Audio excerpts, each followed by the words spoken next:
Hello, everybody. Welcome back to episode 9 of Ashes of the Faithful.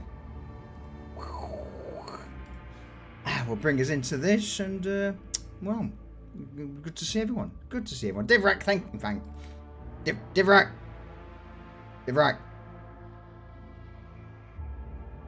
Fine, ignore me. Wow. I'm eating a snack. Wow, I can't believe you do this to me. Thank you for the 42 months. I appreciate it. Been that long already, huh? Yeah.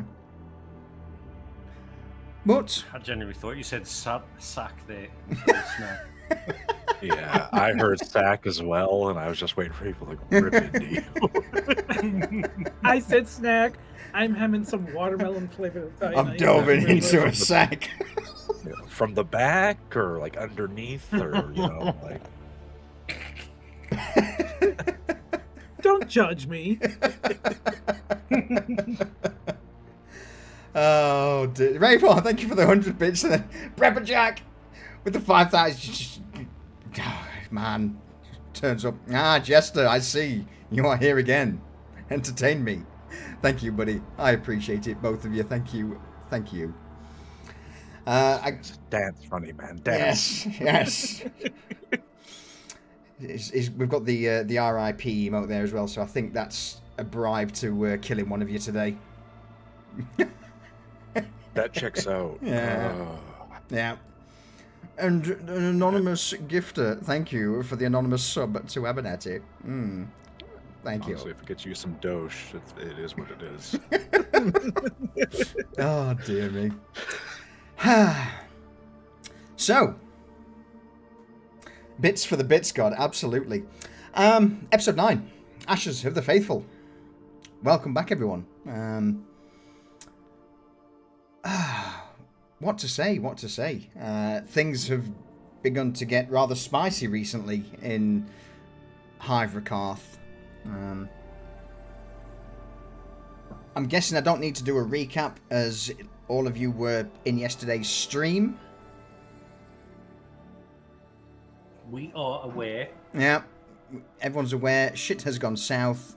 Xenos activity is on the rise, and it's turned from investigation to basically clampdown time.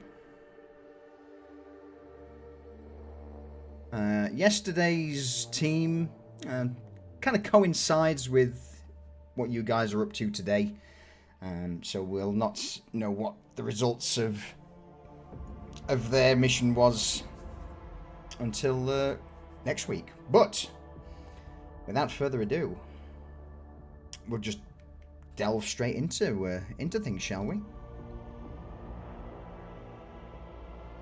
We've got many faces that, in fact, I think everyone's been in a mission recently, so downtime, what's everyone been up to since we last saw you? Any volunteers to go first? Yeah, I'll go first. Alright, go for it, Kronk. Kronk was trying to repair his degraded administratum reputation, and ended up bungling it even more, and pissed off even more people at the administratum to the point that they want nothing to do with him. Oh yeah, let me change that from a -1 to a -2. So you are no longer an administratum annoyance, you are an administratum pest. There you go, your Adeptus Administratum reputation is now -2, Kronk. What did you do to upset them so? Oh, I went down there to try to find the person I'd initially upset, and found someone else, and got a little uppity with them, saying I wanted to speak with that person. They weren't available. Decided to toss around some papers, make a bit of a disturbance, and they didn't like it. I think you should rename yourself from Kronk to Karen. Karen with a K. Karen with a I K. almost choked on my drink. That was a good one. I'm just picturing somebody in 40K. I want to talk to your manager. Oh no. Well, float a holy terror, go up to the big yellow seat, and the skeleton sitting on it. Hey, there's my manager.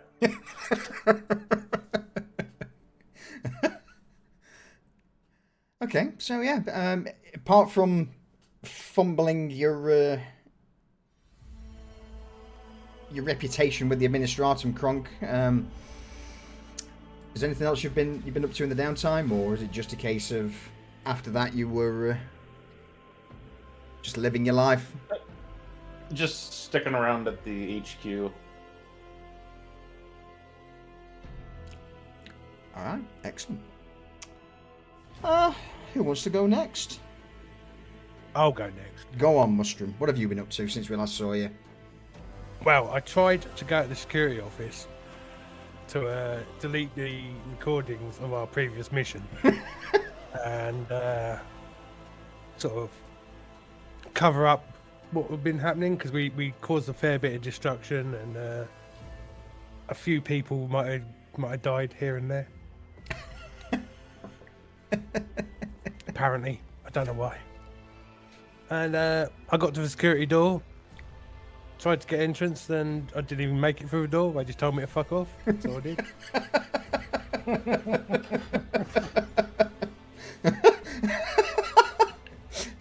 Yeah. Imperium I didn't want to make a scene because obviously I'm a sanctioned psyker and member of the Adeptus Astra Telepathica, and didn't want to get in trouble. So away I went. What are you in for? I want to go into that room. Fuck off. Okay. Pretty much. Yeah. So on my way back, I was like, "Oh, what am I going to do?" And he remembered all these militant types on his last mission, doing what they were doing, and then instantly sliding into cover. Mm-hmm. I was stood up like an idiot, not in cover, and having to hide behind Duke with his shield. So I got some hollows, some books, and I learned how to do it myself in my bedroom. And no one could see me making a twat of myself. Combat rolls over his bed and shit. Yeah. The bunk bed So there, I've just now got dives the over it. tactical movement skill.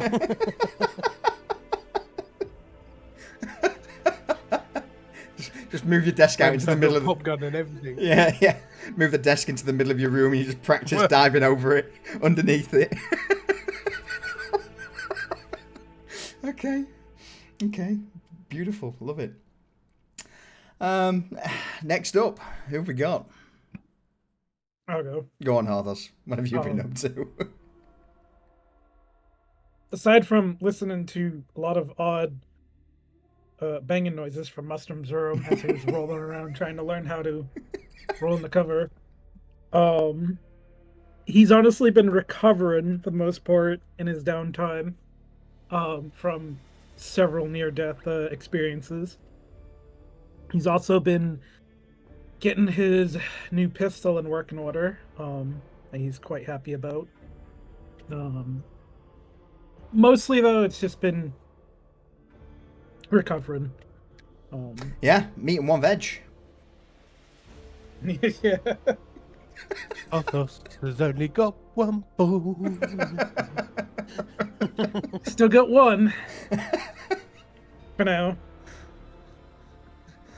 And for those who aren't aware, last session Harthos was in, he got punched in the crown jewels by a Drakari Grotesque, and it was chef's kiss. You couldn't have written that to be any more entertaining. He was a soprano, and now he's a tenor. So He sings to dogs. Oh, Sade with the tier 3 49-month resub 6 months in advance. Oh yeah, Shade before like yes, I'm have a year, monkey. And I was like, yeah, do you know what? I shall advance this further. Thank you, buddy. I appreciate it. It's a shame you couldn't be here today, man. This is a shame. But work calls. Arthur should be called half sack. He is here to turn into a demon spawn in your honor. You know what? He could be called way worse, so I'll take it. All right. Beautiful. Anything else from you, Harthos? Nope. He is going to try very hard to not get crumpled and punched in the gonads. All right. We've got Midas, Remiel, or Teradus next. I don't mind. Oh, go on, let's go. All right, so what Midas has been up to is he's kind of feeling himself after all these missions and making money, so he's been basically as soon as he's getting the solars, he's spending them. He's got himself a brand new flat, like, great coat, body glove, all this stuff. He's been doing his normal thing, robbing folks and going to and from, but he's kind of looking at potentially setting himself up with some kind of long-term thing with the people who he's working with, because it pays a lot better than being, a ganger. So he, of course, tried to help with reaching out to the Ordo Xenos through channels. That was his last downtime activity.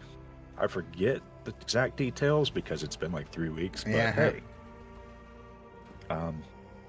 So yeah, he's just been doing that and trying to ingratiate himself and do work for Benedict on the side. Awesome. Our lovable scamp has been out robbing people. I am part of the Inquisition. Give me your shit. Wait, what? It's probably not like that.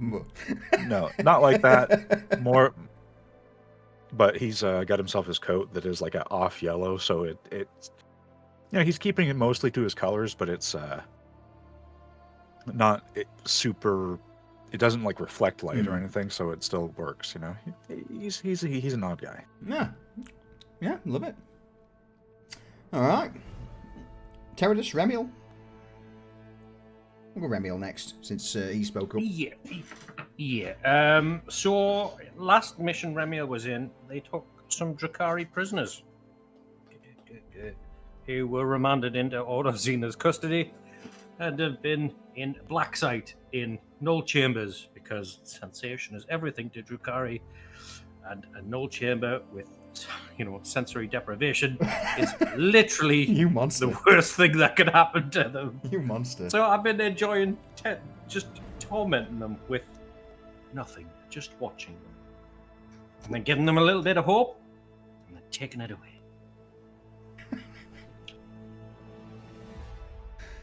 You absolute monster. Until they crack. Fuck them, Xeno scum.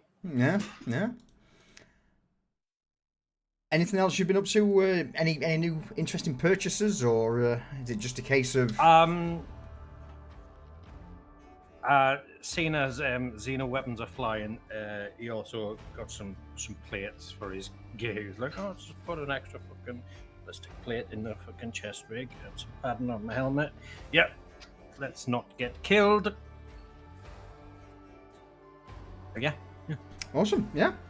More armor. More armor and tormenting Drakari. Love to see it. Or not. As the case it may be. Teradus, it's been a while since we've seen you. What have you been up to? It has been a while. I think my last downtime endeavor was trying to contact the Xenos, and I believe I failed, but I can't remember the exact information on that. Teradus' most recent purchase, he put down his combat shotgun and has picked up a las gun. Specifically a XXX. So, itching to see how that goes. But for the most part, besides his downtime, he's just been helping Interrogator Ruin with odd jobs that he's been assigned to. Awesome. A triplex pattern las gun. Oh. Fools are going to burn today. It's going to be good. In that case, we'll with the third spicy on the board, head to the briefing room, shall we? Chill, guys. Chill. Take it down a notch. I mean, 3. Is that all you got? Those are rookie numbers.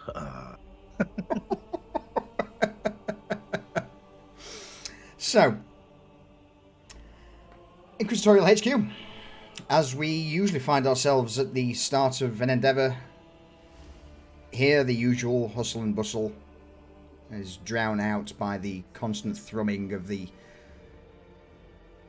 visage of Hive Rokarth in front of you all. You were given your summons a day or two in advance, along with the mission briefing. Brief definitely being the key word to this.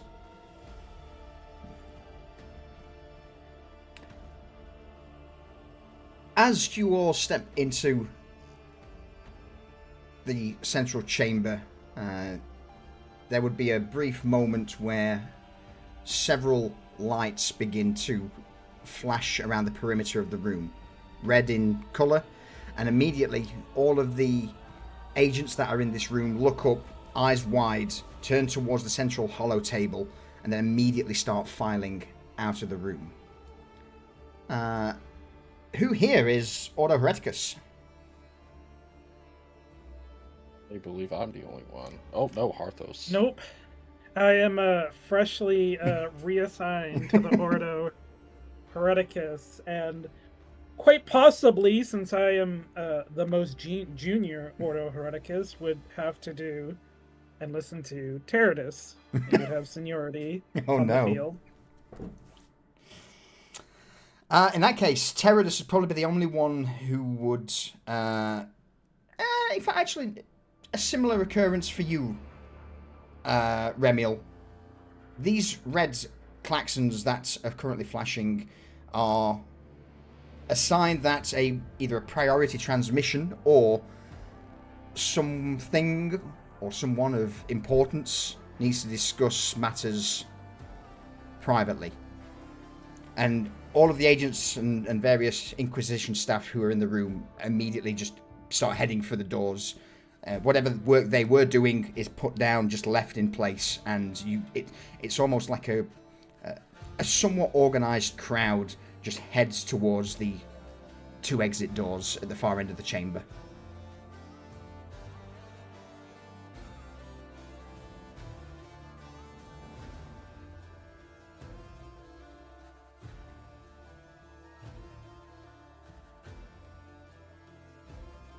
Quick sip. Sorry. Choked on my drink for a moment there. As all of these individuals file out, the hologram of Hive Rokarth cuts out, leaving you all in not complete darkness, but without the main green glow of the central hologram, the room certainly noticeably darkens, and then through the static and vox, a unfamiliar voice would ring out. This is Inquisitor Vittoria Ariana F. Aldona, agents.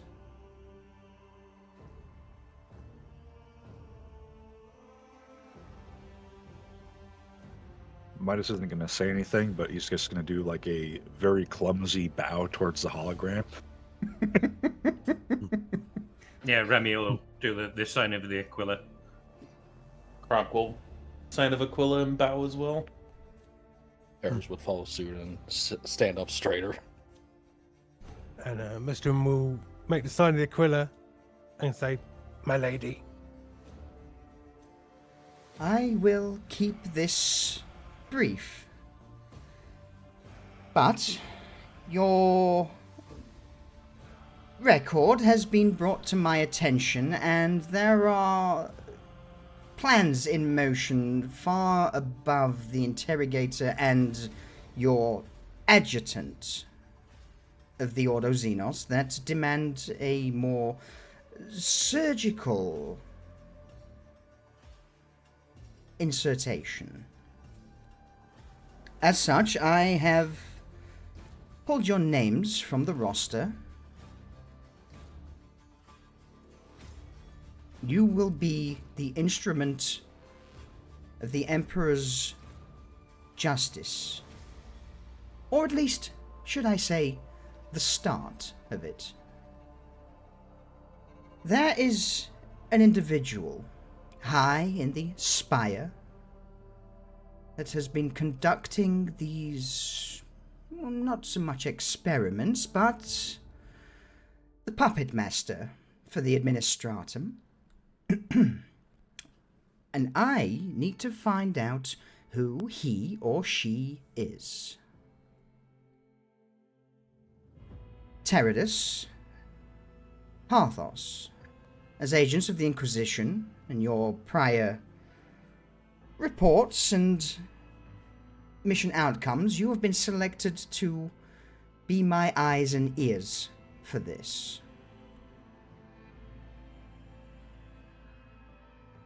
It will be Midas? done, my lady.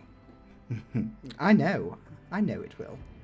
Midas, in spite of your rather interesting pastimes outside, you have also proven to be an individual of results, so getting in and out of places, your specialty, yes? You can say that, yeah. Good. Then how does a void port docking bay sound to you, and all of the tasty treats that go in and out,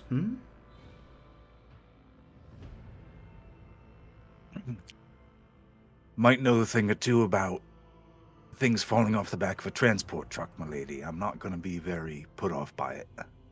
Good. Mustrum. Or should I call you by your full title?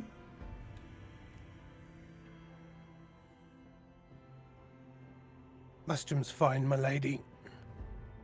Marvelous.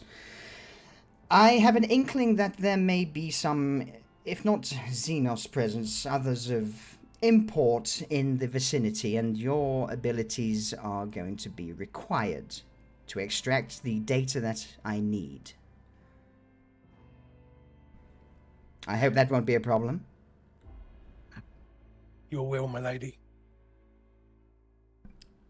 And last of all, Remil, Ordo Xenos. You're wondering why you have an Inquisitor of, well, a competing order summoning you for a little outing,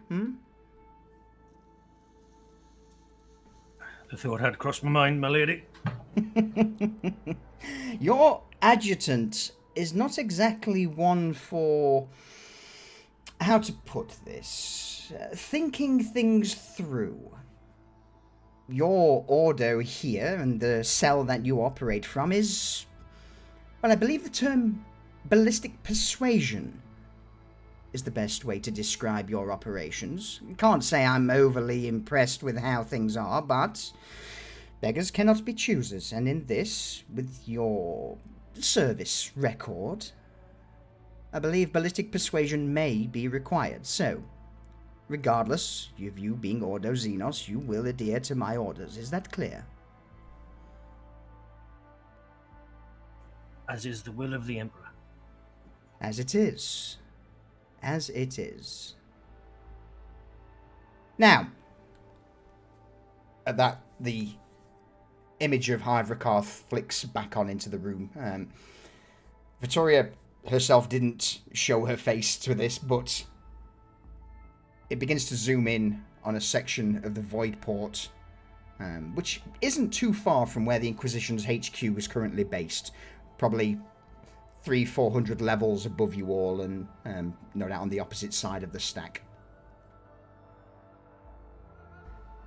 The information recovered from, well, basically everything points to some off-world Medicae being transported here. Now, they are, of course, not Medicae by any means. It is compounds and ingredients used in the production of the various stims that have been distributed amongst the labor forces of this place.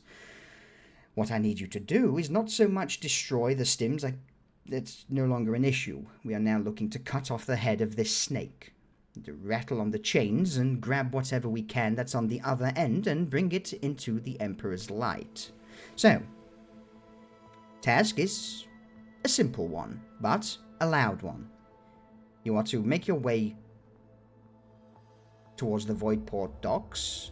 This is the intake ring 3. There are bonded warehouses and also a customs bay that's adjacent to it. Any resistance is either to be bypassed or removed. And then the hologram zooms into a small docking area.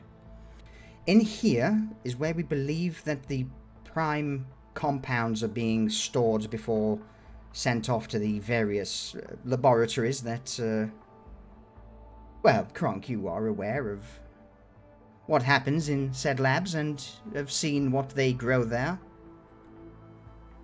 As have you, Midas, I believe. Yeah, mushrooms, something like that. These containers contain these very spores, or at least that's what we are led to believe. So, manifests, information. I want to know who ordered these in. I need a name, a noble house, or whatever patron is sat at the very top of bringing things in. That is your only objective. Everything else is secondary.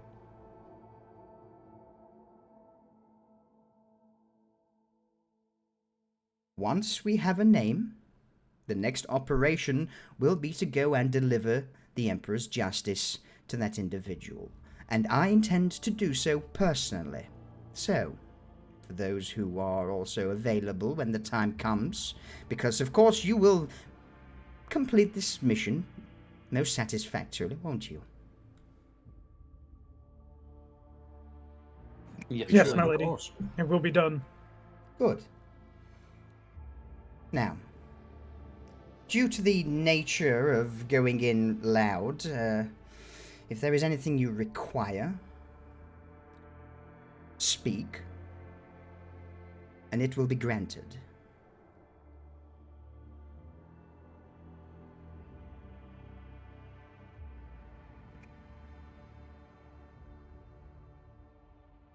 In other words, if anyone wants any exotic gear, now may be your first and only time to get it. Oh. There is no payments, there is no cash. We're not getting paid at all. At least up front. Unless you ask for cash. You can ask for whatever you want. You are in front of an Inquisitor.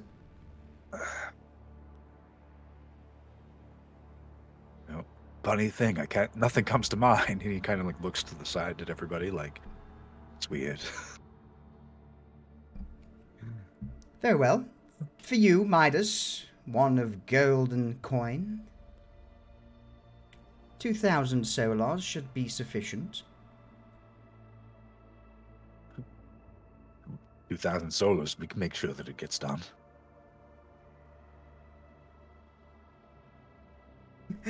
Curveball thrown. Everyone's like, oh. Like, what do I want? Yeah, pretty much. Yeah, I mean, the thing is, like, he's used to scrambling for, like, just making do. He's in a good situation. He's got all of his stuff. There's nothing that occurs to him that he's like, I should go, get this. Like, Since you are all it was the trait. hesitant to ask, then perhaps a requisition form is in order.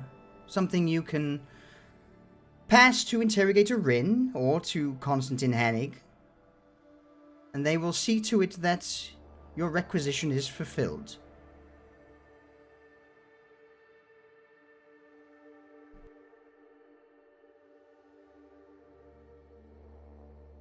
Go for power up. I mean, if we can put in a request for anything, Harthus is gonna like glance around and maybe be like, oh, maybe some Tempestus Carapace.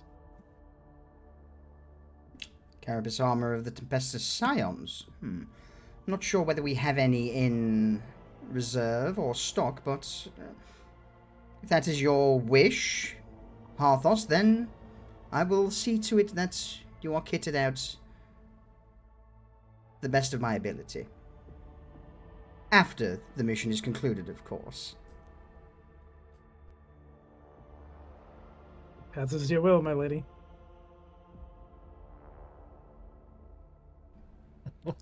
The rest of you then will be given a requisition slip should, upon completion of this endeavour.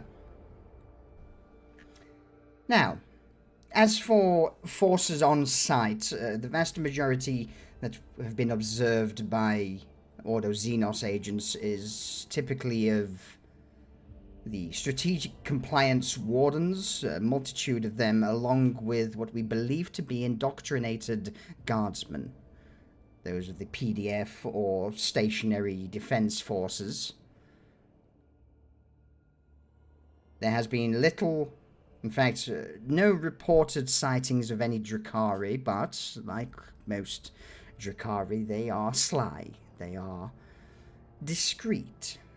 So, do not rule out completely that there may be a few on site.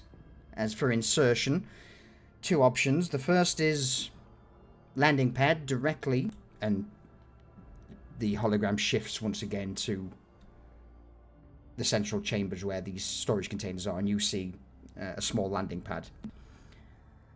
Most risky, of course, but you can go straight in.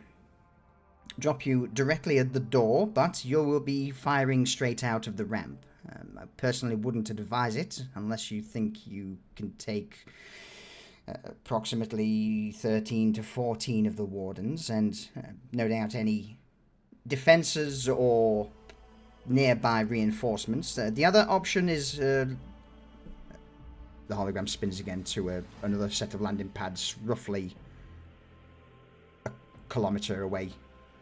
The alternative is through this way, much more secluded, more discreet, though granted you will no doubt face patrols and other elements on your way towards the objective.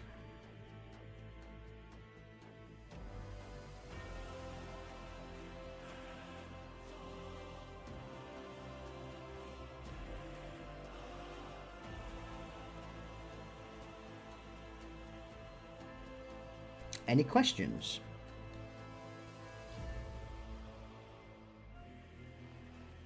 Any known named HVTs on site for that may be useful for questioning? None that have been named. And that's unfortunately down to your order, Mr. Remiel.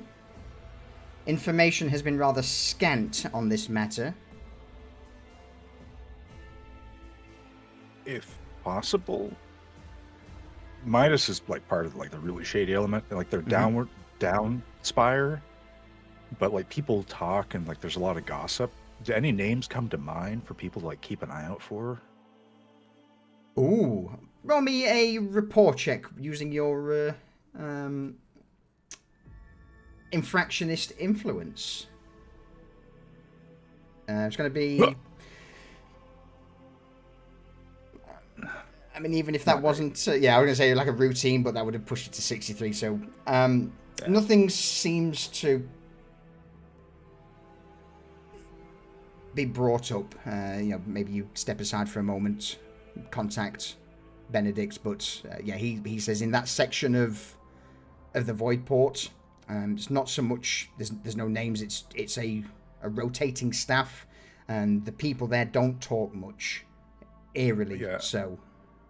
Well, I was thinking more just like if anybody had been talking more rather than reaching out to Benedict, because he doesn't want to contact Benedict unless it's like, I need this for this, and he wants to like have a reason to contact him because he gets really angry very easily. So this is more just a cursory thing. So yeah, he probably doesn't know anything. Yeah. So no. There's the only thing that you would know is that most people who perhaps may know something stay away from there because the people are odd, the guards are a little brutal. It's dissuading people from stepping in, but then that's pretty much it.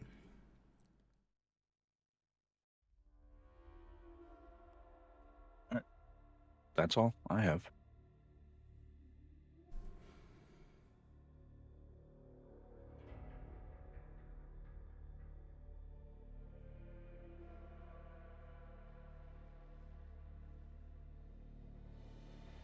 It's pretty much down to you guys. If nothing else has come in, then it's literally go here, go shoot, and good luck. Kronk is gonna try and contact Castellan Stukov and see if he can't get some guardsmen to come with them. You're radio in. Roll me an easy rapport check with your Astra Militarum influence as a modifier.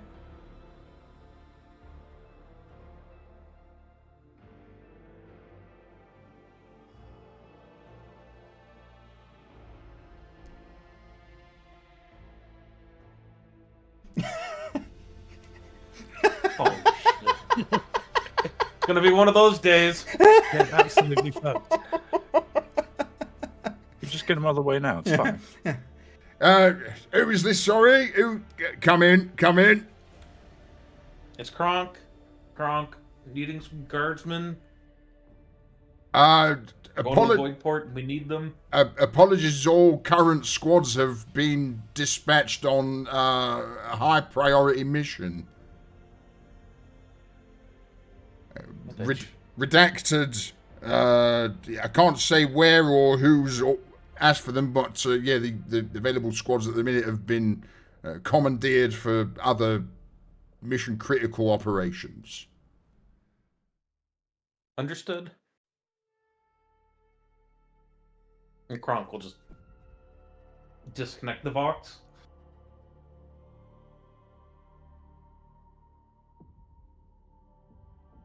I am going to contact my patron for some information. Okay. Insight more in what the next likely results in party. Yeah.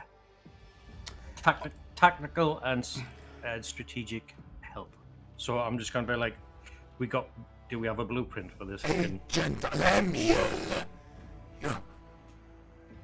why are you contacting me? You are not currently part of any ongoing operations. I've been sequestered by the Inquisitor herself. There's a brief moment of silence. Is that so? Unfortunate. As I had... Never mind. What do you require in service to the Lady Inquisitor? Any and all information on the spaceport schematics, ways in, any contacts we have, any information or data we have on insurgents as well, movements, troop positions. This information has not already been provided, no? Negative.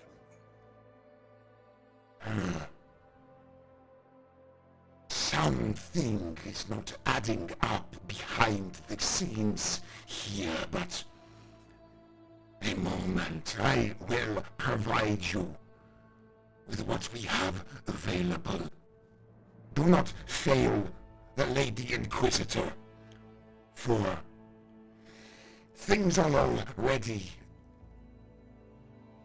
awkward higher up the chain. Do you understand me, Agent Lemuel? I understand. The Vox cuts off, and you are sent further reports and schematics direct from Adjutant Sable. The main things of interest would no doubt be the potential landing pad, the first area, and then the landing pads that are further away. So we'll go for the. Do you want to have a look at the mission area first, folks? Sure. Sure. Before we go and do that real quick, I would like to, Harthos would like to use cover story with his patron. Okay. And so the area we're going to, is it predominantly a warehouse or is it predominantly a corrupted Astra Militarum area? It's the Void Port, so it'd be Imperial Navy would be the most seen. You know, the cover that would get you the most benefit. Okay, so depending on the role, I'd like to get a cover story that covers the whole group to be Imperial Navy, potentially with at least some sort of ship to fly in and get us in there and everything, with requisite paperwork and everything like that to at least enough to like get us in there and avoid like heavy questioning. Absolutely. So if you go to your patron in your character sheet, open up and then just click the cover story to throw it into chat.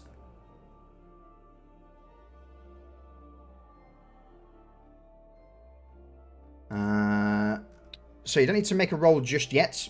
Basically, as you call through Vox through to Interrogator Rin, like Agent Harthos, may I help you? Yes, my lady. I was just wondering if you could... My lady? I beg your pardon. This is Interrogator Rin, who's your patron. He's most not a lady. I'm just got an elbow. I'm sorry. Harthos. My lady? I'm not entirely sir. certain who you think you're talking to, Harthos. I mean, I understand you're a new junior adept of the Ordo, but please, show some respect for your superiors now. My deepest apologies, sir. I believe so. And I think you can go even deeper than that on your apology. It will never happen again, sir. My, I've not had a chuckle in that in quite a while. Go on. What do you want?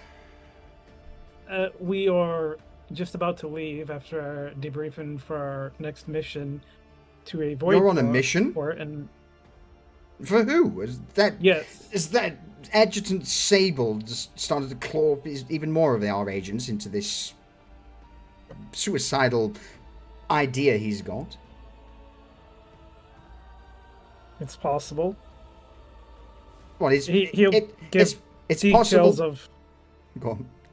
Is it possible for Teradus to patch into this conversation? I would imagine so. Yes. My Lord, this is Teradus. The Lady Inquisitor has set us on a mission.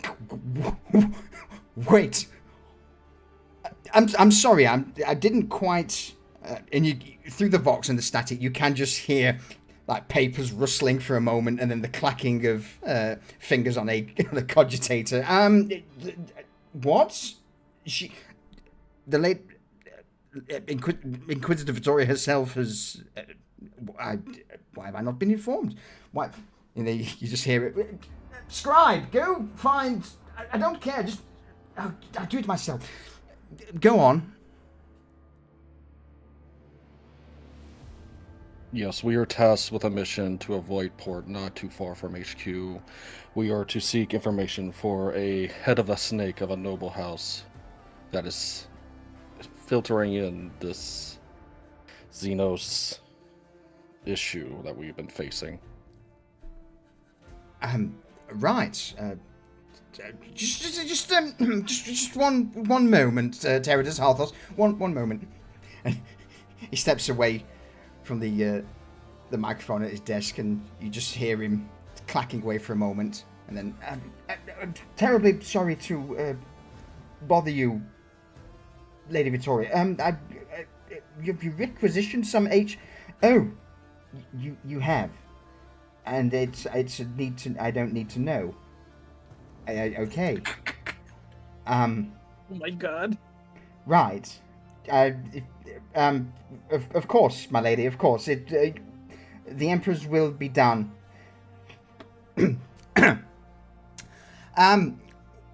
What do you need, gentlemen? I was hoping we could get some material support for cover. Absolutely. Consider it done. Void part. Thank you, sir. Send me whatever details or information that you need to successfully complete this operation, and it will be done. And though I must stress, do not fail under any circumstance, for it is not just. It's not an option, my lord. It is not, no, nor for you or I at this point.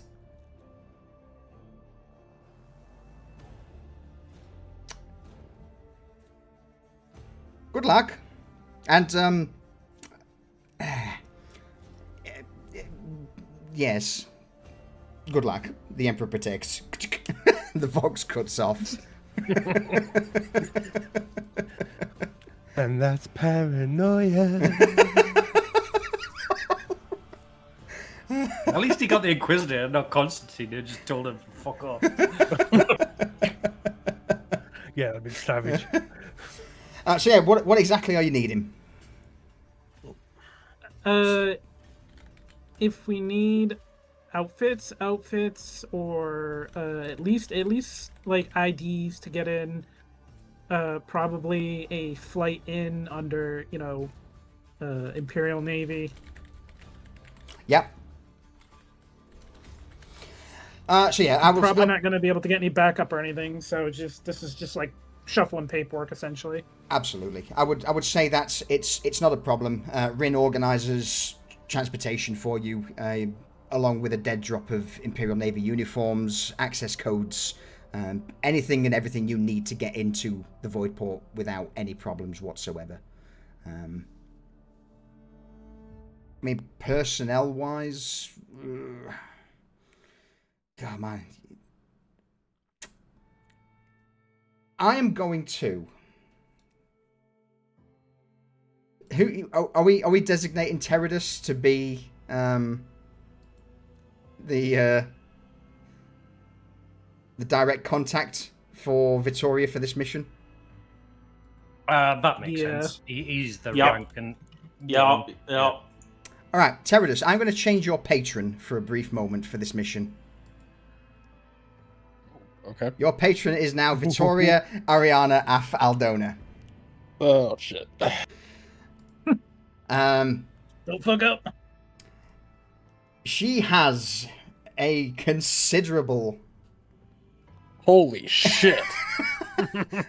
She has a considerable amount of boons available to her. So whilst you get a chance to look over that, see if anything's useful, Harthos, yeah, it goes through you. You're given anything and everything you need to get into the Void Port and move around without too many questions.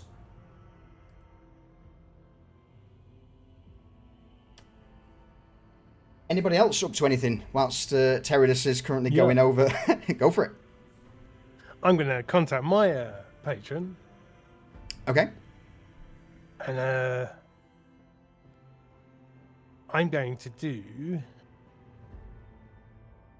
the precedence. Oh, okay. Okay. Because I want the good. Absolutely. So what does this look like? Because I would imagine this is not something that you contacted for. This is something you would probably do before you get here. Oh yeah. I'll be sat in my room go into a trance, and there'll be the telltale teal sort of crackles around my eyes as I make contact through the warp to my patron. Space radio. There's a brief moment before this voice rattles through your head, Mustrum.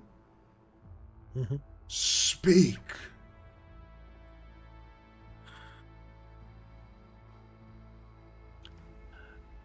I'm about to embark on the Inquisitor's will.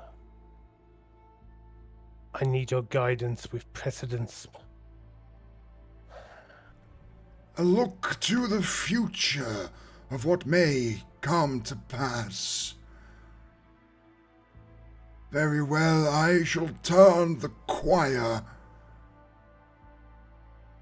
peel back the veil, and see what beholds forthwith.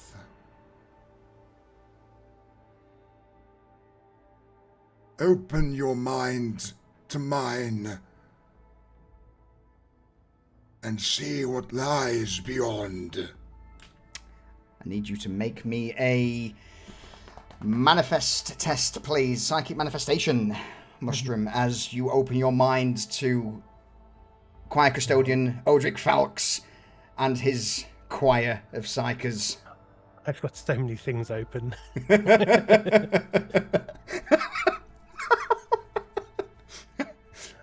This sounds like everyone's just like, spread for this session. It's not that. Just to get this thing up, I have to have 3 pages open just to make sure I get the right thing. I believe I use his. Absolutely. Okay, so that's +4 success levels. Yeah. Because it's bullshit. Because he's a choir custodian. Yeah. So that'll be 5 in total. Fucking hell.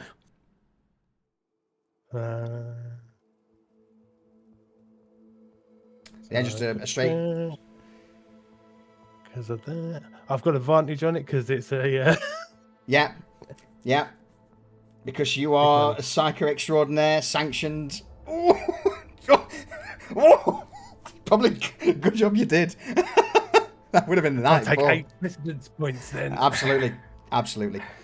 So yeah, you basically feel the layers of your mind pull back as not just the voice of Odric Falx rings through, just this choir of hundreds of voices from the Astra Telepathica just begin to ring out across the warp, and it's at that point you begin to see just little speckles of events that may come to pass, that have come to pass, and that haven't come to pass. That's 8 dice re-rolls, by the way. That's ridiculous. But it is what it is, man. It is what it is. This is what you do. Mm-hmm. This is what you do. Oh. And they don't expire as well. Yeah. That's filth. This is the difference between, a sanctioned psyker from, the Astra Telepathica and some, unsanctioned scrotbag who's just poking holes in the warp, like a certain. He's looking at you, shitty boy. Yeah. So absolutely, it's for Mustrum. That's your shtick, and you are good at it, and so you should be. So it's I don't see it as broken. I see it as playing the character. Awesome. All right.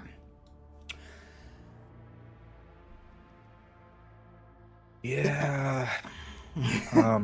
Midas is gonna be like, all right, should probably let reach out to Ben, as he calls him. He tries to avoid saying his full name, so people don't know about him, keep it a little bit obscured. But he's gonna reach out to Benedict and just try to get him on a Vox channel. I'm looking to see if he has blackmailer or a hand unseen available. If there's no one to blackmail there, if there's any way to like know like a channel that the void port security uses or anything like that. Okay. That's kind of the thing that I'm looking for, to see if we can get a leg up from the get-go to know what they're talking about. Yeah. Well, it's my favourite little psychopath. How are we doing, Midas? How are we doing, my son? Hey, all good? All good? Words reach my ear, right? Words reach my ear, Sunshine, that you're strutting your stuff around some of these lower levels looking like a king. Huh? Like a king. I can't reflect poorly upon those that helped me now, can I?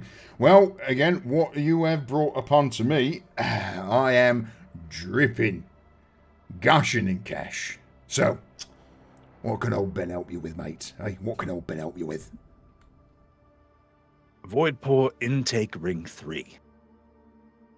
This Lady Inquisitor Aldona has picked me and some others to go and Oh, fuck off. check it out. Hang on. Some toff from fucking out in the void has picked you. Bollocks, mate. I'm not taking the piss on this. Yeah, bollocks. Bollocks. I call absolute carking bollocks on that. Not happening. Anyway. You know, she's got her hair up in these big 2 balls on her head. Why? In the hologram, you can see it. But why? No idea. Maybe so she doesn't step on it. Weirdos, a lot of them. You're going void port. You're going down to the void port, eh? Void port. All right. Do you know anybody there that we can lean on, or maybe anybody that has a channel for them, like the security users, or they use internally? Yeah, I can get you a couple of the old Vox codes for station security. I also know that. Where exactly is it you're going? Send me the deets over. Yeah, he'll punch it in, and it's just like the void port, intake ring 3, the warehouses and custom base. You know, it's the general stuff. Like we probably know people here. Maybe. You do. Like, might know people here. He might. Yeah. Immediately, I can easily point down. If you go down these tunnel F3 down that way, that entire ring that runs the tower, that's a smuggling ring. We have stuff delivered from pretty much And note down a couple of the docking pads. Shitland's there. We ship it out, bring it down. No one's none the wiser. So yeah, all of these. And he'll send you a map of all of the maintenance tunnels that leads basically through the void ports that are used for smuggling. Okay. Much appreciated. I'll make sure that assuming that I survive this, I'll make sure that the Lady Inquisitor knows that you put your hand in this directly. Lady Inquisitor. You don't want her to know. Bollocks. Go on. We'll see. You think that I'm making fun, but if she reaches out and mentions my name, don't be mad. There's a pause for a moment, and it's just... I know how you get. All right. We'll see. You Inquisitor's little pet. All right, I'll fuck off now. Don't die. Try not to. And yeah, he's just gonna look at his data pad that he's got. And he's gonna go back over to where everybody else is. And any of you got data pads? And he's looking at the people other than Harthos because he knows that guy's got. Kronk pulls out a brand new, shiny, never used data pad that he just recently acquired. Just got this bad boy. Like I'm guessing that in 40K there's not like airdrop, like I just tap it to it and it works, but he's gonna start like trying to just send this maintenance tunnel to everybody who has a data pad, just in case that they leave. Got us maintenance tunnels. Ooh, and information. That's right. Forewarned is forearmed, yeah? I can hear Mustrum chomping at the bit. He waves his data slate and picks up Quentin, the The personal cogitator. cogitator. Have these. He's gonna just walk over, plug it in, and just send the information to Mustrum stuff too. You know, he doesn't. I mean, know Mustrum, data's great. I do that. Data's great and all, forewarned and all that. Unless you just want to go knock on a door and walk through the door. Don't leave the psyker unsupervised. So, Or a savant, for that matter. or a savant, yeah.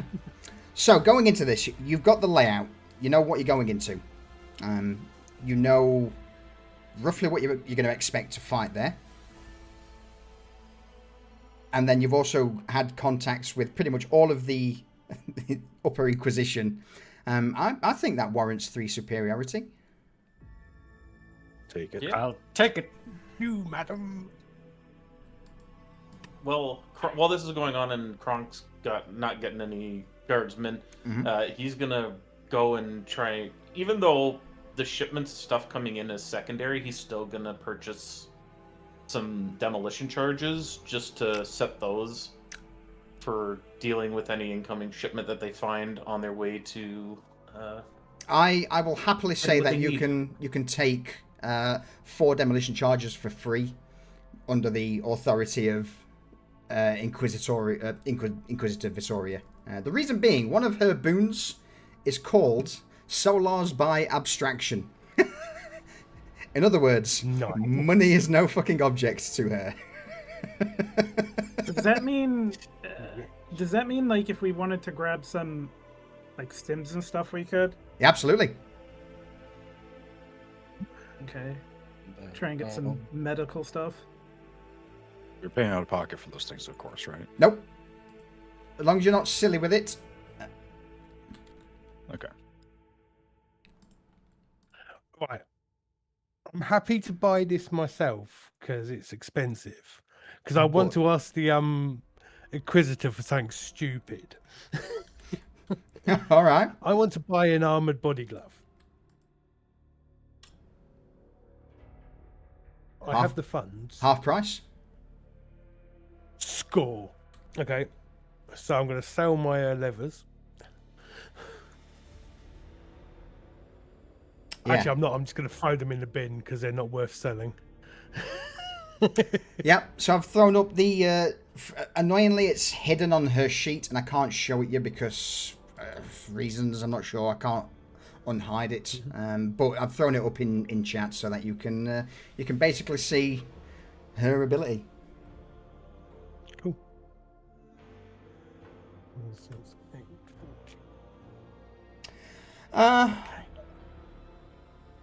Teradus, you've had chance to have a look over Vittoria's bits and pieces. Anything you wish to do before we begin the reckoning?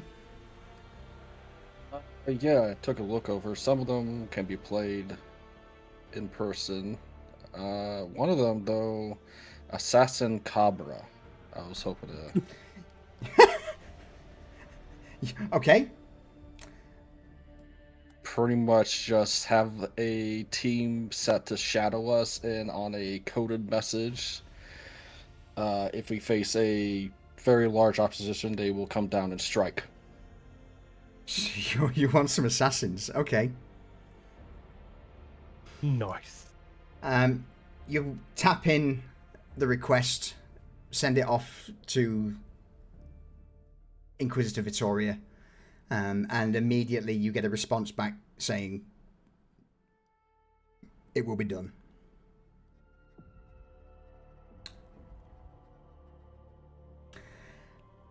So yes, basically, Assassin Cadre, your patron can exert their power to enlist a number of assassins to remove threats from your way. Whilst not members of the Assassinorum, once permission, the patron can dispatch bounty hunters, death cult assassins, or more plausible killers to eliminate a target or set of targets at a specified time and place. So you're basically having them shadow you in case shit goes south.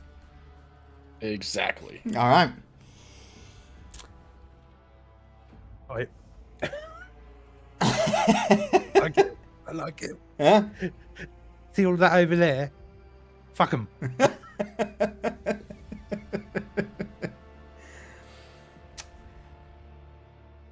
Any last calls from anybody? Anything that they've thought in the time before we transition to go time?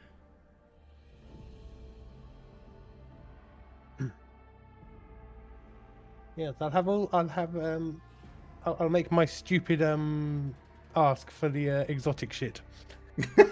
Go on. I'd like a refractor field, please. Fucking no.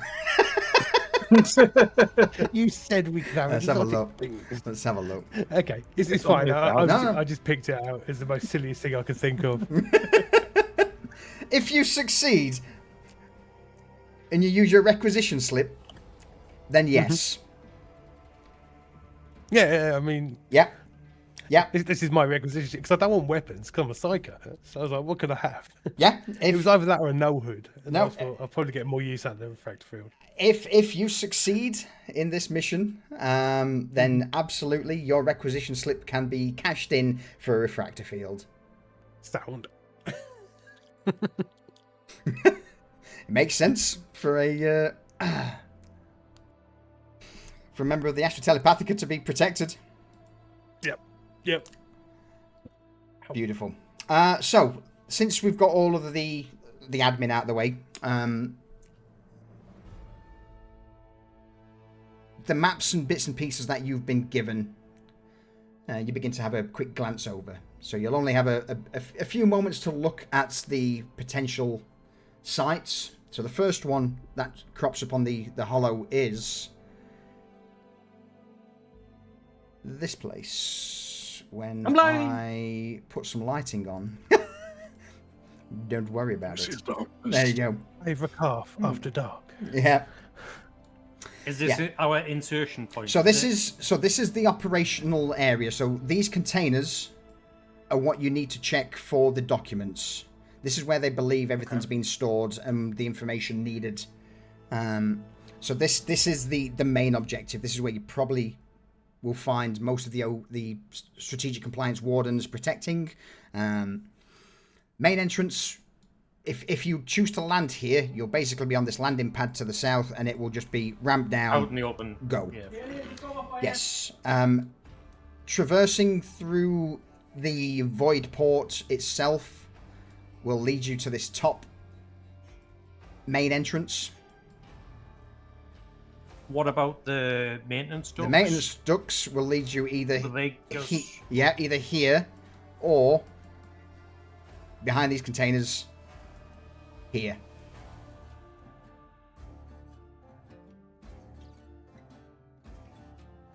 Okay, in that case, can I make my requisition now? Of course you can. For a stummer. Granted. Wunderbar! Yeah, What's that? That's only a rare thing, not an exotic. A stummer cancels ambient noise through internal cogitators using sonic sensors and waveform dampeners. They are quite useful for covert operations, but as they cancel out all sound, this means team members must rely on non-verbal communication. When activated as a free action, a stummer increases the difficulty of sonic awareness tests made to detect unexpected sounds by 3, and it lasts for 20 minutes. Recharging takes several minutes once connected to a standard Imperial power source. So basically, you activate a stummer and you make 0 sound. No sound. No sound. White noise generator if there was nothing to even hear when the white noise is happening. Yeah. You know, just a thought. If we come out here and he's got the stummer, maybe we should grab a las cutter and just cut in the boxes from the back. That could possibly destroy evidence that we need. You mean like this one?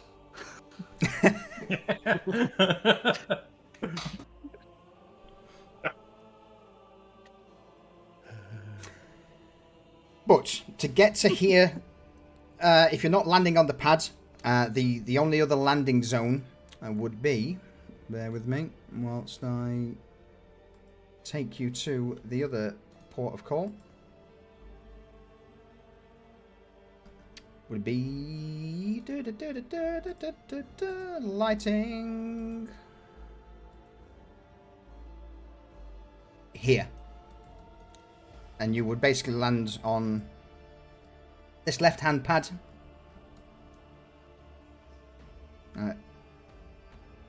Ignore those. They're not there. I didn't see them in the in the scene when I took the screenshot. This map from. So yeah, this would be, and then you'd enter the compound from basically this door here. Kronk's looking at all this. I like the idea of us just being right where we need to be. We just want to go like Right. super loud and just doors down and go at it. Puts us right where we need to be. The containers that we need to go through are right there. If we can get right there and we're already at the objective, that's going to cut down on potential bullshit that we have to deal with. Alright, so you want to land on a pad that is guarded by the enemy. They're going to see us coming in, and you want to go in all guns blazing. That's just my opinion. We'll be out in the open with no cover on an elevated position. I Why agree we with Neil. engage? We need to go quieter until we get a opportunity on top of them.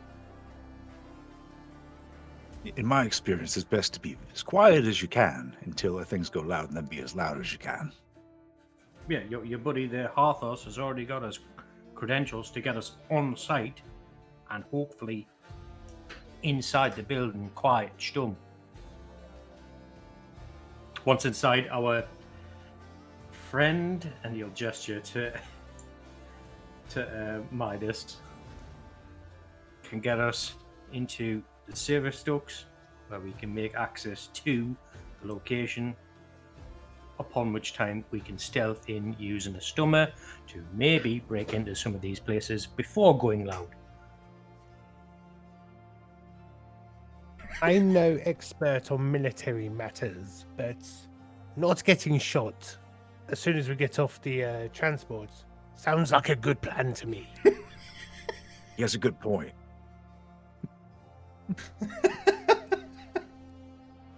But Ideally, not my I don't want focus. to be shot. Just food for thought. From one agent to another. I believe Teradus has the final call on all of this. I do. We will go with Ramel's plan.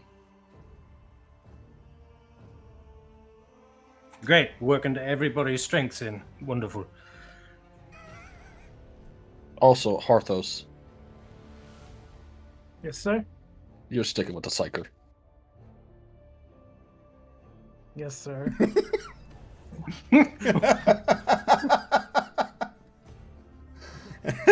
And I just sort of give him a friendly sort of like nudge on the shoulder and go, what could possibly go wrong?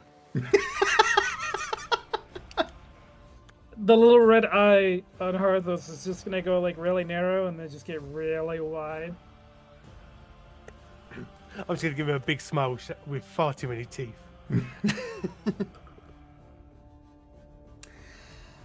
Oh, I'm gonna get turned into a hamburger patty. It'll be fine. Just think, you probably don't like me too much being from where I am, but I've never seen you steered you wrong.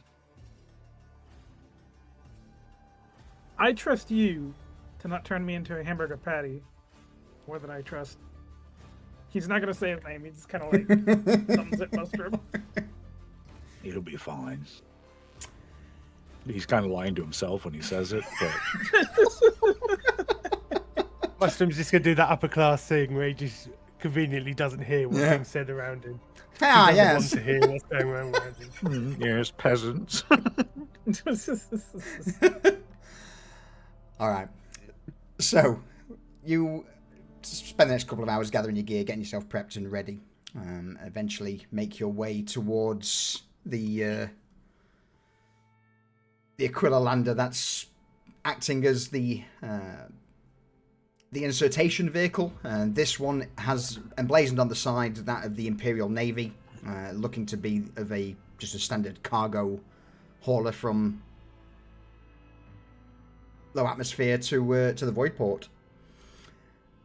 With a hiss and a whine of engines, the lander takes to the air. And that's where we'll call our first Be Right Back. Boop. We'll have a pee break, a refill of our various drinks. And then, see what awaits in the void port for you all. So I shall be but a moment.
Fresh water, more rum.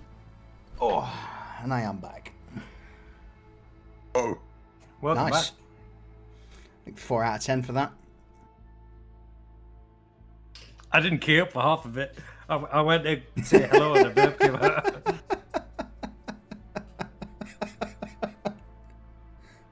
You know, Solution, while I was looking over the boons, Yes. I was looking at the void ship, I was like, No, you cannot call an orbital strike into the middle of the hive on the void port. It was going to be more of a show of force. Calling the void ship to hang over the void port and to say, get on your knees and pray to the Emperor. Yes, let's drop subtlety to fucking 0. I mean, at this point, you know, subtlety is well out the window. And the people who you were originally trying to be subtle probably know you're here. Ah, dear. But manoeuvring a voyage, the temerity of a feat above the void port would be quite an endeavour. Yeah, no, that's why I didn't go with it. Like I mean, crews it's are quite just hanging. Yeah. Quite a flex, though. It's a massive flex. Yeah. All right.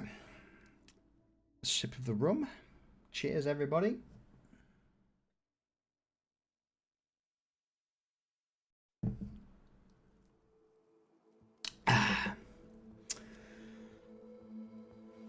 If Mustrum dies, it would be because no one gave him coffee. No one's come up to him with his recap. All right, we've got a new toy to play with now. So, Don't like that.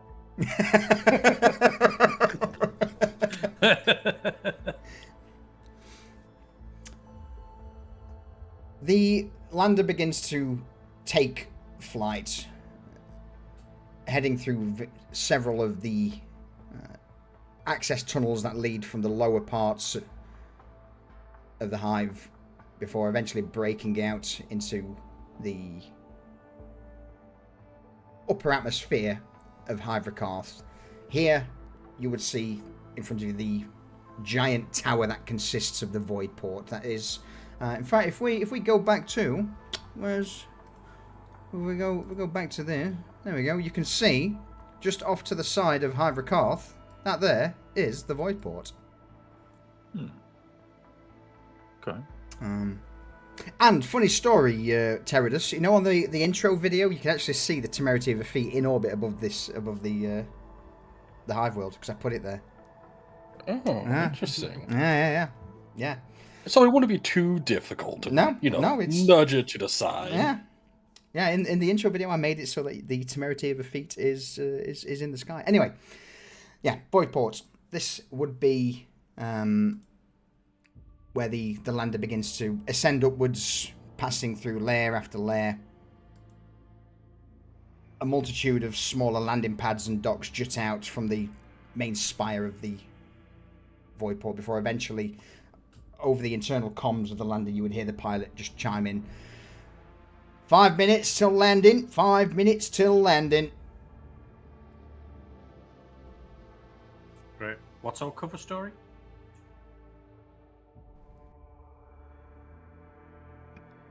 We are an Imperial Navy inspection team tasked with ensuring that cargo coming from, and he's going to look at his data pad and kind of scroll through and kind of get like the logistical, like to and from information with like certain serial numbers and stuff like that, and they have like a full cover story that's around essentially like they were tasked with looking for specific crates from a specific port that was sent here, and there's no contact for them, so the Navy has to refine these items to get them shipped out on time.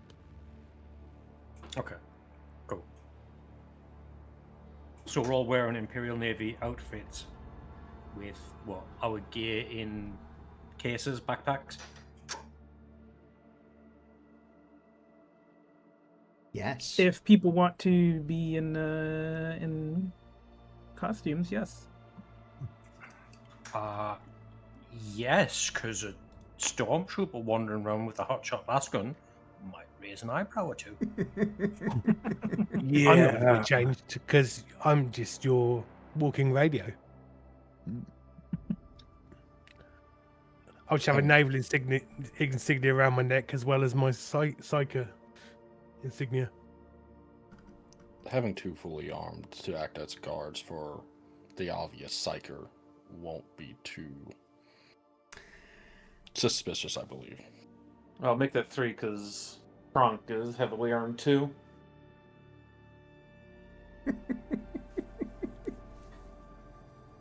Midas is gonna try to go a little bit incognito. He's gonna put his gear aside from the body glove, like in a pack, so he can get behind lines and then put it all on and everything.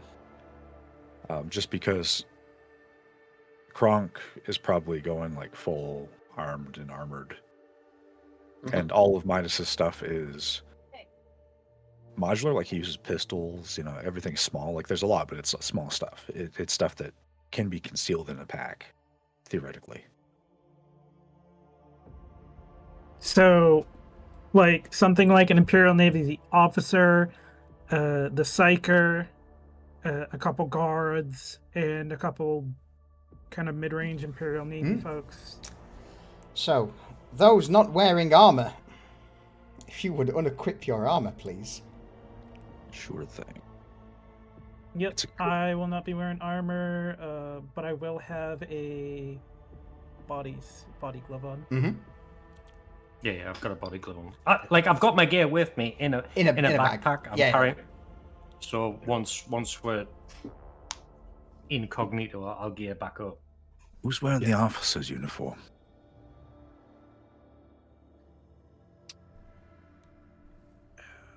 I'm just gonna point a finger at Teradus because he's in charge. Yeah, absolutely. Yeah. It's hard for me to cover who I am because I've got a great big sanctioned psychic tattoo on my forehead. Yeah. That is true. All right, Terror's is going to take its armor off and pack it. Yes. Yes. Keep it on its back so he can swap back out, but he'll put on the officer uniform.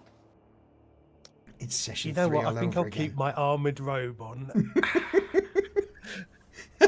Oh, shield robe, sorry. Yeah. It's the Office of Strategic Compliance all over again. Let's go. Yeah. All right. If you need me to knock on any doors, I'm your man. The landing pad comes into view, and immediately you see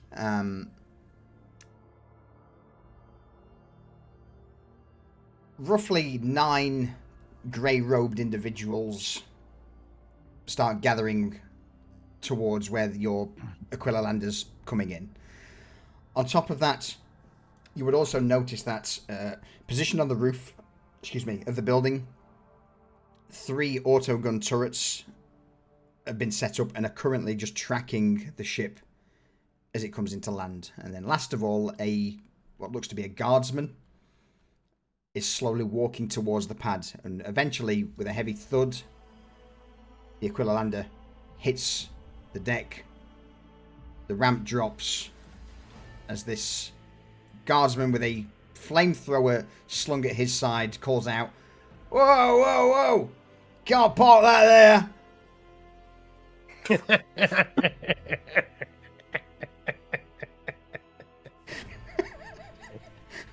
Oh, by the way, I've also brought with me a sanctioned psychic staff, one of the Yeah. ones that all the fucking boys have that I don't normally carry. To add in my camouflage. What's all this? What's all this? You can't land that there, lads. Terror's will clear his throat and say, "We are allowed to park where we are. We have authorization from the Imperial Navy to search for missing cargo." And he'll start taking a step down the stairs. That sounds to me like a challenging rapport deception check, please, Teradus. Take me a moment while I figure out how to do that again. Skills tab from your character sheet. Rapport. Challenging. You just challenging. Mm-hmm.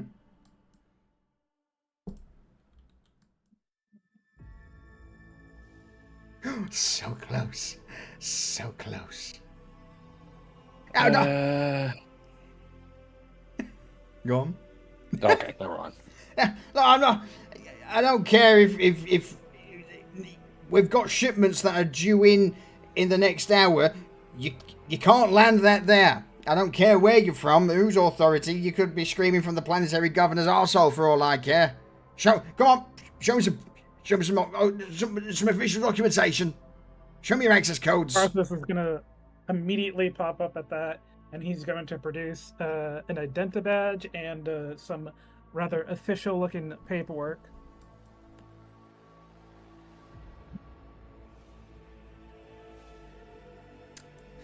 The guard steps closer, looks over you, Harthos, and then Teradus, and then sort of tilts his way to the side to look at the group behind.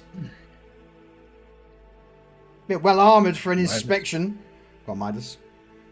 Midas is going to actually come forward as he does all this. Like, so he's going to... I'll wait my turn to speak, but just let me know when I can. Go for it. Yeah, he just looks towards you. He just calls out, "You're a bit well armored for a fucking inspection, is it not?" And he's just going to come forward. Mate, it's a basic inspection. It's just a fuck all procedure. You have a shipment coming in now. We'll be out here in 20 minutes if you just comply. He's got the documentation. He's just going to point over towards Harthos. Go on then, give me a routine report. We'll make it easy, since all 3 of you are now crowding round in official looking gear. Harthos with the data slate and report. You said easy? Easy. Yeah. If I fail this, I'm going to be so fucking angry. No!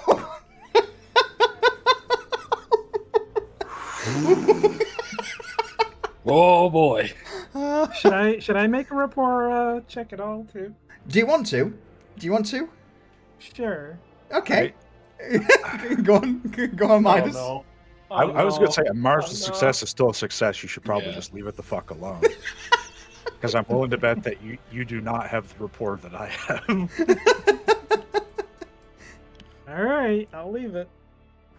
It takes the data slate or snatches it from Harthos as hand begins to look over it. Fucking inspections. We literally had, like, 2 days ago, another team came in with the exact same fucking, we're here to do an inspection. How many inspections does one place need? He turns around, looks at the... Bureaucracy. It's bureaucracy. I know it's Walk in, bureaucracy. we look around, we turn around, we get back on the lander, and we leave. Bustrum's getting bored now, so he gets his staff and he bangs it on the floor a couple of times. Like, I say, what's the hold up? The man just exhales visibly, scowls, looks towards Harthos, steps a couple of steps forward and just juts a hand out. Somewhat discreetly to Harthos. Is he asking for the data slate? No, He's asking for a bribe. Oh, Harthos is going to give kind of like a little glance around, and then he's going to take out 20 Solari, and he's gonna try and palm it into his hand, like he's gonna shake his hand.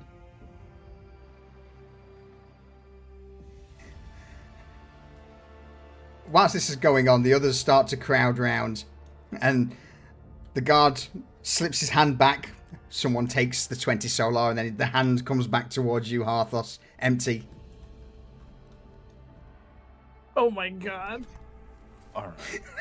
Fuck. All right. You know what? All right. He's gonna walk right up to this guy. He's just gonna start making it look like he's trying to not appear shady, but he's looking kind of shady. He's fishing in his pack. He just got 2,000 solars from the Inquisitor. He's gonna just start.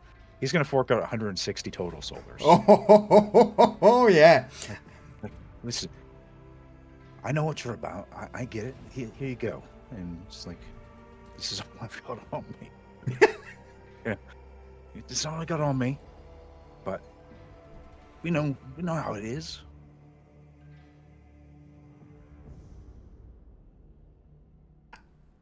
As the coins are handed out, Midas, roll me an awareness check, please. An easy awareness check.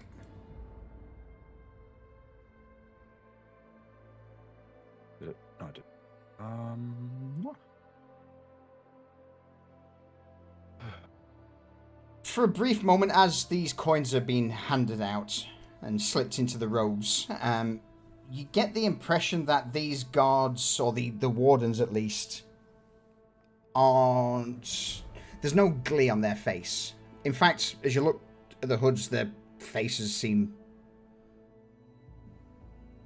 nondescript. Very smooth, very pale, and they look a little alike. But you get the impression that you're gone. I'm thinking they might be under the effects of the drug, and this might be the only guy actually potentially even a shred of personality here. You are absolutely correct, and it's almost like they're almost like automatons, as they just take this coin and look at it for a moment, not knowing what to do with it, before looking to the guard who puts some of the coins into his pocket, and then almost in unison the whole group just pocket the Solari and step back.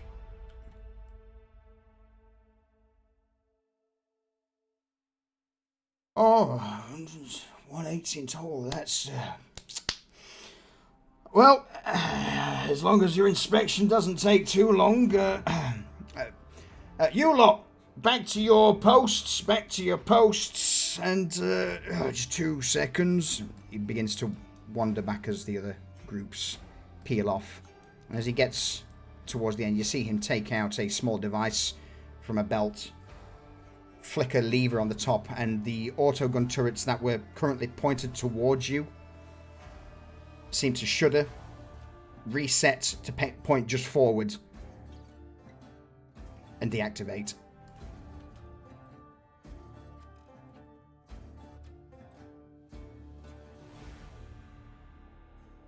And then he, with a nonchalant wave, he waves you towards the exit behind him. Midas is going to kind of like jog towards it, like thumbs up, like, be out of here as soon as we can. Terrorist will look back to my Mustrum and say, let us proceed, sir. Marvelous. And using his staff as a walking device, he just clumps down the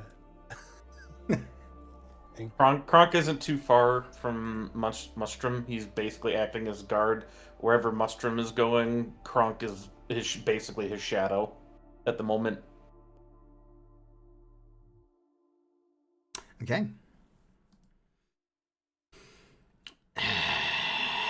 It's going to be like that, is it, Foundry? It's going to be like that. Arthas is going to flank the other side of Mustrum. I see how it is. I see how it is, Foundry. All right. Yeah, you pass through. As you step by the indoctrinated guards,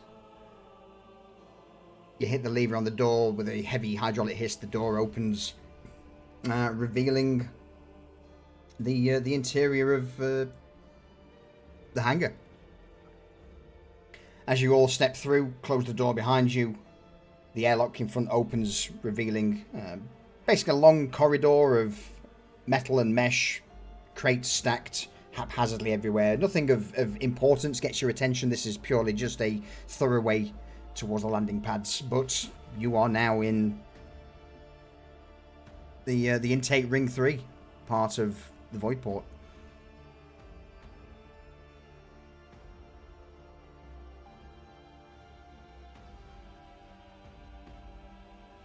Are there people walking around a lot, or is it just at this moment? No, it's empty. Absolutely empty. He's gonna look over at the guy he knows that was like decked out in like full combat armor. Should we get dressed?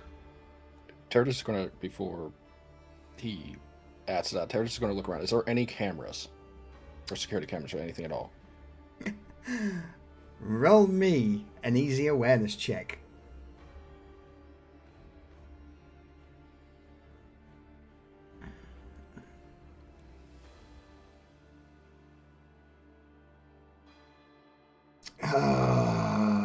As you glance around, initially nothing catches your eye, but as you begin to slowly walk, take a few steps forward, a red blip catches your attention just off high up on the ceiling, and it's there you see a stationary servo skull implanted in the wall that's currently angled down to look at this corridor.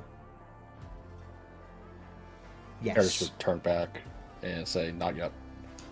Being watched, and he would hide his hand from the security camera and just point up towards where the security server skull is. We'll wait till we hit maintenance tunnels. Yep. Right.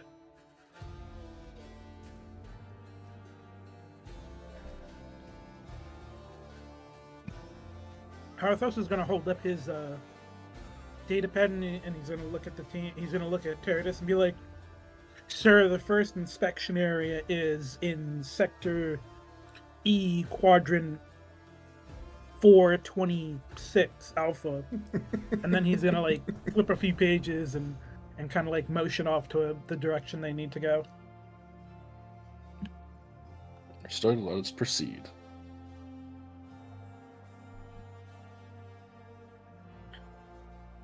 All right.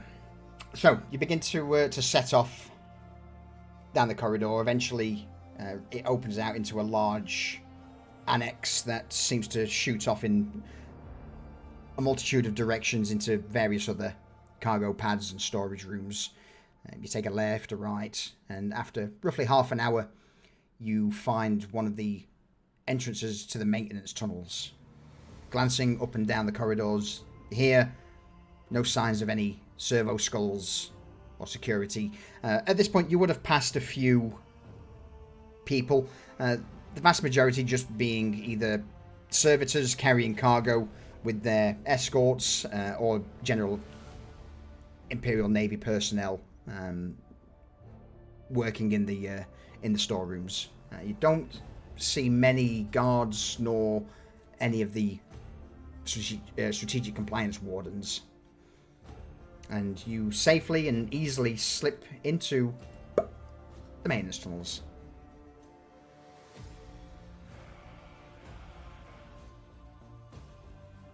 Now it's time to drop trow. Agreed. Once the door shuts behind them, Karthos is going to try and lock the door, just to make sure, and then get changed. Absolutely. You quickly reach down, open the panel for the door's controls, and hard lock it.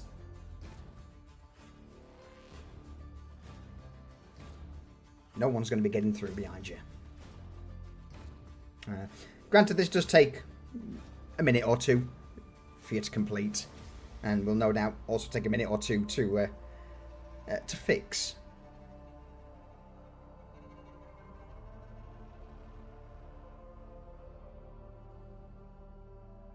Unless we put a breaching charge on it for a quick escape.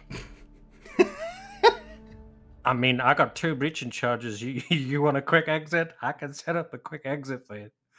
It wouldn't be a bad idea to just have it instead of, waiting a minute or two while Halthos re-unlocks this door. Okay. Yeah, Cool. I mean, if we gotta go quick, a breaching charge is much quicker. Yeah.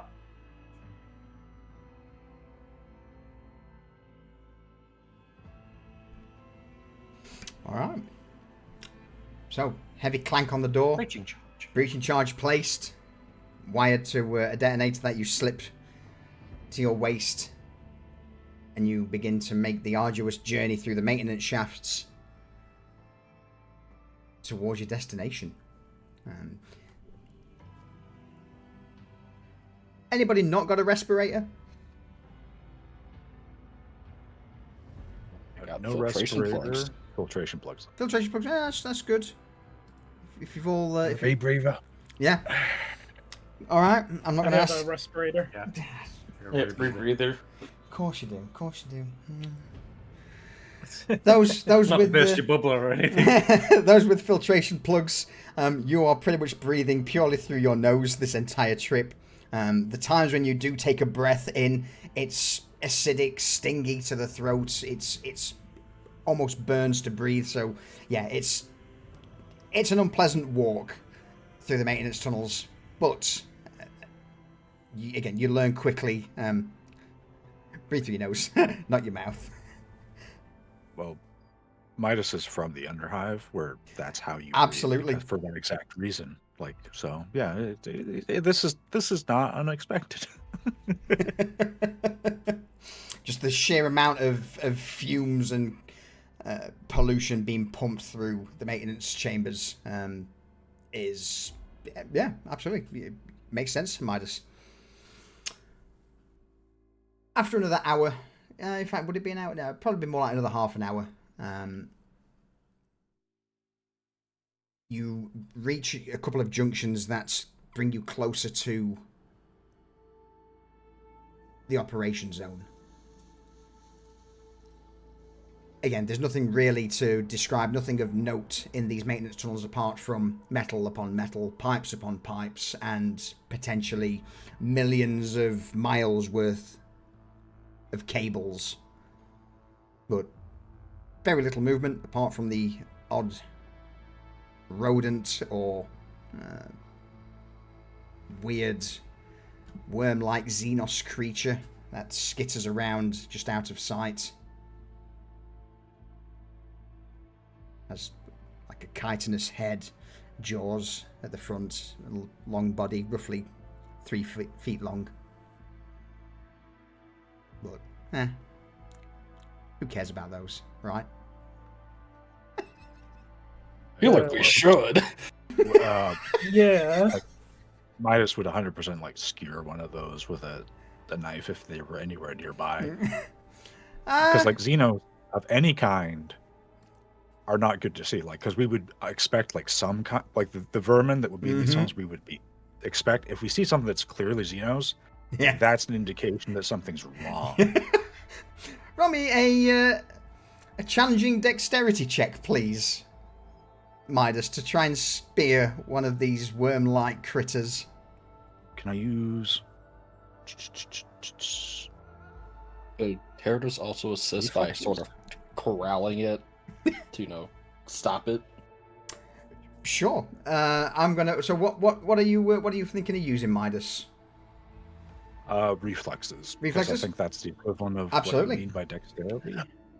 I'm going to assist as well, using my staff to try and poke it and keep it where they want it. So there is a dexterity skill, but yeah, we'll go for reflexes. Is there? There is. So what we'll do is we'll go from challenging to routine, and then with multiple people helping, we'll bump it up to easy.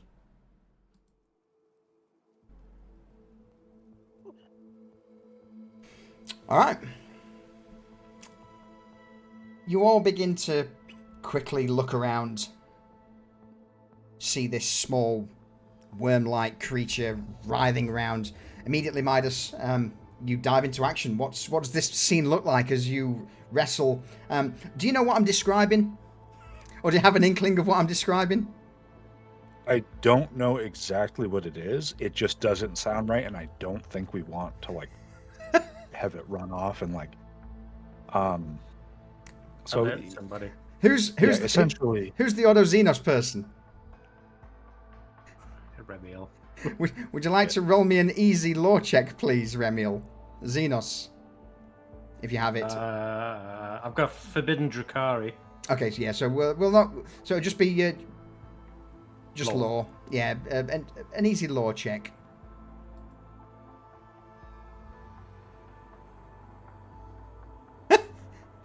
You know what it is.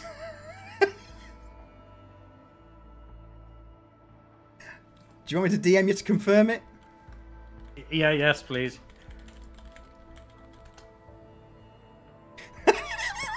This is bad. Oh no!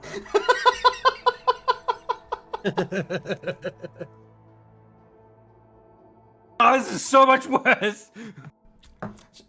Hereticus will look at Ramiro like, what is it? It's a ripper. Yeah, I was thinking it's a tyranny. Yeah. Yeah. Okay, so it is. Excuse me? Hereticus would take a pic recording of the Ripper. Yeah, did we kill it, did we? No, I gotta go, Midas. How's it look as you go and catch this thing? He's not trying to catch it. He's trying to skewer this thing with his knife. Like he's trying to end its life right then and there. So he's trying to like get it and just like drive the basically if he's gonna jump, he'll jump, like grab a hold of its back with one arm and just drive his mono knife right into its skull, trying to like just basically just kill this thing because he does not like the fact this is here. That's his instinctive thing. Like he's from the Underhive, he has never seen this. He wants this dead for some reason.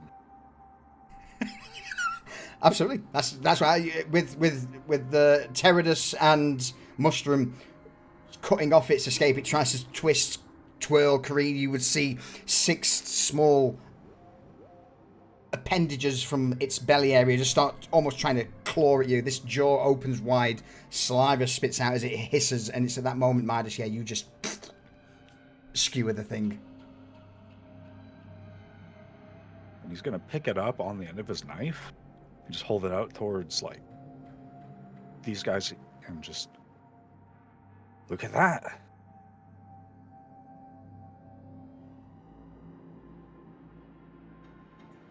Well, shit. Oh, that can't be good. No, it cannot. That is definitely not good. What the Is hell that- is it? Is this pets for them? No. I'll be taking that.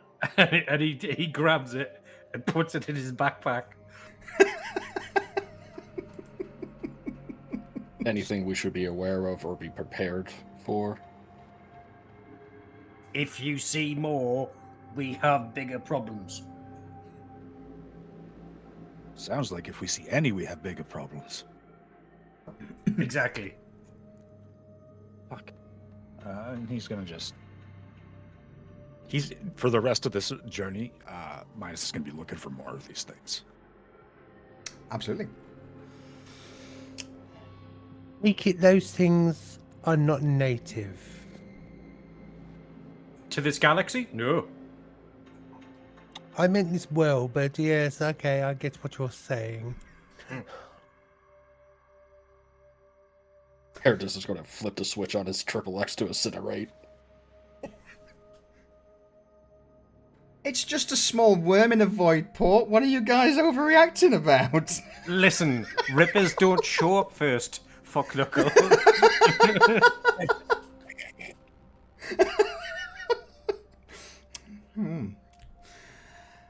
You continue the journey through the maintenance ducts, this time a little more cautiously than before, less cavalier.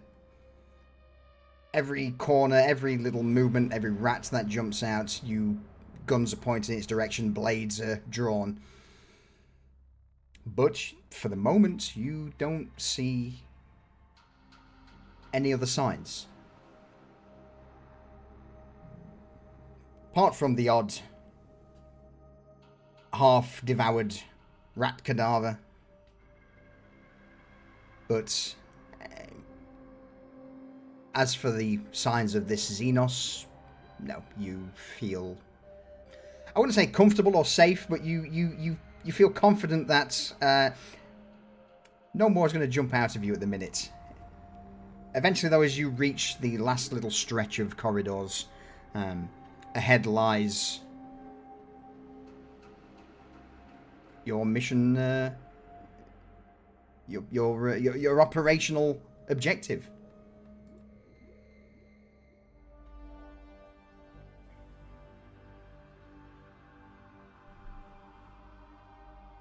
Before you go through the small vent that leads into the chamber, is there anything anybody wants to do? Let's go home. No.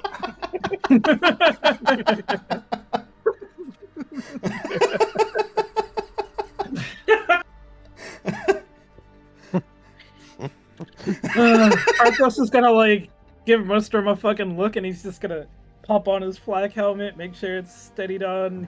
He's just gonna shake his head. Remio's just gonna be like, okay, when this is on, the only way we can communicate is through, and he's gonna point at Mustrom.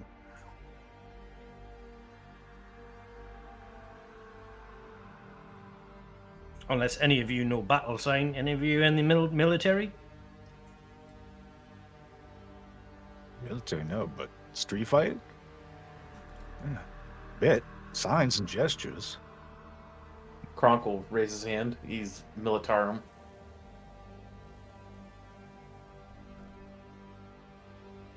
He's just Okay, going to start running through everything he knows, like pointing his eyes, then pointing over somewhere else to look at something, like put his hand up for stop, and like pointing, like with the knife hand for go.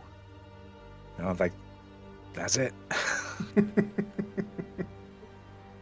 That'll do. That's how we're communicating, unless our resident brain surgeon talks to you in your head.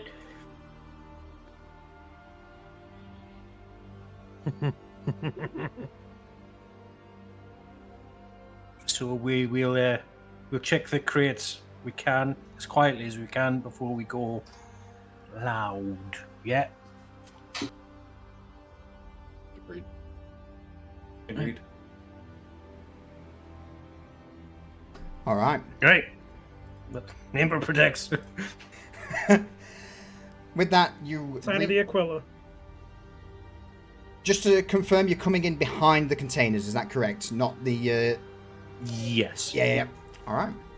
So,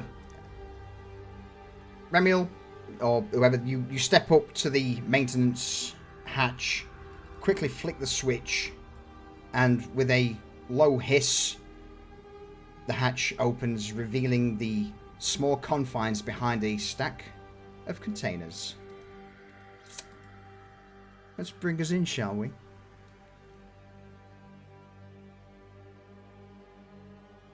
I'll let you all take a moment to glance at the situation.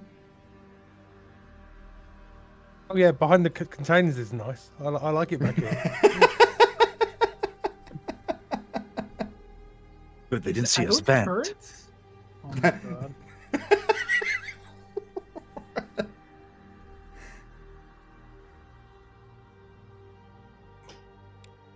So can we get eyes on these guys? It's not so much eyes. It's more a case of any Auspex scans that you've got. You just quickly whiz it through, and you begin to pick out where people are in this room. You would see who's going to be the main Auspex user for the role that I'm going to ask for.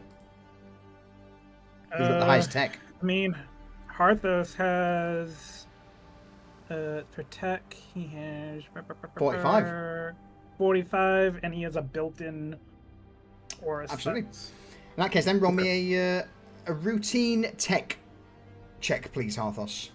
As you emerge behind the containers, immediately your auger array kicks in. You pick out life signs. You immediately notice that there's 2 turrets that are currently active, sweeping the area, and you would also notice that on the landing pad underneath this large hatch here there is another turret that is currently deactivated.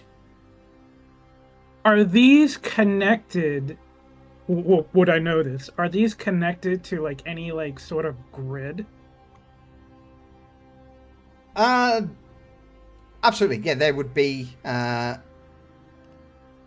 way to disable them, a cogitator by the main door. That. Well, so I guess my idea is there anything over here, right? No. That I could potentially time? No. Okay. No, you've just as you can't look, like cut power to him. Correct. Not from there. No, you would have to basically get to the cogitator at near the door to disable the turrets. One that's right underneath the turret. I mean,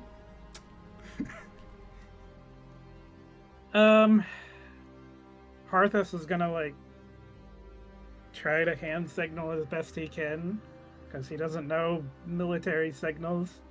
He's gonna point out the 3 turrets, and under this turret there's the cogitator. How do you signal that? So he's making like he makes like a little like turret hand sign with the and then the number 3, and then he goes, and then he kind of points at the directions they're in, and then he like makes like a little computer thing with his hands for the cogitator. What's a turret hand signal look like? It's probably very reminiscent to like the Loch Ness monster with two laser beams. Like a fist, and then you've got another fist on top with a single finger pointing out that you just twirl back and forth. Yeah. So Midas is gonna put both his hands up in front of his chest, like almost like Madonna style, like right there, and just like with 2 fingers forward, just like kind of like move his hands and like jerk it back and forth like it's a gun, like, and like, and then he looks at Harthos, like, and then he tilts his head like inquisitively. He's just gonna nod. Hereticus is going to take out his data slate, type on a screen, and say, "What the fuck?"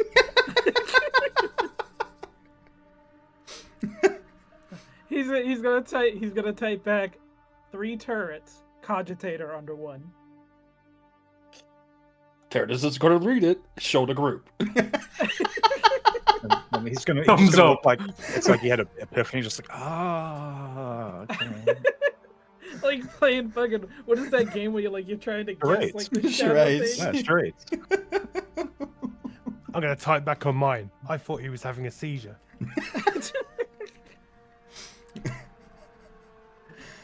Now, annoyingly for me, I can't do anything. I can't make any rolls to see whether they detect you because of the fucking stummer. So, Yeah, but, it's just that little levity. Just bringing a little levity. yeah, no, I appreciate it.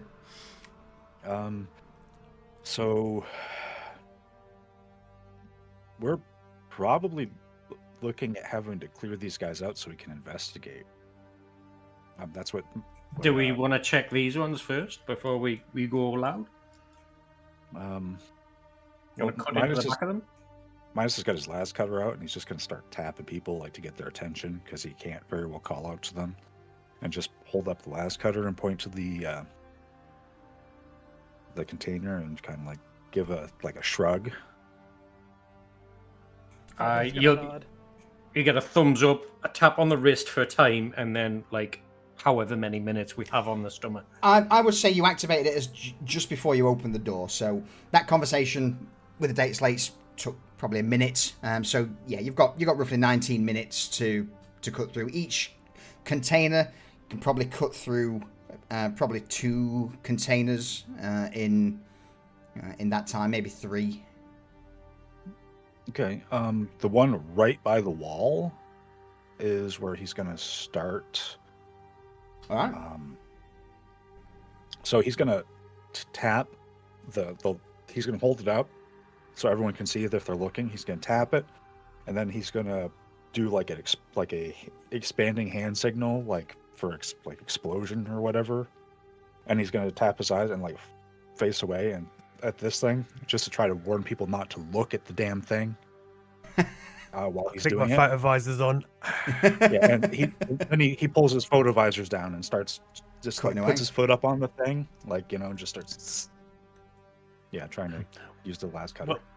Well, while he's cutting in, I'm gonna use my telepathy just to not read anyone's mind or anything, but just look for emotions, signs of alarm, or anything like that. Okay. Curtis has his last gun shouldered and aimed at the possible first avenue where somebody could come down. Yeah, basically the only avenue that you can be discovered is where Remiel is, as you squeeze out the back of this container. The rest of them are stacked straight to the wall. Yeah, so me and Kronk are stacked there. Remiel taking a knee with Kronk with his gun over him. Anybody comes around that corner is going to have a bad day.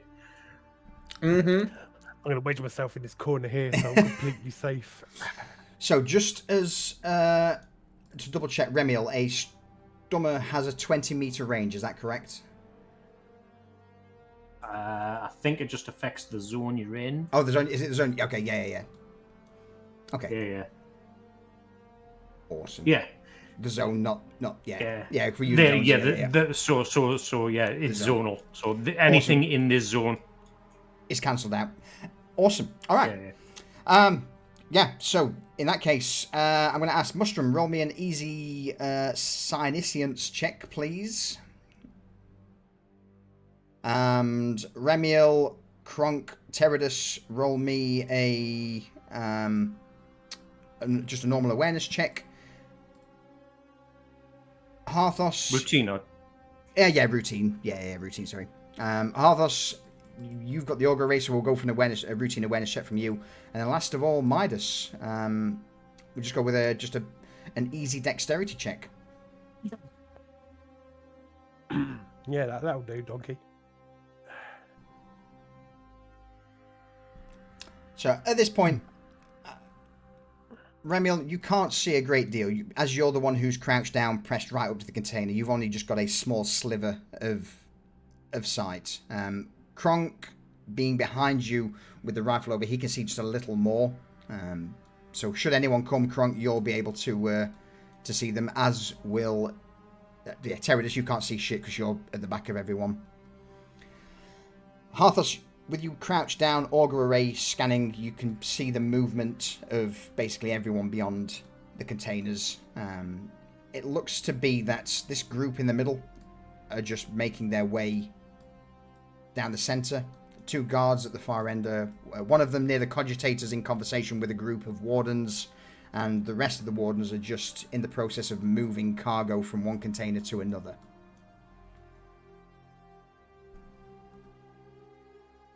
Mustrum. Kronk is gonna. Yeah, go on, Kronk. No, go on, go on. Kronk is just gonna tap Ramiel on the shoulder, just do the stop signal, and he's just gonna make sure that his Osmodia rifle is planted along Ramiel's shoulder, just kind of motioning for him to not move at all while the rifle is on him.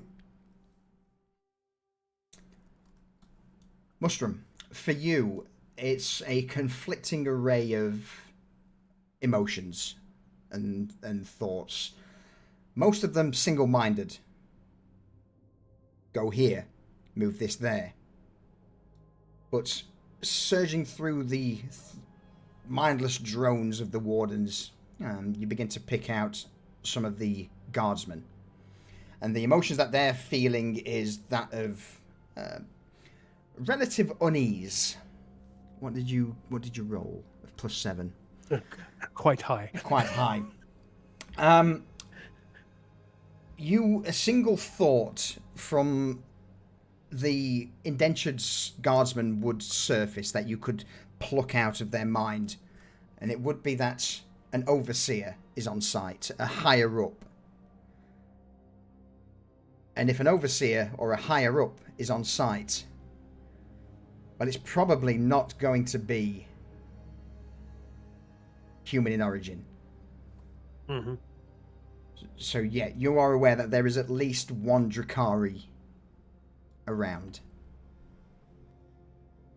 Wonderful. I'm going to relay that to the group. I'm going to resist the urge to just talk to them in their minds, because I don't want to scare them. That's a shame, because I was ready to ask for some rolls. Yeah, I bet you were. That's why I typed out my data slate and tapped Halfos on his shoulder, showed him, and then moved to Kronk, showed him, and onwards and onwards and onwards, so everyone's seen it. All right. Through all of this, Midas, you've been cutting through the nearest containers. Each one, as the large sheet of metal falls inwards, clatters to the ground. Well, at least that's what you would expect, but it doesn't. It's almost bizarre in appearance, as you expect this giant piece of metal to make such a loud noise, but they don't. It's completely silent. Inside of the first 2 containers, you would just see crates upon crates stacked of what appears to be some seeds or spores. He's going to fish out some. He's going to take a few vials. He's going to just having that in hand. He's also going to take one and put it inside the maintenance duct, just in case, in case something happens to these, so there's something to fall back to if they really need it. Absolutely. But he's going to start passing one out to Teradus.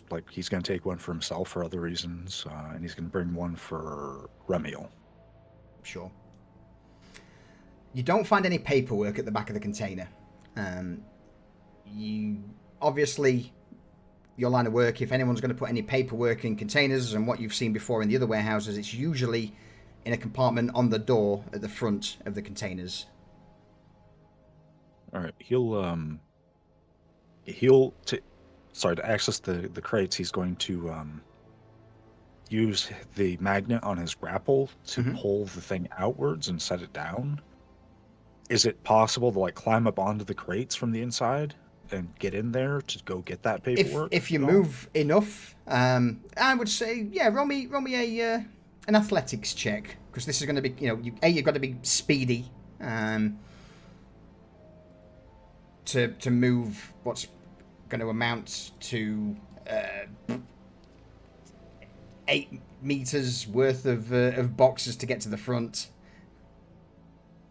Okay, if it's 8 meters worth, he's just gonna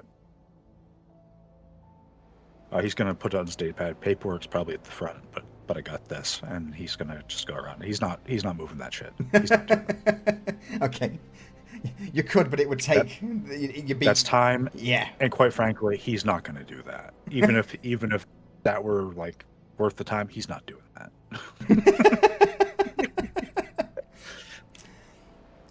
So yeah, that's basically the situation. You begin to move a few boxes, realize that the sheer amount that you're going to have to move and the time constraint, a little prohibitive.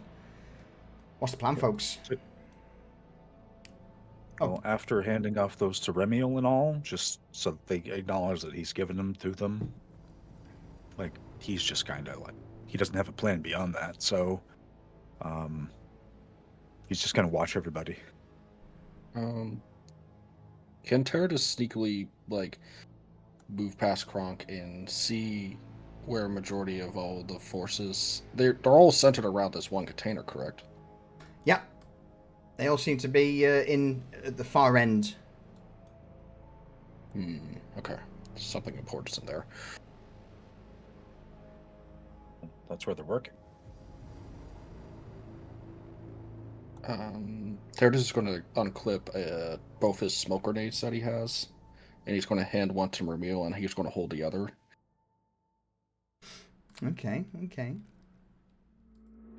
Does it look like we're going to start going here and, like, we're going to need smoke grenades? Like, I just kind of go wide watching this. Remiel will kind of to the smoke and then pull out a crack and load it into his underslung grenade launcher. And he just give you the If it looks like this is going to happen, Midas is going to use his grapple to get up on top of this. Yep, go for it. So he's just going to go up here, and he's going to lay down on it. Yep. And he's just going to get he's going to start lining up a shot on this guy. The guy near the cogitator. All right. Yes. All right. Okay, seeing the crack grenade get loaded, Teradus is going to swap from smoke to a choke grenade. You get a thumbs up. Bored. Mushroom's getting bored, so he starts to try and whistle and realise no sound's coming out. And he just sits there sulking.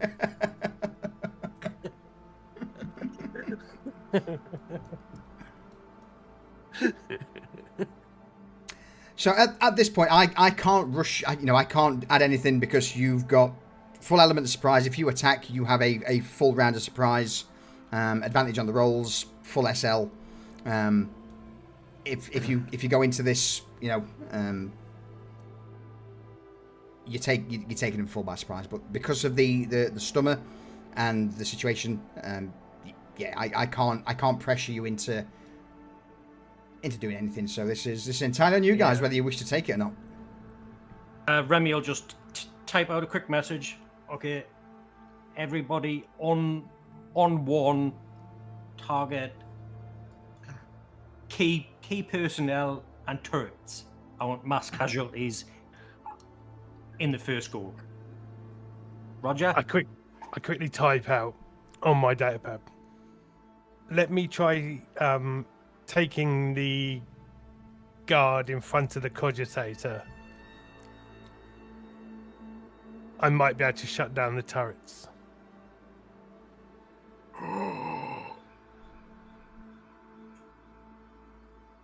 Teradus would give a thumbs up to that. Tap Midas on his foot. Make sure he knows not to shoot him just yet. The thing is, Midas isn't going to shoot. Like, he's got the gun there, and he's looking around. He can't hear anything, so he's waiting to see something, like an explosion or like them acting, and then he's going to look back over, and then that's when he'll act. So yeah, we'll open up with Mushroom. I'm going to safely Just say... want to remind people. Go on. Yeah.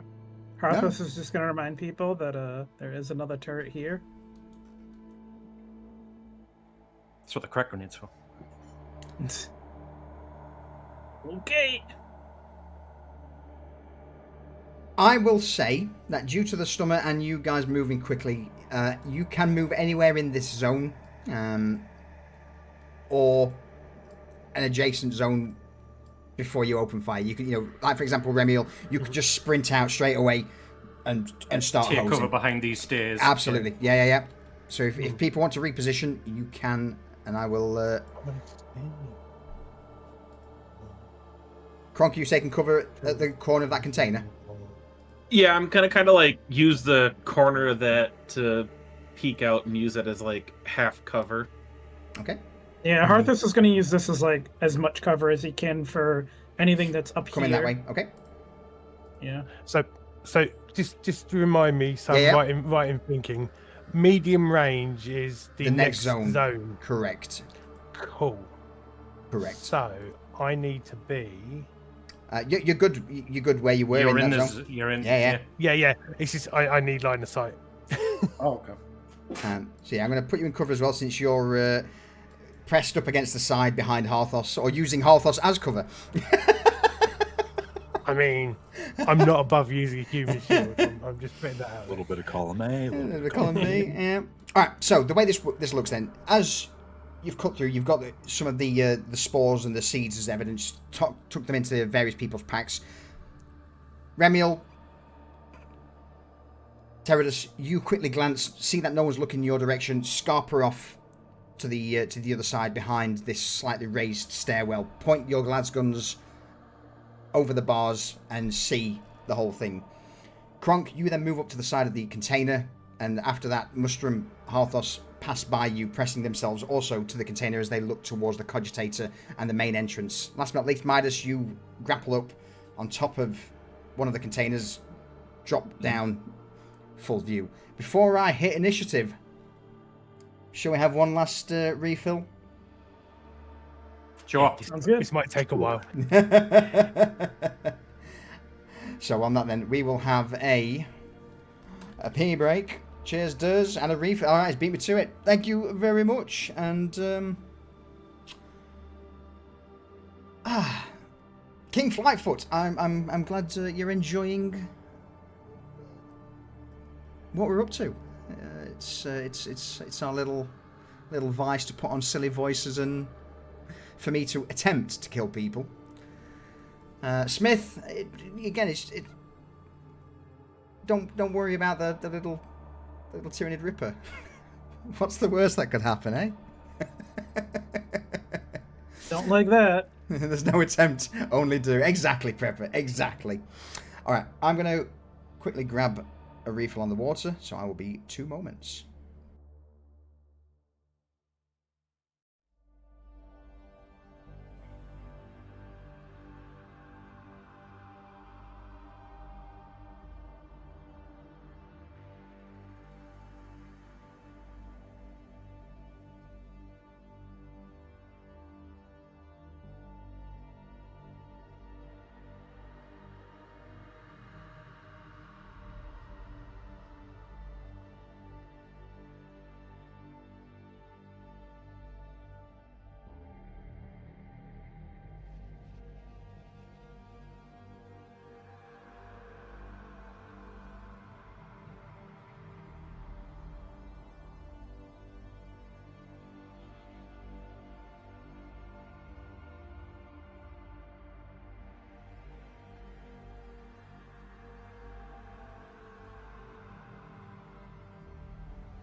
All right. Question solution. Yes. So when looking at like the shapes of like these zones, right? Yep. So like For medium is only the next zone. adjacent one over. Correct. So this one and Yep. this one would be the only ones And that one. that I would get, that I would be able to reach with my weapons, correct? You can shoot past the range, but you're at disadvantage for the length. Okay. So yeah, you can shoot. You know, it's a gun. You can shoot it wherever, but accurately, you can only shoot it into the next zones normally. Anything beyond that is then at disadvantage. Okay. So even if I like stepped here, right, into this zone. Yeah, if you move into right? this zone, yep. Since that is technically next to this zone. Yep. That's medium. Okay. It's kind of a weird system. It but... is. It is compared to D&D and others. It's more abstract in positioning. So I'm hoping there has been talks on the Discord that they may be looking at adding the grid system in, and I hope they do. I really hope they do, because like this is weird, right? Like, because if you look, this is only like a little bit, right? Here. I get you. Then... yeah. I get you, man. I understand. Just so weird. It is. I understand. It's just yeah. Preaching to the choir. Also, one more question while people are still out getting drinks. Weight. So encumbrance. Yeah. How does that work? Because I noticed I'm almost full on encumbrance. So is it do skills give you more encumbrance, no, or is that like just like a static thing? Equipment. So it's basically based on your strength bonus and your toughness. So you've got 24 strength. So the 24 strength will be 2. So you get 2 encumbrance plus your toughness, which is 3. And then together it gives you 5 encumbrance. Then you have obviously backpack and slings, which adds another 4 encumbrance that you can carry. So basically it's just a flat, most things are only encumbrance 1, but other weapons may be 2, or armors maybe, more. Like you got the greatcoat, which is encumbrance 2 when worn. So. Well, I was just worried because the armor I had potentially asked about, the encumbrance is very heavy. Yes. Yes. So I don't know if that would work. You may have to get rid of some. I mean, you could wear it; it would be comical. Yeah. So you may have to drop something like the chainsword, and maybe even the body glove. You have to see. You have to check your encumbrance, whether or not your body can cope with it. And alas, you are a weakling, sir. Squishy boy. You need to hit the 40k gym. And don't skimp on leg day. Got to get the Dark Eldar stems that make these mutants so muscly, dude. Absolutely. I mean, that is something Midas has thought about. Get the corpse starch smoothies to that, haven't you? Yeah, all that protein. Well, there are ways around it, but we'll discuss it at the end of session. Okay. I was like looking at the weight, and I was just trying to figure out. Yeah. We'll have a chat at the end about what you can do for that. So there are ways. All right. My guess is that it's go time, gentlemen. I believe so. Yes. Walk in the Emperor's grace. As you all take positions, ready to move, to act, if you would all be so kind as to roll me initiative, please.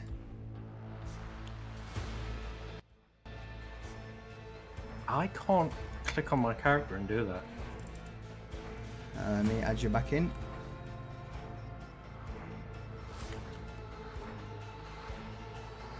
Can you now? No, I can't left click on it. No. Refresh Foundry quick. Maybe because we switched a lot of scenes.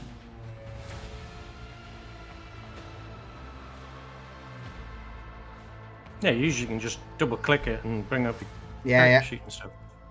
Yeah, I was having the same issue. There you go. There's your cool. Ta. No worries. Just Foundry things. All right. So, kicking off. Midas, unless anyone wishes to change their initiative order. I would like to go first, if possible. Yeah, can we bump half us up first? Mushroom. Mushroom. Yeah, mushroom. Go on, Midas. I was just going to say, in the first round, in the surprise round, Midas isn't acting until he sees things happen, so he's not going to go first. He's just going to hold an action to fire. All right. In that case, then, for this round, I will say you can activate in any order you guys want, since you were the ones initiating combat. So yeah, Mushroom, you get to go first. Okay. It's time to go for some warp power. We'll do that. We'll do that. I have that. I've got advantage because it's a bullshit talent.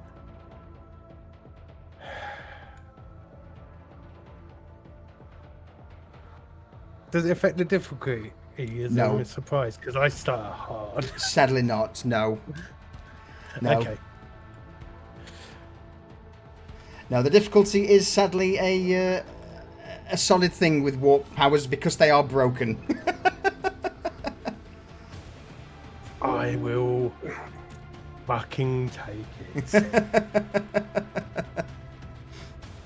All right, Dominate. He needs to pass a. These aren't very good. Oh, so close. So close. It's a good roll, but it's a hard check. It is a, yeah. Yeah, it's a very hard check. Yeah. All right. So, Mushroom, you dominate the guy. What's this look like? Since it's a psychic power. It's not terribly over at the moment from around me. My eyes start to glow, and I seem to be looking off into the distance as my vision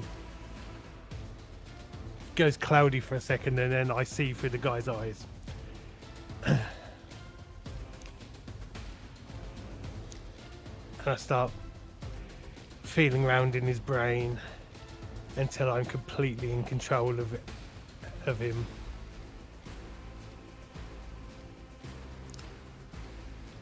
Can I control him now, or do I have to wait for his initiative? Or... Yeah. So basically, you dictate what he does.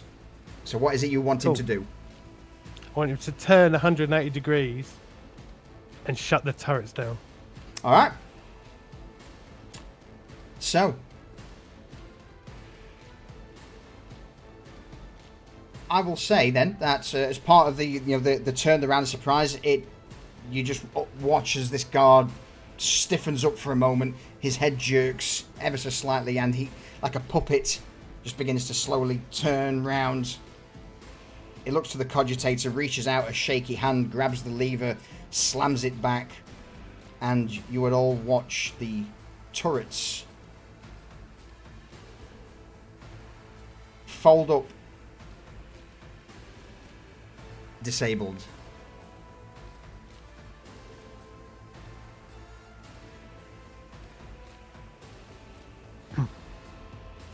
And I'll just tap Arthos on the shoulder to say, go. Alright. Arthos, if you're up next, what do you do? Arthos is going to take. He has his big bolt pistol and his lasgun out, and he's going to peek out and aim at these guys here. Yeah. And he's going to take a shot. I'll take some shots. Let me find my bolt pistol. A bolt pistol comes around the corner. clink. You aim down the sights, squeeze of the trigger.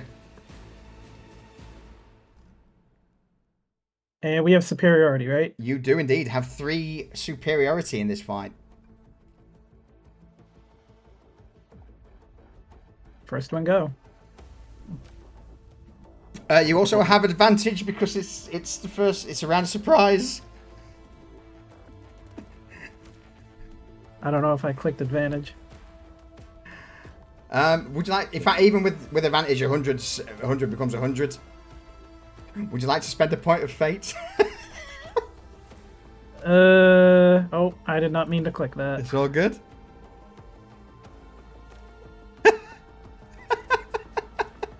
didn't mean to click that. Do you want to spend a point of fate to re-roll? Yeah. All right. Right click on the bolt pistol and. That's a shame because you twisting a nut would have been funny. In the silence of the Stummer field, there is a flash. And then all of a sudden this round just whizzes downrange, slams into the back of the squad of wardens who are completely unaware, blasting through one of them immediately and dropping him to the ground. Alright, and then his las pistol rounds the corner. And he takes a shot there. Absolutely. And So that would be a normal roll. So it's not because normally it's disadvantage because you've not got gunslinger yet. So it would normally be disadvantage, but because it's a round of surprise, it's back up to normal.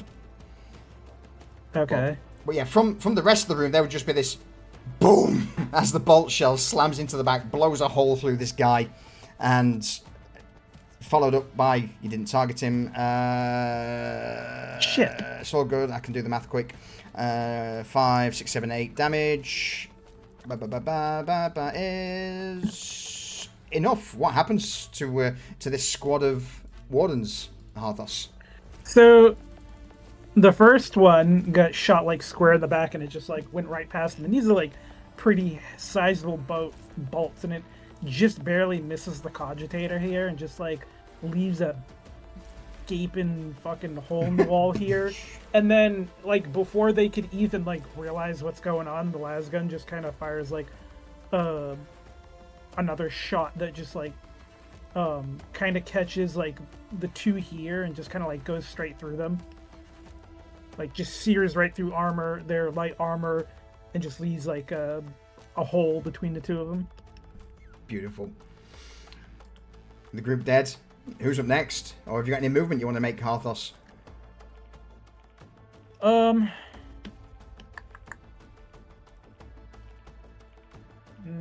Harthos is gonna stay here. He doesn't Right. trust going out there yet. Alright, who's next? Remy will go next. Alright, Remy, what are you up to?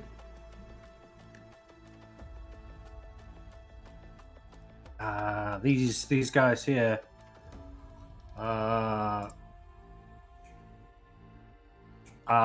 With advantage, did you see? Yep, it's round of surprise, so you get advantage on the attack.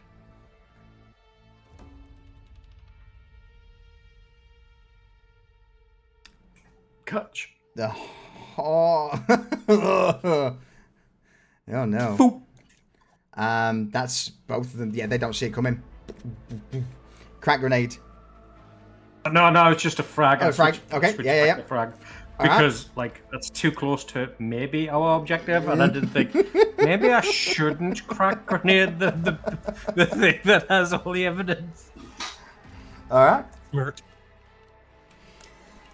Yeah, you just thunk, the underslung grenade launcher sends the round down range, and there is a second loud boom as the frag detonates, shredding the first guy in the warden squad, and immediately wounding the indentured guardsman. Any movement? No, I'm just going to Staying be in a cover? firing platform from here. Yeah. All right, absolutely. Next up, who have we got? We'll go next. Bronk, send it. From where I'm at, can I see this guy? I would say sure. That would be extreme range. I give no fucks about extreme range. Yeah. The Asmodeus sniper rifle levels a light press on the trigger. And actually, with the Remiel moving out from the stummer now, I would imagine at this point shots can be heard if it wasn't silenced. Yeah, it's gone very. I mean, a bolt had just detonated some people, and a grenade just went off. So, yeah.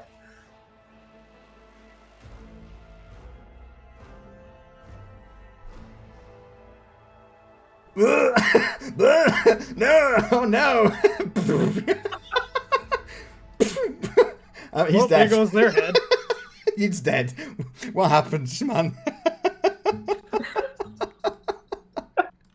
Just. Well. Oh man. The round from the Osmodia goes out, and you don't even hear it. You just see a little hoof, Yeah. Just... and his leg just severs from his body, causing him to lose balance and smack his head off the ground with a sickening crunch as the force of the impact caves his skull in. Jesus. Any movement? Nope. All right. We've then got Teradus or Midas to go next. Teradus, you can go ahead if you like. Yeah, I am going to. Well, Teradus is going to attempt to throw. I want to throw a choke grenade, but I want to aim for the one with the container. I'm assuming that's like extreme distance. Yeah, that's extreme. Extreme, yeah. So that would be hard disadvantage. Oh, we also have advantage and superiority, so yeah. Sort of equal out. So that would bring you up to a normal roll. It would still be hard because you're throwing it that far out. So yeah, basically it'd just be a hard with your superiority.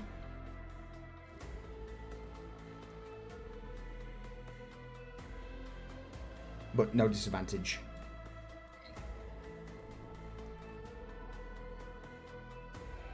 Oh, I saw the 90. I saw the 90. I saw the 92.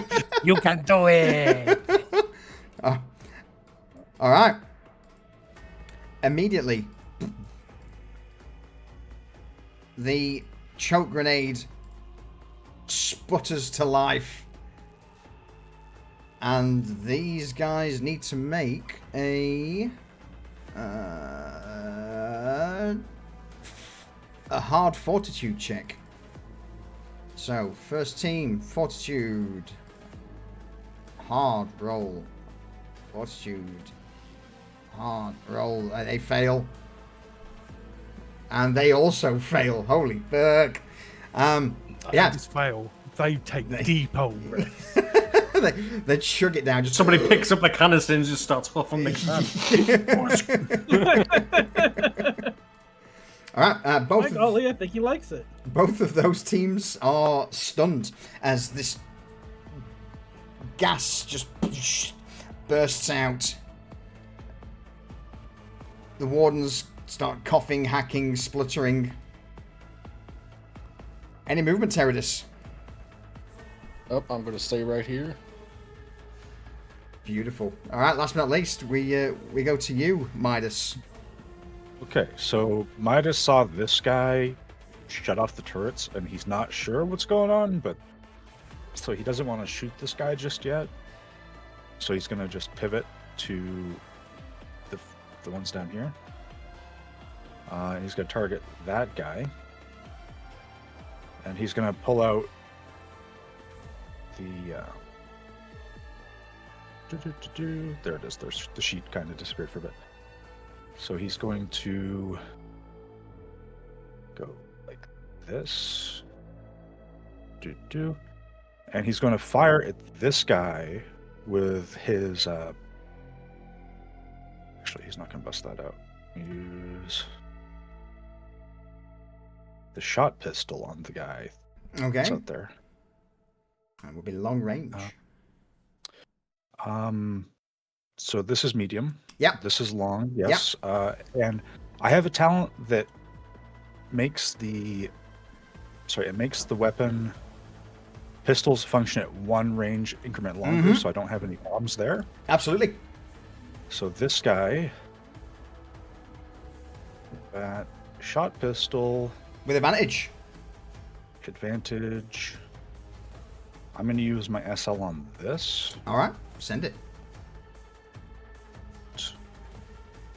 Advantage.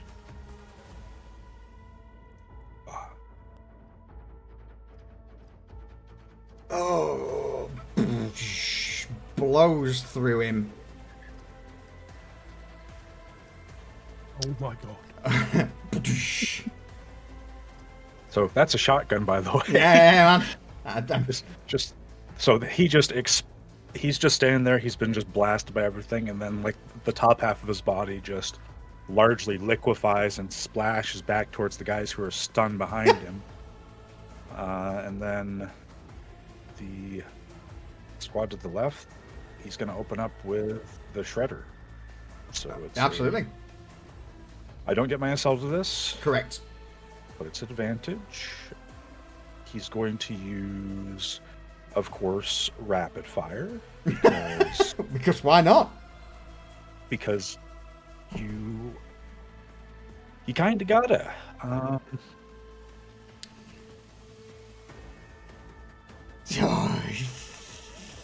Phil. Still a success. 69. Nice. Nice. Nice. Alright. Yeah.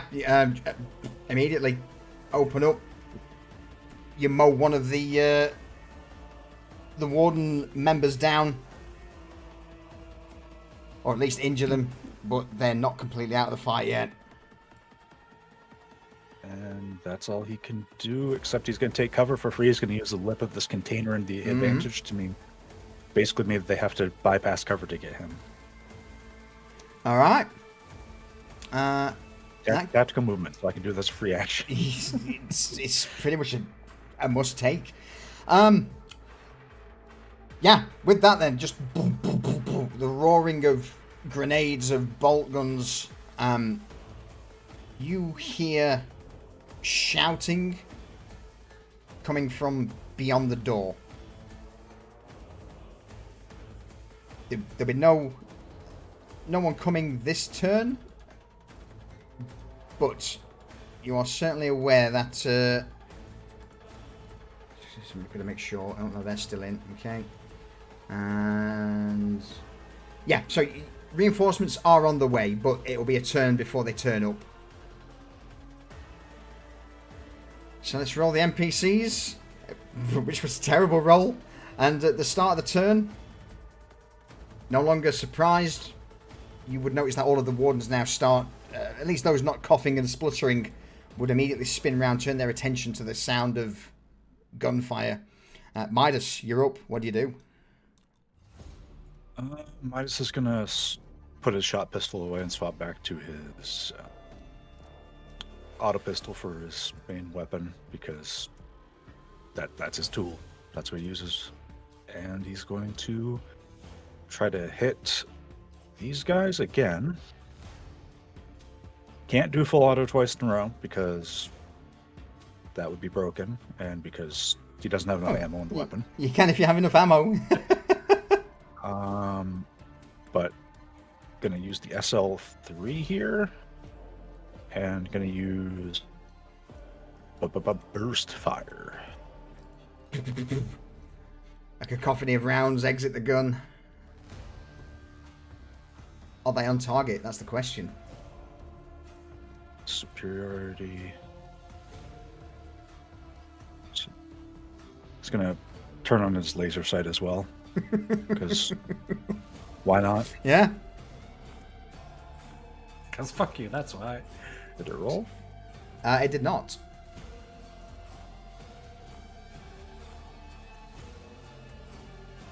Now it did. It's a solid roll. They will attempt, the remaining guys who aren't wounded, to dodge out of the way of this. Oh my... And they form a perfect line. Harry, this you filthy casual. What happens to him as you just send a ripple of fire into the remaining wardens? Well, I think that this entire thing has just been like an instant of rapid fire, everything. It sounds like a war zone all of a sudden.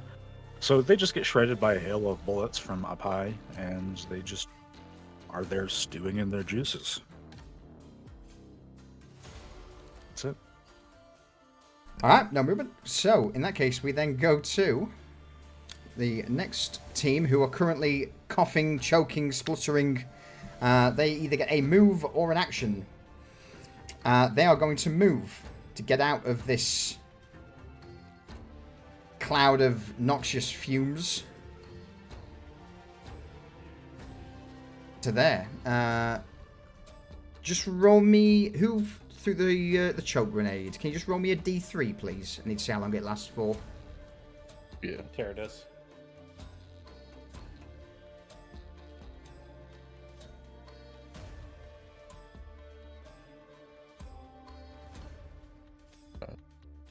/R space. /R space 1D3. So that's what they can do. We then go to Remiel. 2 rounds. Okay, so basically the round you threw it. One next round. Alright, Remiel, you're up. So this is Deactivated. higher, is it? Yes, it is higher, yeah. Is there anything to take cover on up here? I mean, you could. It's probably Like if I went prone, Yeah, like yeah, up there. yeah. Then I'm gonna move into that zone, go prone here, All right.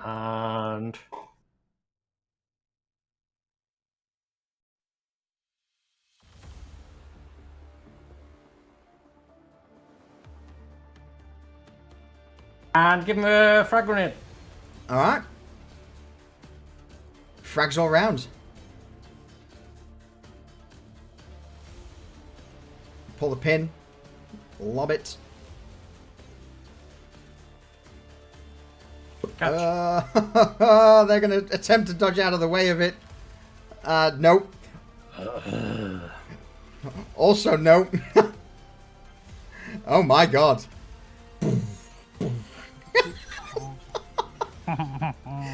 As this grenade detonates, shrapnel sent in all directions.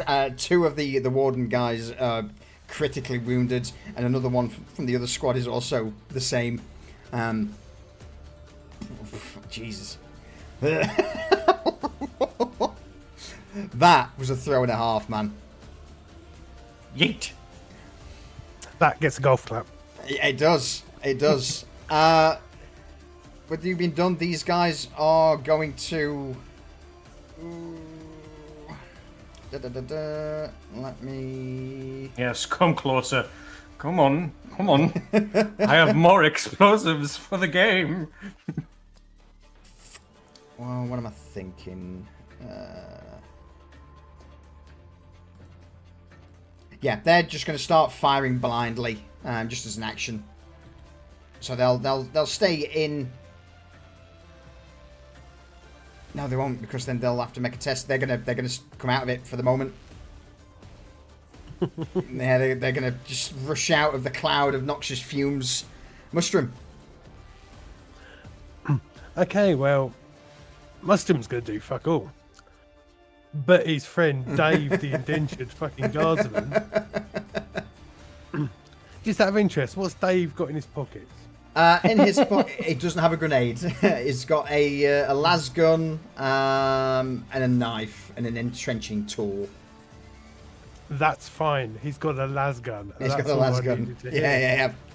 He's going to give these guys the full good news with, you know what I'm going to say. Yeah. Give him the auto fucking... Well, I think that the way it works is you still get your turn, but you just dictate what he does on his turn. So you still get to do what you're doing, and then at the end of his turn, he he does what you said, which is going to shoot the friends, but then he'll get a chance to try and break out of the domination. So on his turn is going to be shoot his friends. So you still get your turn to do whatever you want. Okay, well, I'm going to move. No, I'm not, because I've got the wrong thing selected, because I'm not clever.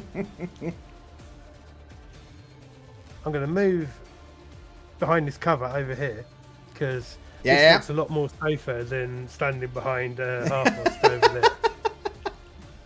And I'm not going to actually do anything, because warp charges. Okay. And I'm not going to hit anything with my pistola. Alright. So I'm just going to take cover. Yeah. Beautiful. That turret is no longer in play, so I can get rid of that from initiative, and that one, because they're deactivated. So we go to the Warden squad that's nearly dead. That was just blown up by Remiel. Did you skip Mustrum? No, we've just done him. Yeah, I've just done it. I just moved and take some cover. Yeah, I just got rid of the turret that was in initiative order. So yeah, they are going to. Probably not happy with me. They're not. No. You're going to get a rapid fire stub auto. A trifle miffed, you might say. Yeah. So immediately you just see the remaining couple of wardens turn their attention towards you, Remiel, and just.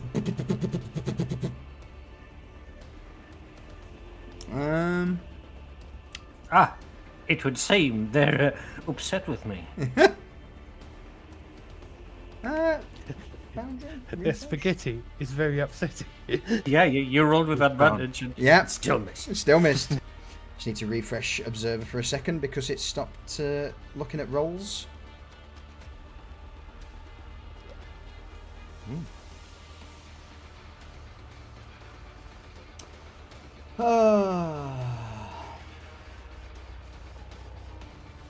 Alright, okay, we've lost pictures as well. It is what it is. Alright, okay, cool. It's all good now. We're all good. Alright, yeah, so once they've done that, they're going to move just below you and try and take cover from your immediate shot just below the lip where you are, Remiel. Kronk. Okay. Well, seeing as they just took a shot at Ramiel and they're moving, he's going to move just a little bit closer to here. And he's going to shoot that group that just moved. Alright.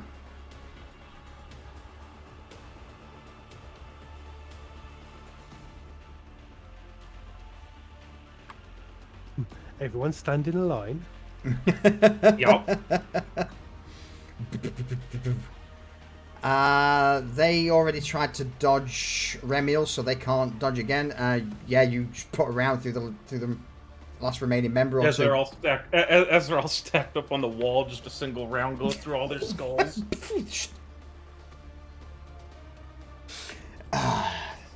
Savage. Yeah, that's them. Done. Out. The bodies drop to the ground. Teradus, what do you do?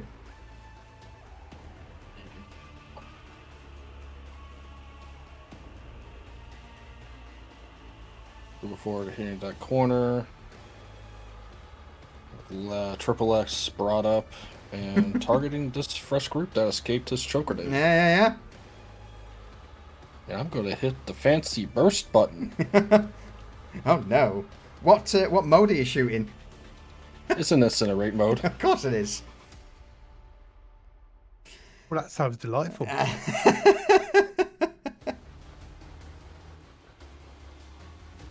Send it. Oh, what is with these rolls, man? Fuck off. That's a fucking good roll. They haven't dodged yet, so they will attempt to dodge out of the way. Oh, it's not going to make a difference. Fuck it, we'll give it a go. It's reduced it by some, at least. Ooh.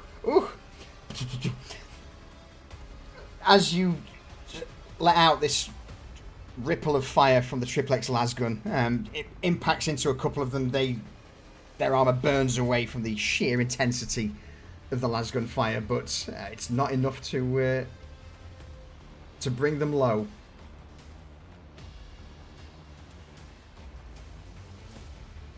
Do you have tactical movement, Teradus? You don't. No. Okay. No, I don't. So you, Not yet. You lose cover. Harthos.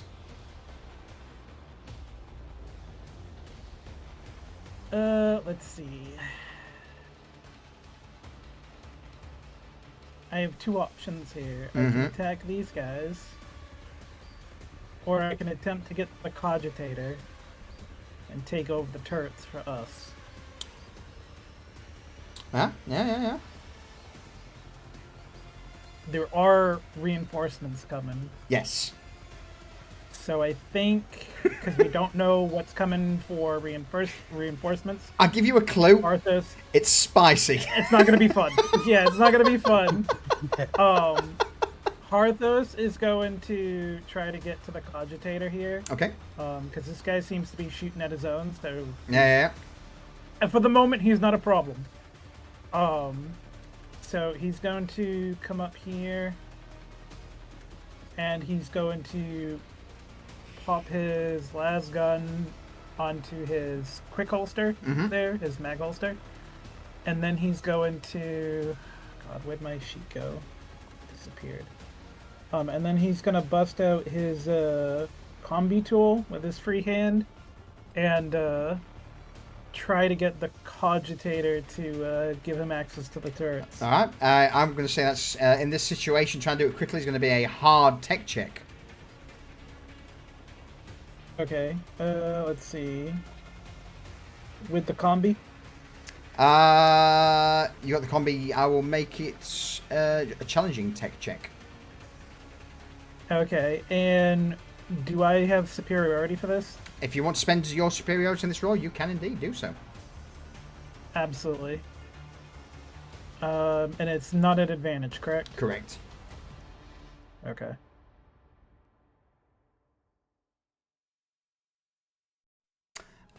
Oh, thank God. All right, yeah, you managed to quickly start hacking into the Cogitator.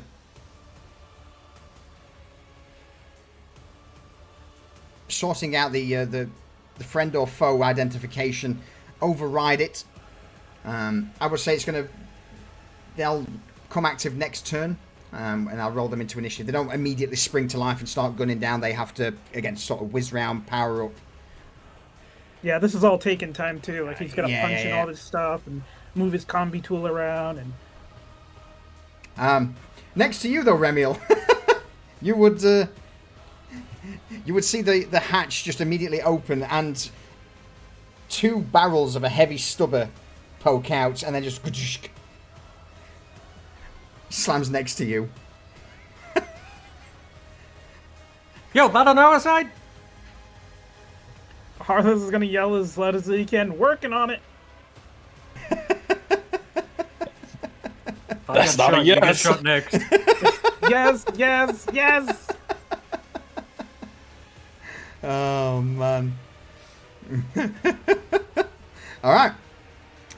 What you have there is some spicy cover. Yeah.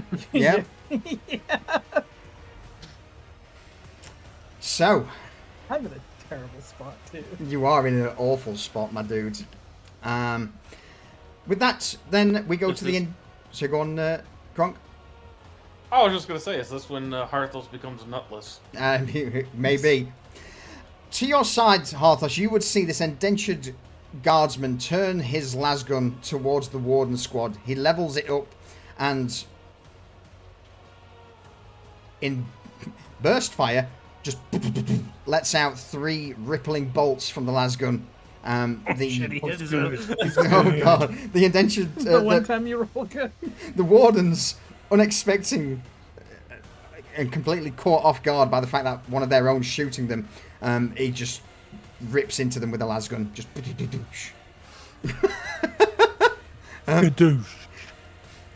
and then he's going to just stagger forward towards them with a lasgun held, pointing in their direction, and he's going to attempt to try and break out of this stupor. I believe it was a hard presence check. Possibly. Yeah, no, he's still under your control. Your soul is mine.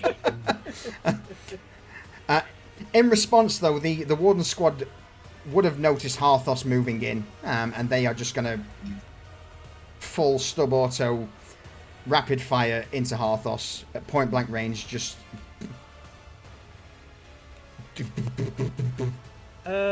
Harthos, can he try to dodge that? absolutely, you can indeed try and dodge. You're right. It wasn't a nut shot.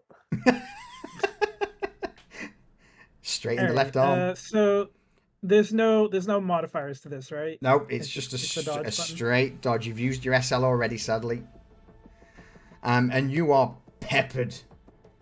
Absolutely peppered with rounds from the stub autos. And they just unload into you. Luckily for you, your augmetic left arm takes the brunt of it, which reduces the damage one more than it would if it hit anywhere else. So yeah, they just I'll ping, take it. ping, ping, ping, as the rounds impact against your augmetic arm and your shoulder pad. It's at this moment where, at least for Harthos, you would hear heavy footsteps, lots of footsteps, and this voice just barking orders. Move, you oafs! Move! Go! Get in there! Something is not right, something is awry! And immediately, Harthos, you would see a large group of individuals just storm out of the entrance next to you. I'm in danger. Not ideal. Oh, Everyone who can see this, at the very back, you see an Ogren gunner with an autocannon in hand. I need everybody... So this is a dangerous weapon. When this weapon is first revealed, all opponents must make a challenging discipline fear check or be forced to use the take cover action next turn. If no cover can be found, they become frightened. So I'm going to need a challenging discipline fear check from everyone who can see this Ogren, who's just walked in with the autocannon in hand. Do you want me to make it from where I am? Because it's kind of maybe theoretically visible. I'm good to do it. I'm glad to do it. Yeah. We'll do it. Okay. I don't use Fate to reroll that. I am gonna fate reroll mine. Yeah, same. You said challenging? Challenging discipline fear check. Holy shit. Oh no! I've compiled a lot of the spices into this one, Dendra. This is very spicy. We have got 2 Ogren guards. 3 Ogrens. Yeah. An Ogren gunner, the Drakari overseer of this operation, and we've got a guy with a flamethrower in there. We've also got an indentured enforcer who's got a hotshot las pistol and a power sword. Power sword, eh?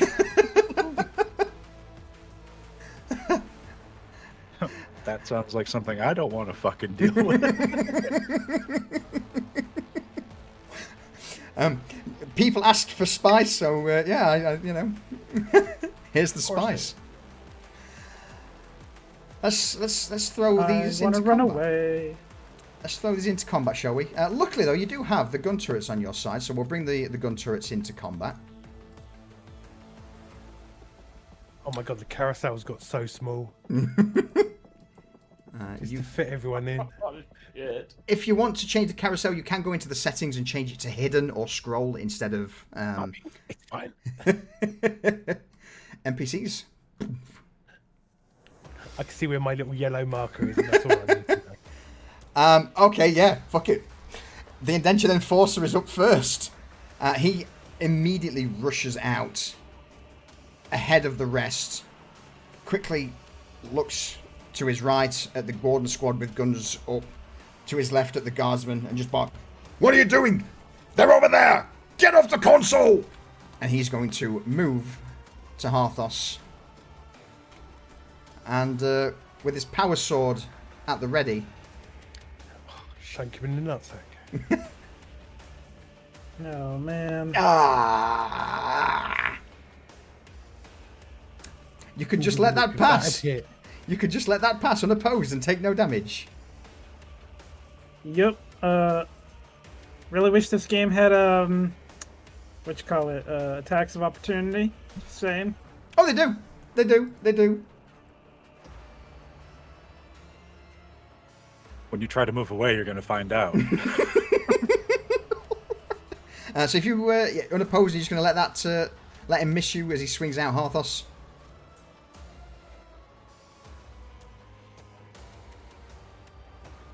Okay, so I click unopposed, I guess. Yeah. Alright, so yeah, just whizzing over the top of your head or millimeters away from you as you step back from the panel. At the last moment, you hit the button on the cogitator that causes the turrets to spin up. Now, viewing you as friendly and the others as hostiles. Midas. Yeah, this changed everything. Well, we've got these guys who are injured, but this guy has a power sword and he's about to murder Harthos. He's gonna skin me like a turkey.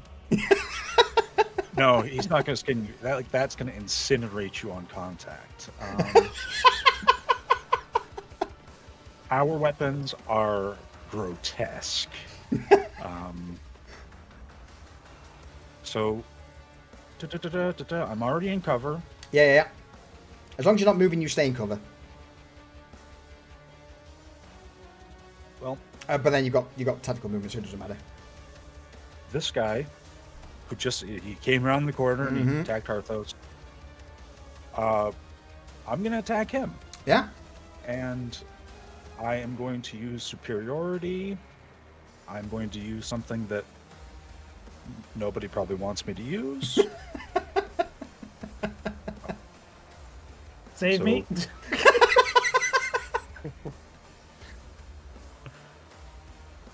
So this is 2 plus superiority. So, actually, no. This is just going to be straight superiority because this is not my standard weapon. Okay. I'm trying to make sure I get all the stuff in there. And burst fire.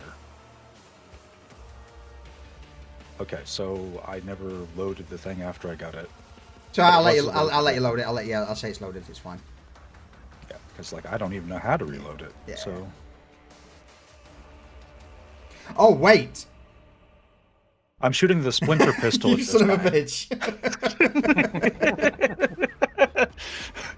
Because splinter pistols are nasty. Uh-huh. Combat. I'm just gonna put the ammo to.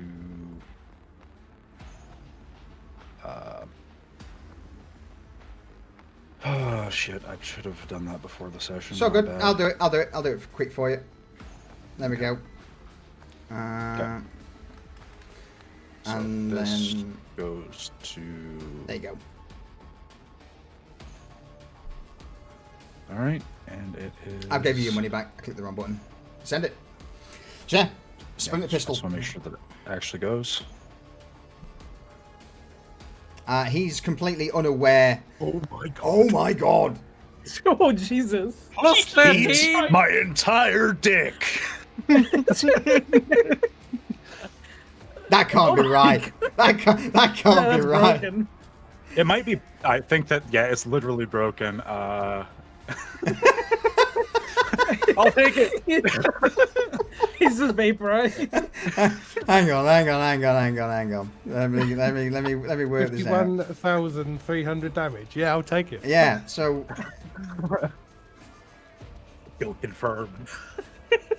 Fucking just Kamehameha hit this guy with the pistol. Did he dodge? no. I'm just checking to see what the hell that was all about. Because that's. I don't know. No, he doesn't dodge out of the way.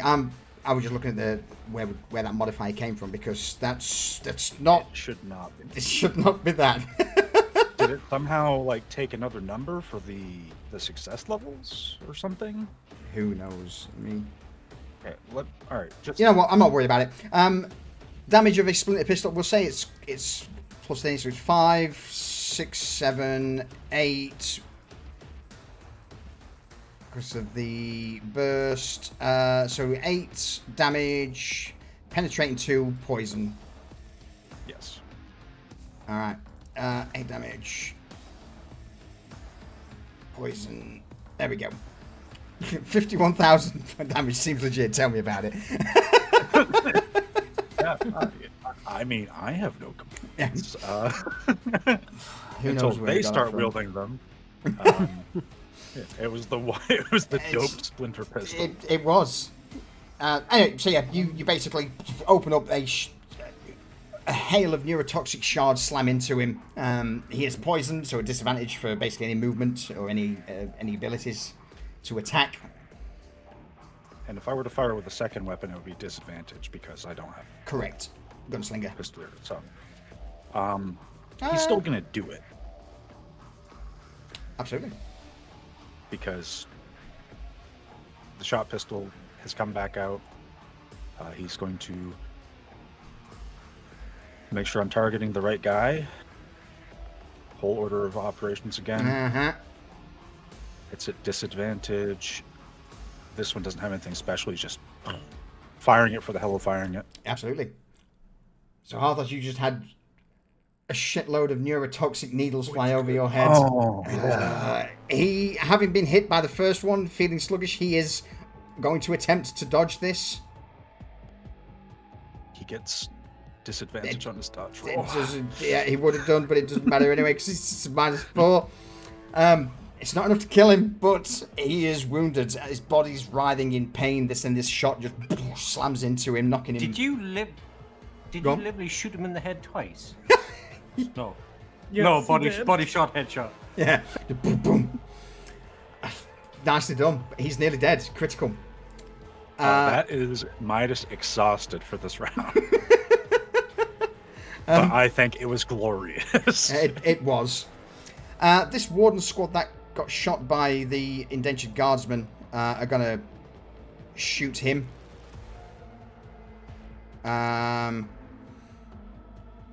We'll say that they draw their auto pistols for this one, and they're just going to try and gun him down with rapid fire. Some of the shots just. He can't dodge because he's not in his right mind. He's like a puppet, so he is going to take it. Yes, fair. Yeah, as he's just riddled with bullets from the various guns from the warden squad. Next up, Ramil.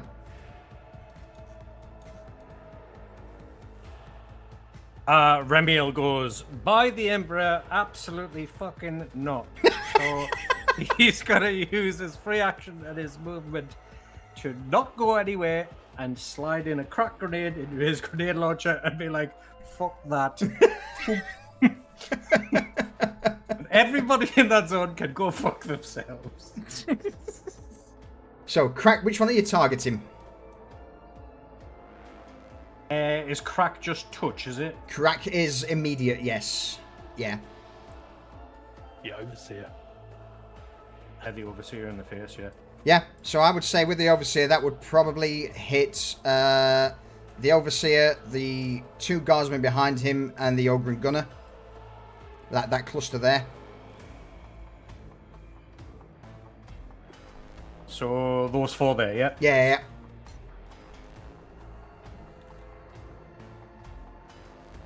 Roger that. Don't cracks have spread? Yes, which is thing. It's not blast. So blast is the zone. Oh, Spread is okay, things in okay. immediate Spread is melee immediate, distance. yes, Yeah. Send it. As you send the crack grenade downrange, the Drakari Overseer just locks eyes with you for a moment. Remiel. Filthy monkey! Shut up. It's +0. Hey, it's a success. It's a success. They are going to... They're obviously going to attempt to dodge out of the way of a fucking crack grenade. Oh, no. Come on, boys. What have we got?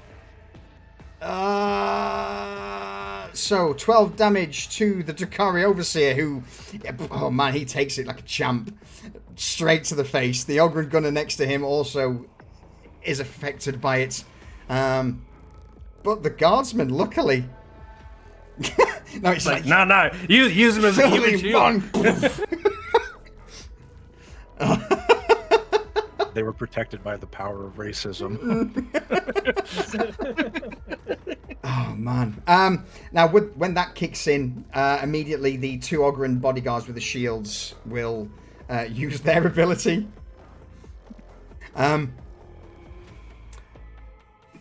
They move in to to basically defend the Overseer.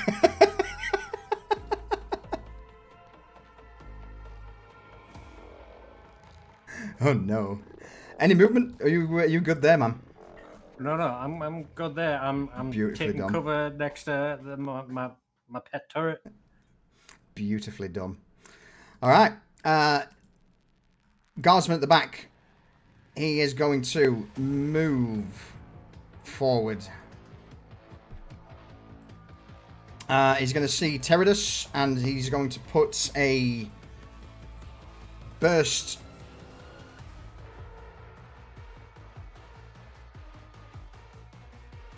No, he's not. No, he's not. He's going to do something completely different.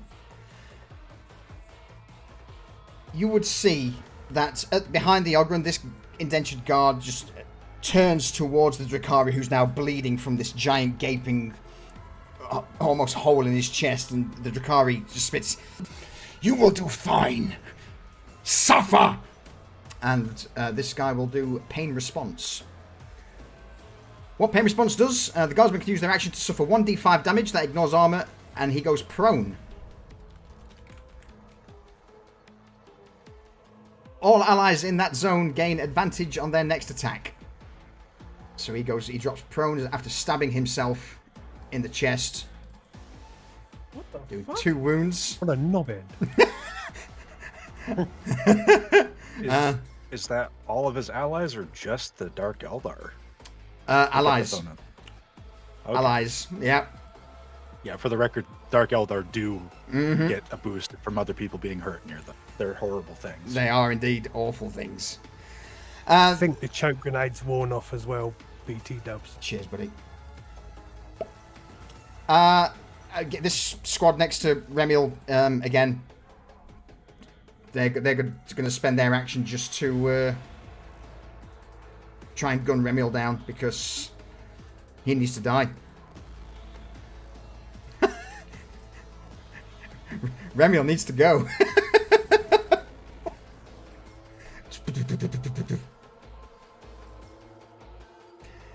Remiel, shots begin to bounce. You're getting +2 armor from cover anyway. Go on. Are you prone on the platform? He is, so they would be at disadvantage. So that'd be a 41 Be a +1. to them, +4, so you dodge out of the way. I'm roly-polying. I'm dodging. I'm bobbing and weaving. Actually, no, it would have stayed. No, it would have still been a 14 because burst fire gives rapid fire gives advantage, and that just cancels it out. So I rolled it right first. Yeah. Okay. So it's good. Yeah, disadvantage and then advantage from burst fire knocks it down to normal, so it would have just been a 14, which they rolled. So yeah, it's 8 damage in total minus whatever armor. So I think that does like no wounds. What's your armor? 6. Plus the 2 from cover. Oh, 8. Nothing. Yeah, I'm good. Yeah, so just shots begin to erupt around you. Some bounce off your armor. Ogryn Gunner takes offense to having his special Slinky Man shot, and from behind will look down towards you, Remiel. Autocannon leveled And at advantage, because the pain response, you just see the auto cannon just boom, boom, boom, boom, boom, boom.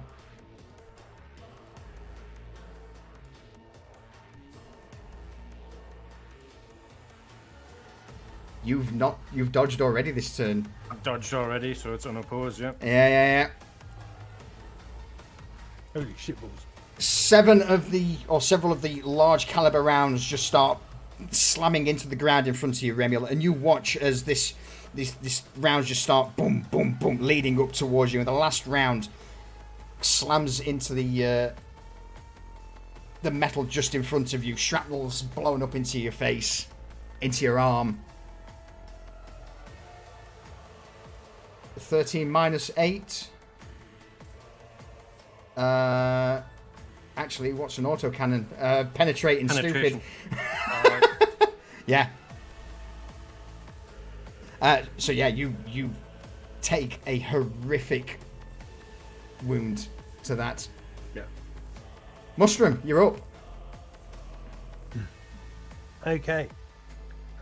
I don't want to be here. Get the evidence and go. So what I'm going to do is I'm going to move this way towards the exit. Uh-huh. Because I'm brave man.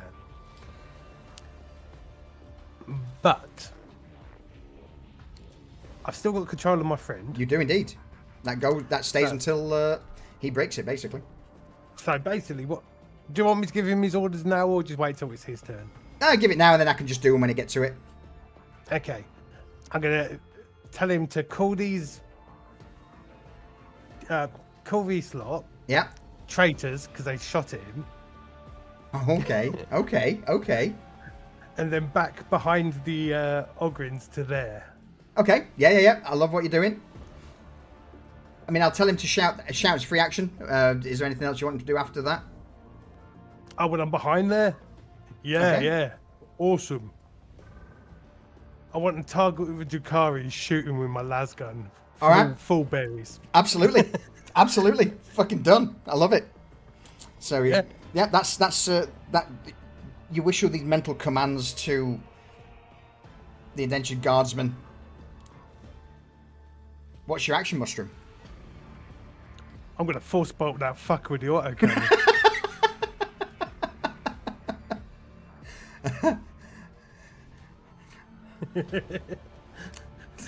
Do we not like Fuck it? your shit, go. He just shot my mate.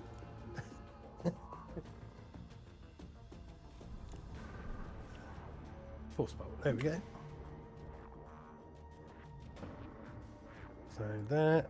Definitely going to use superiority on that.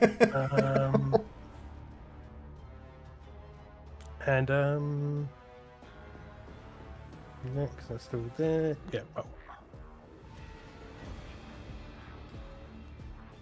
Skadoosh. He doesn't see it coming. He's too busy holding the trigger down on blatting Remiel. Fucking what? You just hear this. Like a shit. Go. You just hear it. Ignores armor as he clutches his head, starts to roll back. The gun starts spraying into the air. And yeah, I'm going to say with that, the amount of pain he's in, he just drops back to the ground, clutching his head. Yeah. Yeah. All right.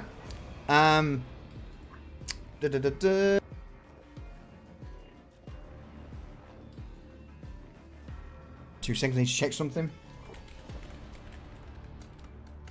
Alright. Okay, yeah, beautiful. Right, guardsmen from the back, they are going to start fanning out. This guy's going to move to here.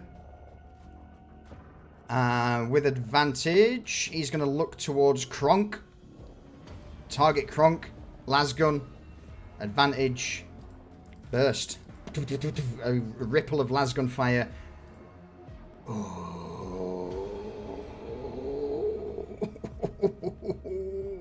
Kronk, what do you do? I'm gonna try and dodge that. Okay.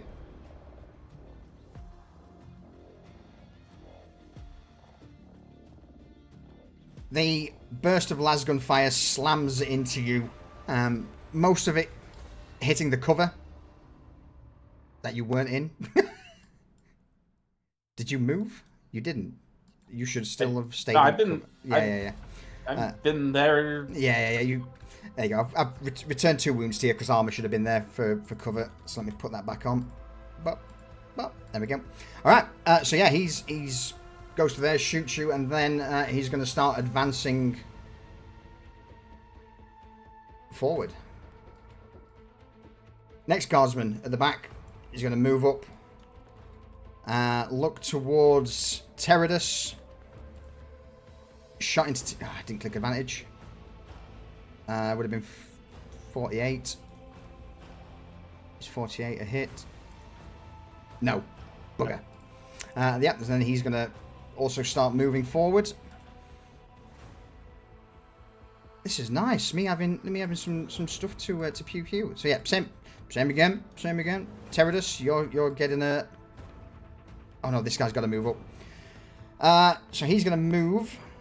He's going to look to Teradus.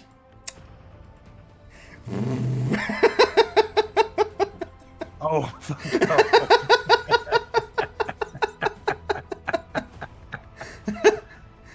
Oh, come on. He's fucking useless with it. He's fucking useless with it. That Jakari obviously is not happy in the slightest, so he is going to move there, into, and he's going to take cover. What a beach. he's going to take cover. Hey, it's Ogryn's. I love pain. Uh-huh. There's pain in the stupidity. First Ogryn bodyguard is going to move up. No. Yes. Please leave me alone.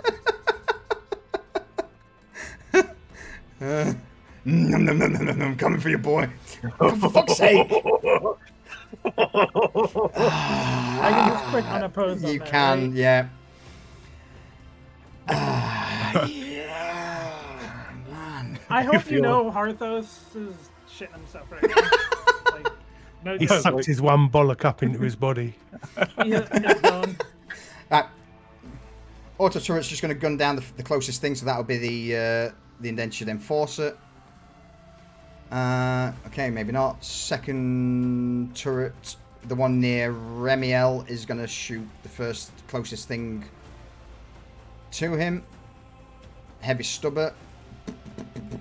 Starts spitting out.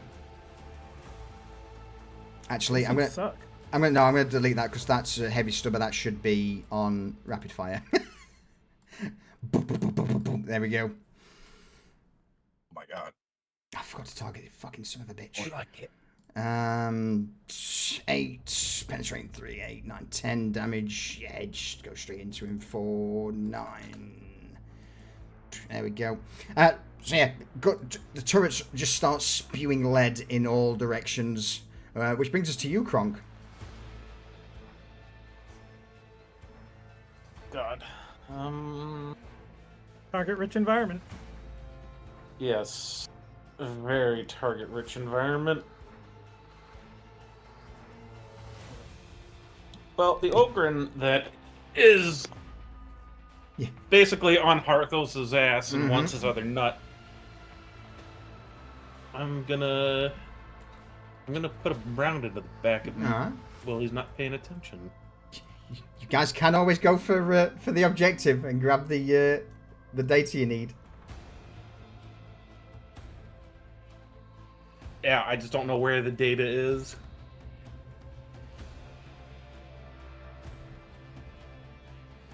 It's all good. No, I'm just saying. You can if you want.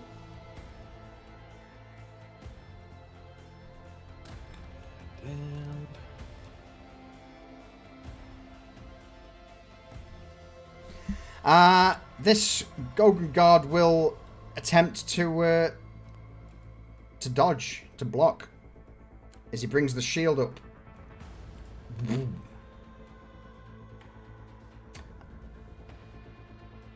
It's not enough. The shot slams into him, and you just hear this, "Ow! Oh! Who's shooting me? Like you!" I'm just gonna quickly turn around and look at Munstrom and just be like, you might want to run. Any movement, Kronk? No, because I enjoy having my cover. Okay. That's cool, I guess. Next up, we have the other Ogren Guard, who is going to make his way over here and just defend the Drakari Overseer from anything shooting at him. Oh man, I've got so many things, which is cool. These guys going to come up. I've got to put some damage into Teradus. No, you don't. I do. A ripple of las gunfire. Yes.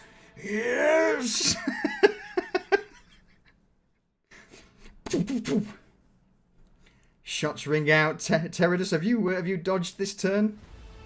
I don't believe I've dodged. You haven't. No, You can try and dodge if you wish.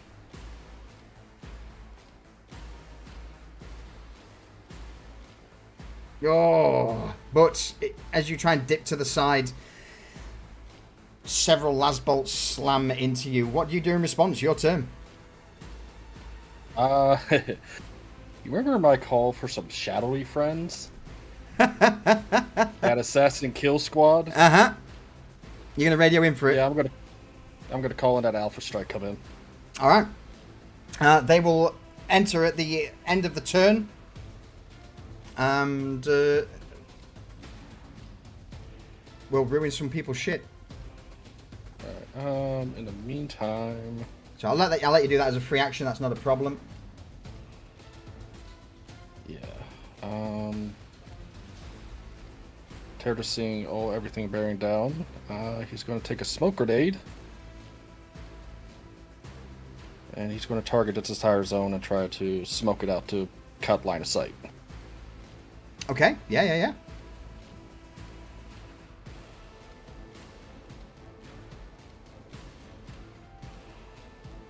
Send it.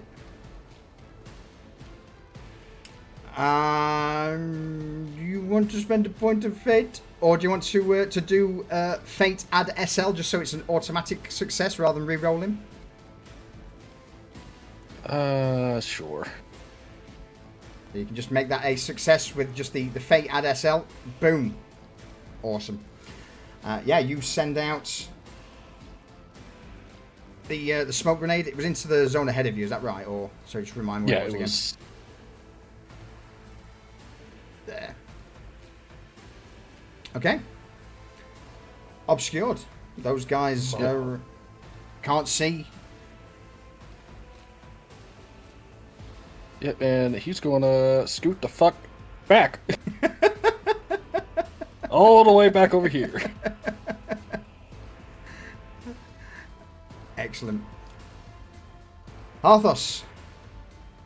So I lost my roll because of a gun. So my question is, can I do anything, or can I just flee? That's all I can do. No, you've not. What do you mean you lost your roll? So when this guy, the gunner, the Ogren gunner, Yeah. when I saw his gun, I lost the Oh, that, fear roll. So You just have to basically take cover from it. So get out of his. You know, if you can get out of his way, then you'll be fine. I'm happy with if you can dip to the side.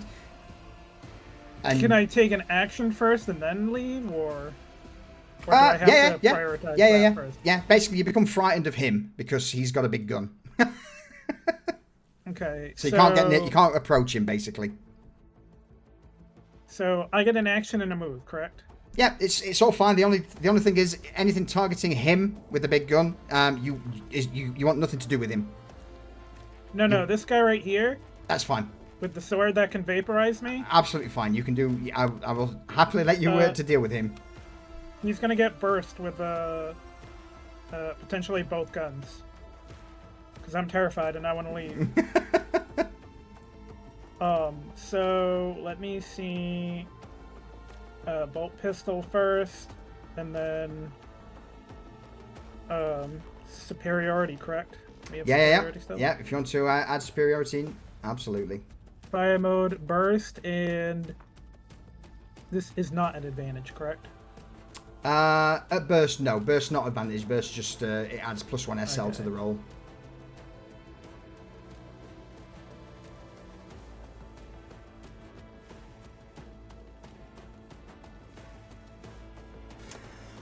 He's fucked. I'm just gonna say it goes straight through. What happens to him, Harthos?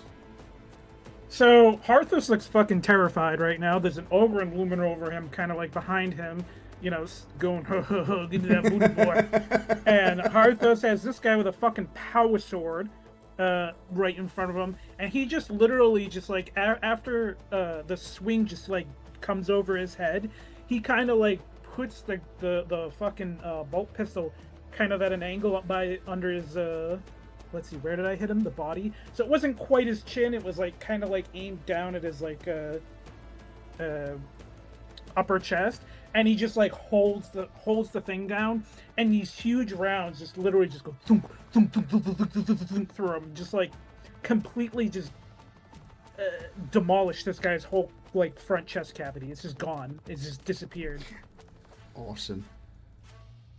And then let's see, I can take another shot before I run. So he's going to now switch to the Ogren with the las pistol. Mm-hmm.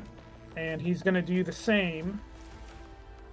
So I can only use superiority once, right? Correct, once per turn. Okay, so that, and he's going to burst with that as well. Ah! Stay away! Stay away!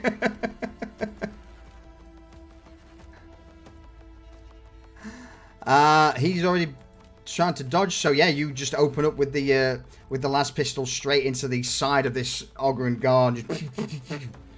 He's just like basically. Oh, and then little he's going man. to. I'm gonna crush your skull. He's I'm gonna gonna squash your nut. How far can I go if I just fucking run? So you're actually you can only go to like one adjacent region. If you spent your action to run, you could have gone 2. But so yeah, you can just basically go to. So I can go to an adjacent region. Yeah. Drag the fucking big ass Ogren back over there. He is going to. No, fuck it. He is going to swipe out at you as you run, though, Harthos, as you break engagement. That's fine. Just like, where's you going? Get back here. I've got a nut to squeeze. And just. No, that's my last one. Boom. Since I haven't dodged yet. Yeah, you can dodge it if you wish.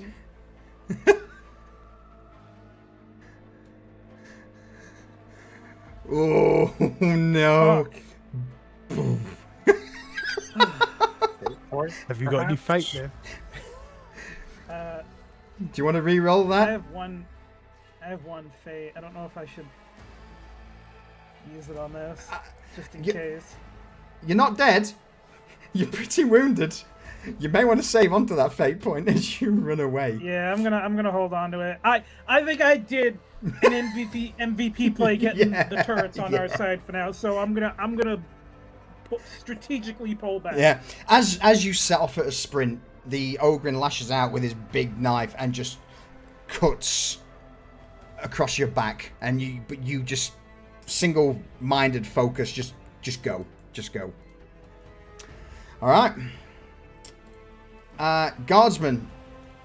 It's my guy. Is your guy. He's like, hey, traitors, all of them. And he's gonna move. But yeah, behind the Ogren. yeah, behind the Ogren, towards the overseer. Spit out of the Chikari. What are you doing? Get over there, you! Wait! No!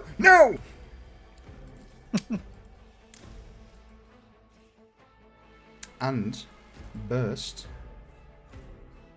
Just because it's cool, I'm gonna make it routine.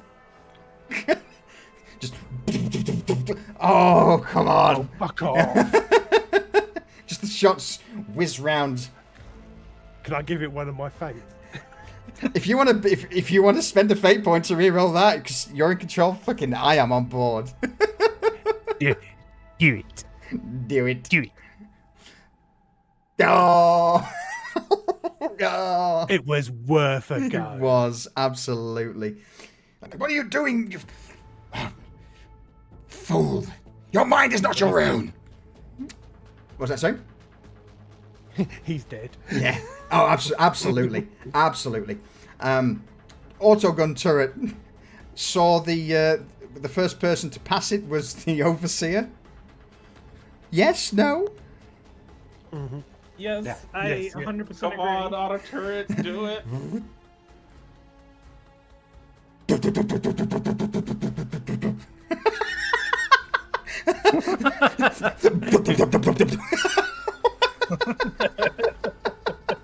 Yeah, fuck. Your mind is not your. His back's to the crate. And Yep. Just done. The overseer is just torn apart by the autogun turret. The memes. Brings us to the last warden squad at the bottom who are injured. They are going to... Again, they're single-minded. They don't have much free will, so they can't retreat or pull back, so they advance. Yeah,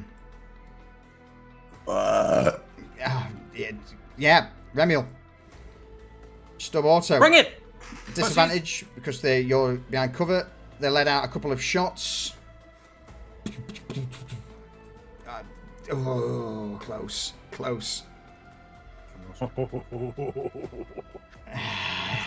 Midas. Over to you. Okay. So Midas is here. This is all unfolding. Like, we have the objective, but the objective is in one of these crates, and getting into one of those in the midst of this is going to be suicide. So, Midas is going to look at this Ogren right here. What I said earlier is that a lot of the crates have their the documentation on the front of the crate, at the front of the door. Right, but they're not open, are they, on the front? There are a couple of open crates. But they're over on the other side over here.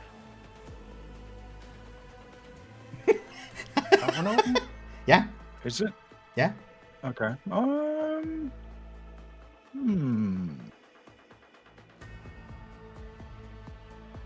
Okay. What Midas is going to do, seeing all of this, that Ogren is still bad news.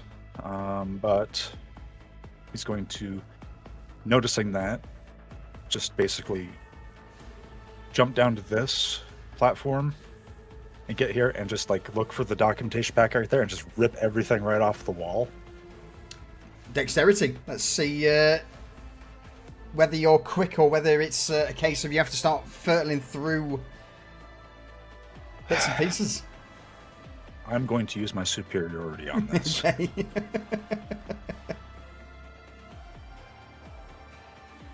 Absolutely. +5 will do it. I'll get rid of that. You begin tearing at the leather pouches that are on the inside of the container, just pulling out stacks and stacks of reams of paper, and you, without even looking at them, you just start stuffing them into down your pants, down your top, wherever they'll fit, I guess. Yeah, just grab all that. So that's movement. Is that my action to do, like, get the papers? With it being a +5, I'm going to say no. I'm going to say it just takes no time. You just rip it out and stuff it wherever it'll fit. So, yeah, it's not, with a +5, that's not your action. Okay. So on the go, he's going to just snap a shot at this Ogren because that's who's going to be coming after them most likely.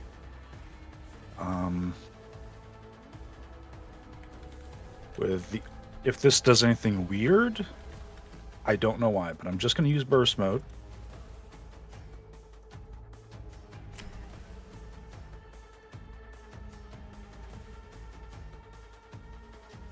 Seems normal. I've got something I need to do after you, Midas.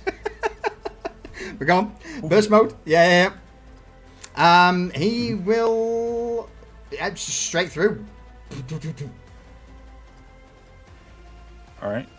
And he's going to just keep running around because it's still part of his moving around inside the same zone. Yeah. He's running back towards that, and he's like, I got the documents. You would hear for a brief moment, or just as you round the corner, you would see a couple of shadows just mount the containers. Yeah, these guys appear. Midas is like, shit. And he wants to actually just like get behind the back corner of this on his way towards the entrance. But he's not going to leave without everybody. He's not going to abandon them, but he really wants to leave now. Unless we kill everybody, which would be optimal. So, with you doing that, I'm then going to revert back to the infiltrators. Mm-hmm. Just because I believe you guys want these to put some damage out, yeah? Yeah. Yep. Yes. Who are they killing? Who signals to what? What needs to be brought down? Very Ogrins. It would be Teradus. Teradus that signals. Teradus, who do you start pointing to for these three shadowy figures as they jump up on top of the containers and start pointing needle rifles? He immediately sees the infiltrators and says, "You see those big fuckers? Bring them all down." All right. So I will just do 1, 2, 3, 3 needle rifle shots, and we'll see where they go. That's a lot of astounding rolls with needle pistols. Yes, it is. Fucking hell. Feels good, man. So 9 damage, 6 damage, 9 damage. All right, first guy. So there wouldn't be any sound, just as 3 shots ring out from the very top of the containers. That first Ogren guard, you just see 2 needles slam into him. Are they needle pistols? That should have been needle rifles. Oh well. Yeah. They're the same thing. The only difference is the range. Yeah. But yeah, it's range. Yeah, actually, I've got needle rifles. Inflict poison, penetrate 6, subtle 2-handed. Yeah, all right. You just see the first Ogren just quiver for a moment and drop to the ground, and the one at the back is also hit. Poisoned, and he just starts to stumble in place, shouting, "Oh no!" Which brings us to that Warden squad, who, oh man, this is getting ropey. They are going to advance with their associates into the smoke. That idiots can't shoot anything, so they're just going to advance again as their action to come out of the smoke. Remiel, you're up. I'm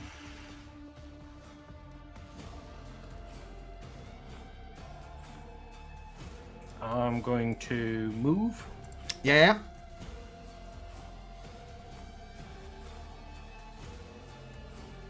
That's my free move. Use my move action to get in here. Use tactical movement to take cover again. Yeah. And that's. Do you know what? Oh no, he's in the smoke, isn't he? I can't see him. Can I see the pilot light on his flamethrower? I mean, I would say you know they're there. I'm happy enough to allow it. You knew they were coming towards you. You know that they're going to be there. It's not like you can't see them. You know the rough vicinity. Sure. I want to hose down the flamer, not him. I want to try and shoot his flamer. All right. Sure. give me a normal roll, or burst, whatever you wanted to do.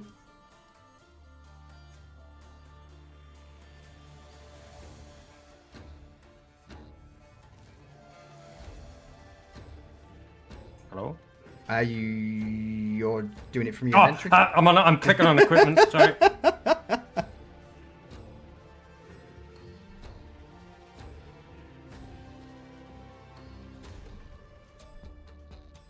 Fuck it, why not? +4. That's pretty much bang on the money. I will say you spray.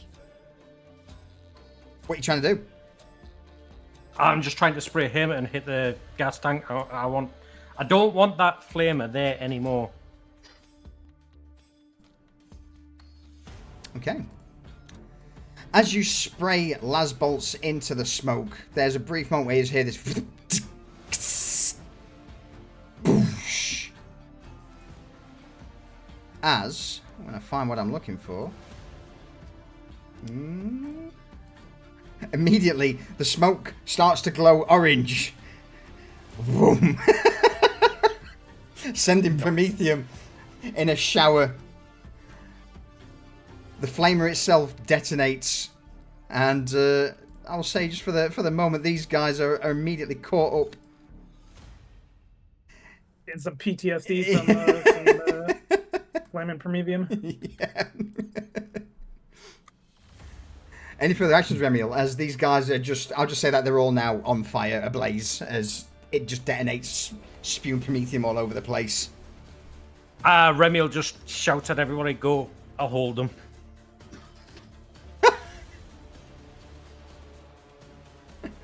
All right.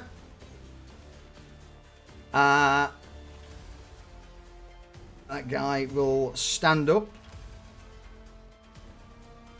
And that's his entire move. So he will... Who does he see? I think the only person he can really see at this point is the infiltrators. Alright, sure, why not? We'll have... What's that? Medium, long, extreme shots on Remiel. Disadvantage. Las bolts fly past. Impact into the metalwork in front of you. The other wardens start coming up. Get in your face. Fuck it. Remiel, eat it. Since you're gonna try and hold them, let's see if you do. Auto guns or stub autos and auto pistols immediately bring to bear as this group breaches over the top. I'll take it. Really?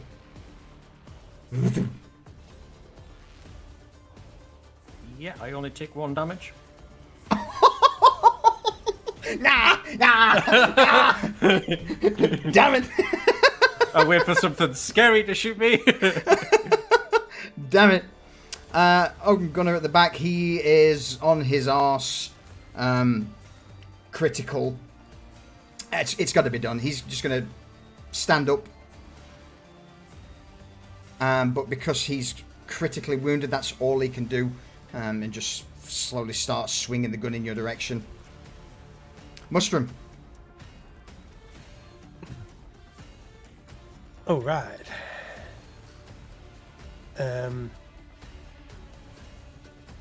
Hold the phone call. How long you need?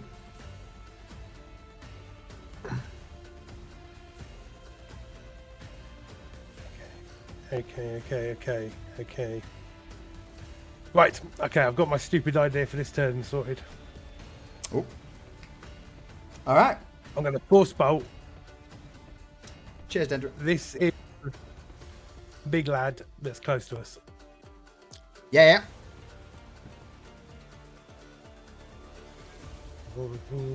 Definitely going to use superiority because I don't want to fuck up. That'll do, donkey. That will do. Oh my god. His brain doesn't pop completely. I mean, there's not much in there, but that's shocking.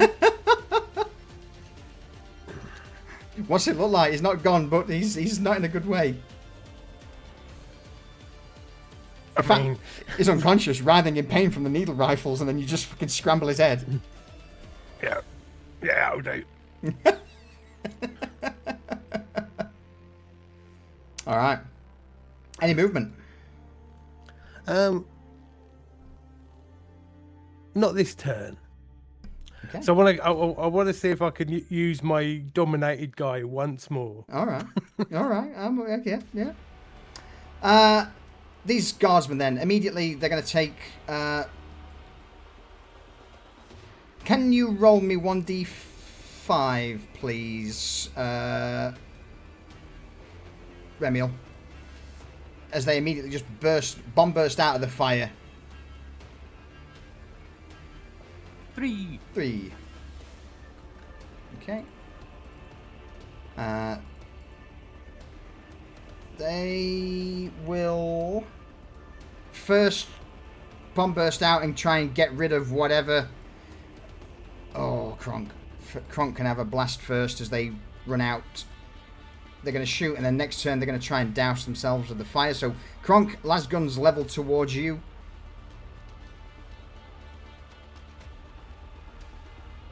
I'm gonna at least try.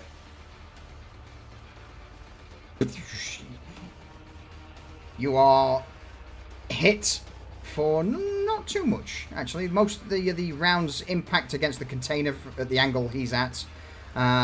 This guy with a flamer is actually going to spend his action to stop, drop, and roll. So he's no longer ablaze.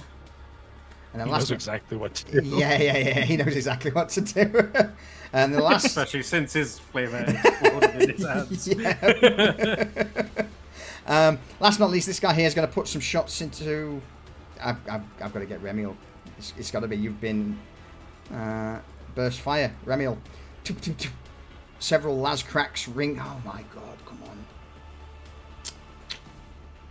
on. So that's those three. Drakari Overseer is no longer. Hungry Guard no longer. Autogun turret. Is it shoot the nearest thing, chaps? What's Probably, right? Yeah. Quite simple. Yeah. I mean, this ogre in here is still writhing around, so there's a lot of movement. Okay, we'll do that then. We'll get rid of that. I'll run the autogun from there on him. I'll run the autogun from the other turret on the other ogrun. Oh, these autoguns suck, man. Jesus. I mean, they did the Overseer. I'm not that mad at them. Right, so that's the autogun and the stubber turret. Probably these guys. Yeah. Yeah, probably them guys, yeah. We'll go into the rapid fire. As they continue spewing out. Yeah, they're not great, but they are what they are. Kronk. But they're not shooting at us. But they're not shooting which at you. Is the important thing. Yeah. Kronk, what are you up to?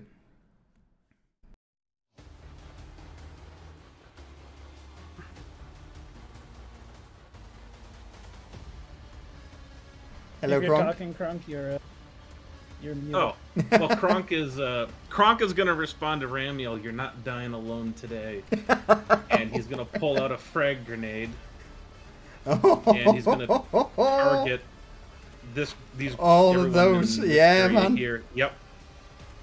Beautiful. Perfect. Shift T, correct.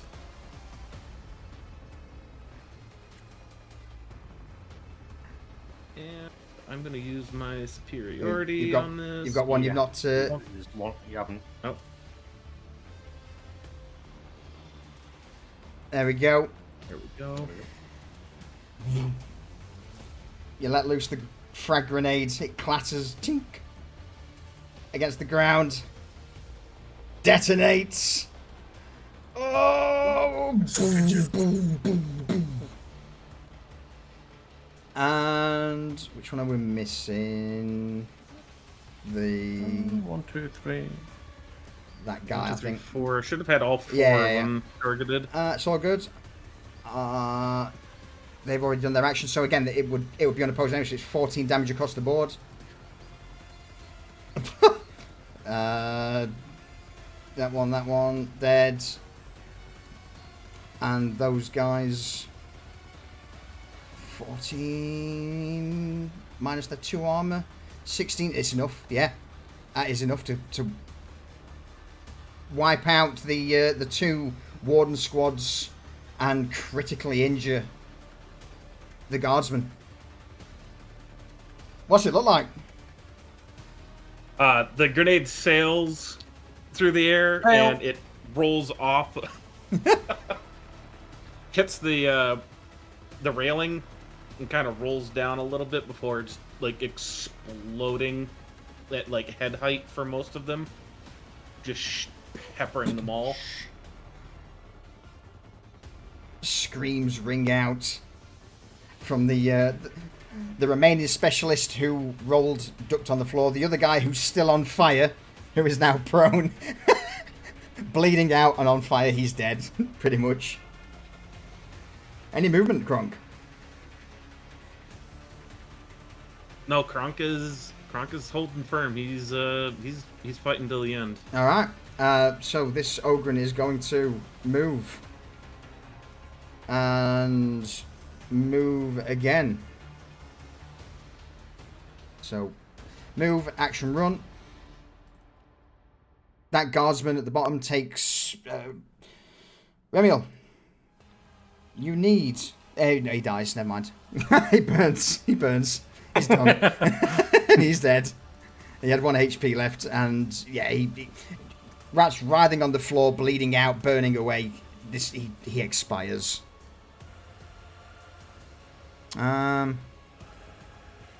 Teradus.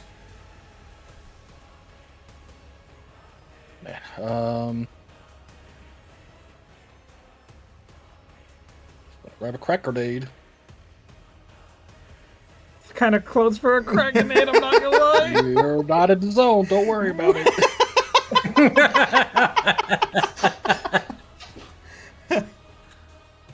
I tell you what, he's gonna try and get a crack grenade. Right. Yeah. Right there. Sadly, so the way you've got to target the dude, and because that guy's not in immediate range, you'll not be able to. It's either one or the other with cracks. All right. Well, the ogre's a lot more. Yeah. Fuck the ogre. Use the boss man. I was gonna. And this is running in this crack grenade, sails through the air, slams into him.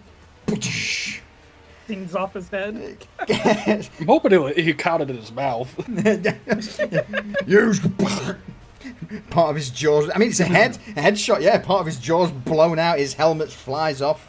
He's just there now with his tongue lolling down his, down his neck. Blood everywhere. Armor shattered. Just like, come on. And he's in immense amount of pain from the needle rifle. Any movement, Teradus? Yeah, just gonna fall back to where he was. Arthas. I'm coming for you, boy. I'm coming for you. Arthur sees this Ogren running up, and he's kind of mastered his fear at this point. So he brings up the bolt pistol and the las gun. Mm-hmm. And he kind of steps out from around Mustrum with both guns aimed at the Ogren, and he is going to... Let's see, can I burst these again? If you've got the ammunition, absolutely. I believe you can with the las pistol.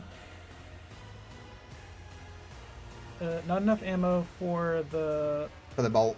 So that'll just be a normal with superiority, since that's the more important shot. Yeah.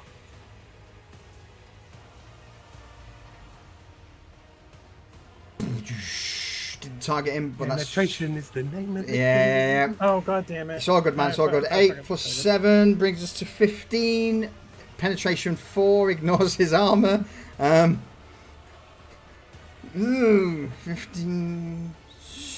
Jesus Christ. Quick maths.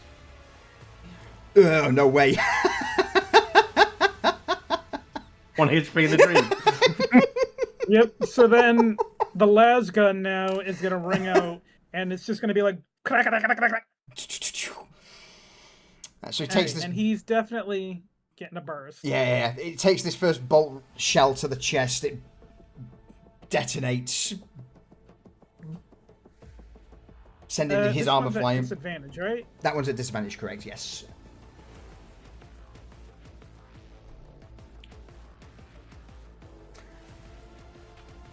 $77. It's still enough. It's still enough. What happens to him? That's enough to drop the ogre, and as he's lumbering towards you, the bolt shell detonates, followed by the last pistol. What do you do? What's it look like? So the last rounds hit his unarmored arm that's holding the knife, and just tear into the huge ogre muscle and fiber, and just leave massive chunks missing. And between that and the missing jaw and everything, this ogre is just gonna pour all his blood out in seconds and just die. Probably fall to his knees, probably trying to make words with his mouth as he bleeds out in seconds.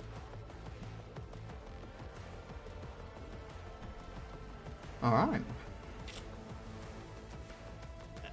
Next up, guardsman at the back. It's my boy. It's your boy, Blue. What's he gonna do? He's gonna shoot the gun servitor, gun ogre. Hey, wait, stop. Burst. Yeah, I believe he's. Oh, come on, man! Why? Yeah! Why? MVP! MVP! Why? Why is it when I'm shooting myself, I get all the fucking good rolls?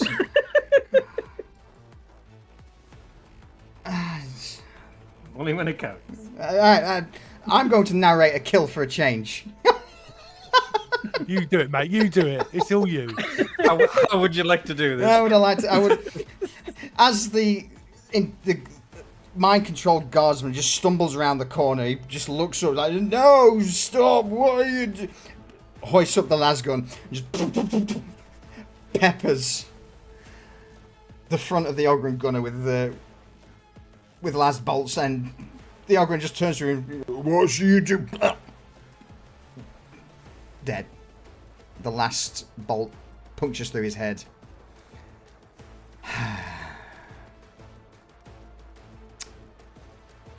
And this autogun turret's going to shoot him.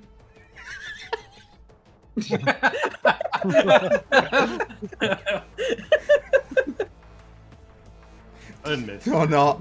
Just shoot him around. Just, you know what, Right, move. Last squad of the turn. We're gonna move up. They're gonna get to the edge here. They're gonna look at Remiel. Go on, I dare you. Come on, lads. Rapid fire. No, I can't rapid fire. They've not got the ammunition. I was waiting for you to realize that because I use it so often. It burns through ammo so bad. They're going to burst. Yep. Let's go! Let's go! He gets the crit regardless. Yes. I've dodged this turn, haven't I? No, you chose not to. Did you not? No. No, you chose not to. Yeah. You said you were waiting for something else. Yeah. Yep. You made Yeah, it fuck before. it. Yeah.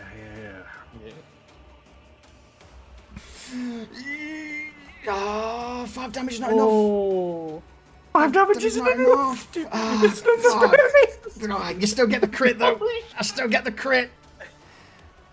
Yes. Thank God I brought a anticoagulant stem. Oh, you're not the only one. Trust me. Left leg. Get it in there. I might have 3 on me. Fuck. What I am going to say though is that due to the fact that the Overseer's dead, the Ogrins are dead, any sort of resolve for the remaining people to fight they're pretty much broken. With the exception of One, Okay. Him, two. that little group, those two, Yeah. This guy up here. him, Yeah, they. him. Yeah, all commands at this point pretty much would break down. The resolve of the fighters no longer relevant. So the guardsmen would flee. They would immediately, guns behind, shooting, and would start making their way to escape. Would we be able to pick them off as they're trying to go? Absolutely. Me with my sniper rifle. Absolutely, along with the infiltrators as well, who are also on site with their needle rifles. That it would be a case of you'd easily be able to pick them off. No witnesses. Yeah. No witnesses. The problem Midas has with the situation is if it got into him, his plan, because Remy was like, "Oh, hold them off," and he's just like, "Fuck, you can't do that," because like that he was going to turn around and come back to just to try to finish him off because this guy's intent on making a last stand. Yeah, so his last action was going to be to run in and try to shotgun the nearest one that just fled over here. So yeah, man. Yeah, so absolutely, Midas. Midas has a conscience. What? no, he just can't. You can't do like a heroic last stand is the thing, and then like have him run away. He can't do that. He could be a rat. He can't be. Mm-hmm. Oh, so it's all about one-upsmanship, is it? It might be. Yeah, so Midas is going to stop, and he was going to, as a side, then run up and try to grab the power sword off the dead guy. I mean, I was gonna get that as a trophy, not that I would hardly would use it because he's not a melee character, but like that was definitely gonna be a trophy. But if he's gonna grab, if Midas is gonna grab that, how that guy also has a hotshot last pistol. Uh-huh. By the way. So how heavy would that the You big might not ogre want to gun change be? it. You cannot use it. It is huge. No, but for well, anyone else that we'll might... worry about loot in a minute. After. Yeah. You guys have got more than enough time to grab it. So go on, Mushroom. What was that? You might not want to leave the battle scene yet, because I've got quite high warp charges and need to purge. Yeah, boy. Let's go. Let's. Oh no, not that one. We've not been storage blocked. That one. What have we got? Well, what I'm going to do is I'm going to walk away from everyone. Walking my way downtown. Probably, actually, I'm going to go up all the way up here because this is a lovely spot. Right on the Aquila. Yeah.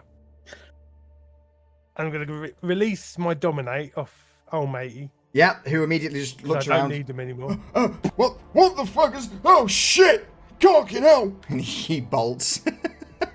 He's probably as conscious for the whole Yeah, thing. yeah. Right? Thought you were going to make him kill himself. I thought the infiltrators would just kill him as They're soon as they yeah. saw him. Yeah. Whatever's happening, no one flees. The infiltrators will just be there with the needle rifles. But Mushroom, near the Aquila, what do you do? That's awfully close to me. I s- don't like that. Can I still use the SL for the combat? Purging's not a combat thing. In fact, no, because that's more for the situation, not for Well, you. I do get one SL Correct. for my patron. Yeah. I do get advantage because I haven't failed a discipline check. Yep. Big money, big money. Purge. Hey! That will do, donkey. What's the psychic phenomena? What's the lingering effect?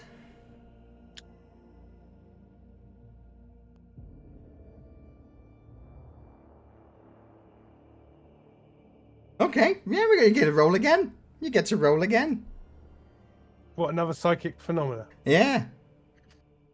Oh, fucking hell. Oh no! Oh no! 69. Nice.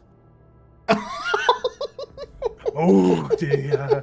Oh no, I don't like where this is going. No.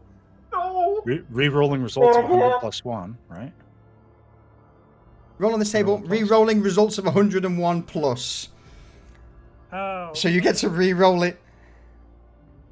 Oh, so hang on. Psychic. You roll again on this table. Re-rolling results of 101 plus. So yeah, okay. So yeah, you get to re-roll it again, Lee, one last time.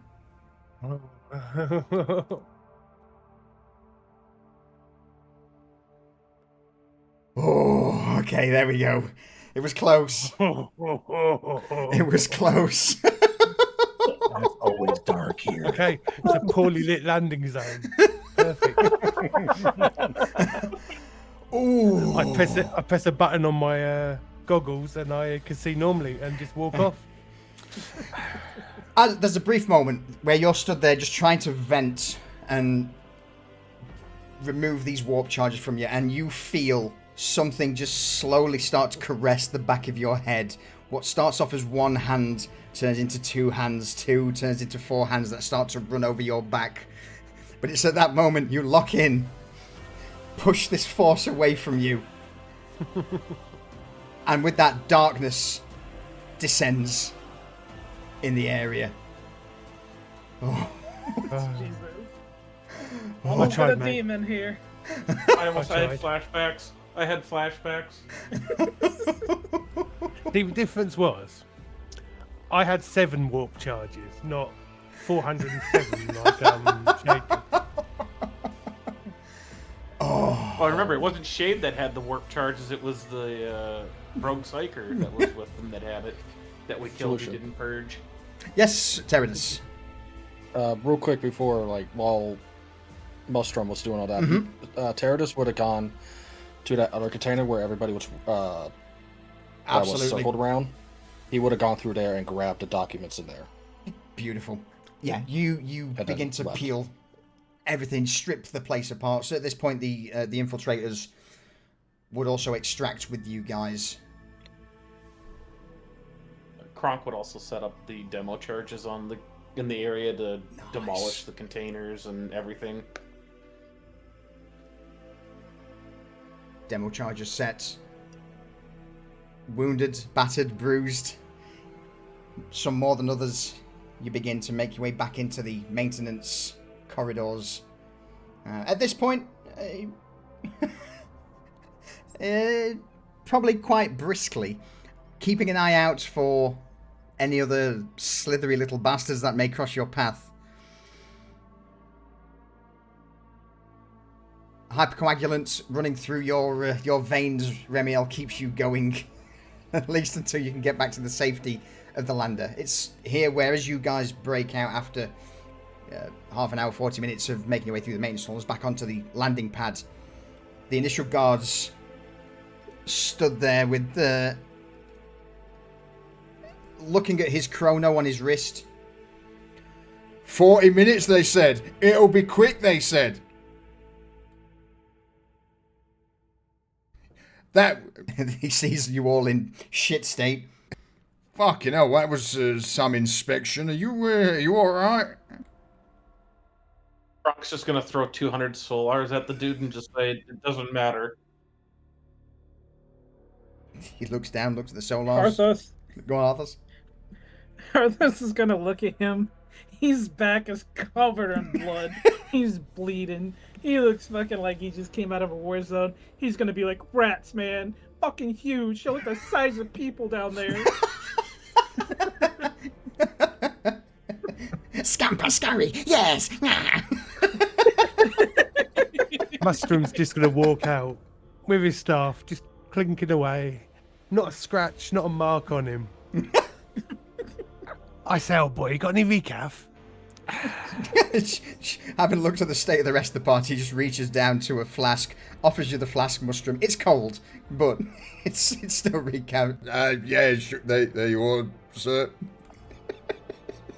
Are all Much of the obliged, clone thank you. guards still around? They are, yes. They are still just stood.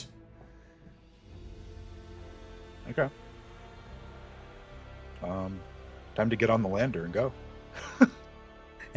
Uh-huh. Mm-hmm. Yeah. They had no time to vox for support.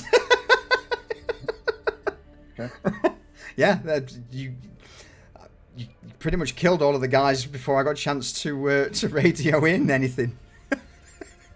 Oh, yeah. Yeah, they brought 3 Ogrins with one with an autocannon. They didn't think they were going to need backup. They were the backup. Yeah. Yeah, to And all the the commander people got redeeming minced by a crack grenade in round 1. What was that, Midas? all those. I was just gonna say, to all those people putting spices trying to kill us, guess you have to try harder. Fuck's Do you know sake. it's fair play, motherfuckers? God damn it. I mean... I fear not your spice. You didn't That's your almost get spice fucking waiting. bent over backwards by 2 fucking Ogrins, okay? Hey, I saved you. It's okay. You did, actually, yes. The crunch.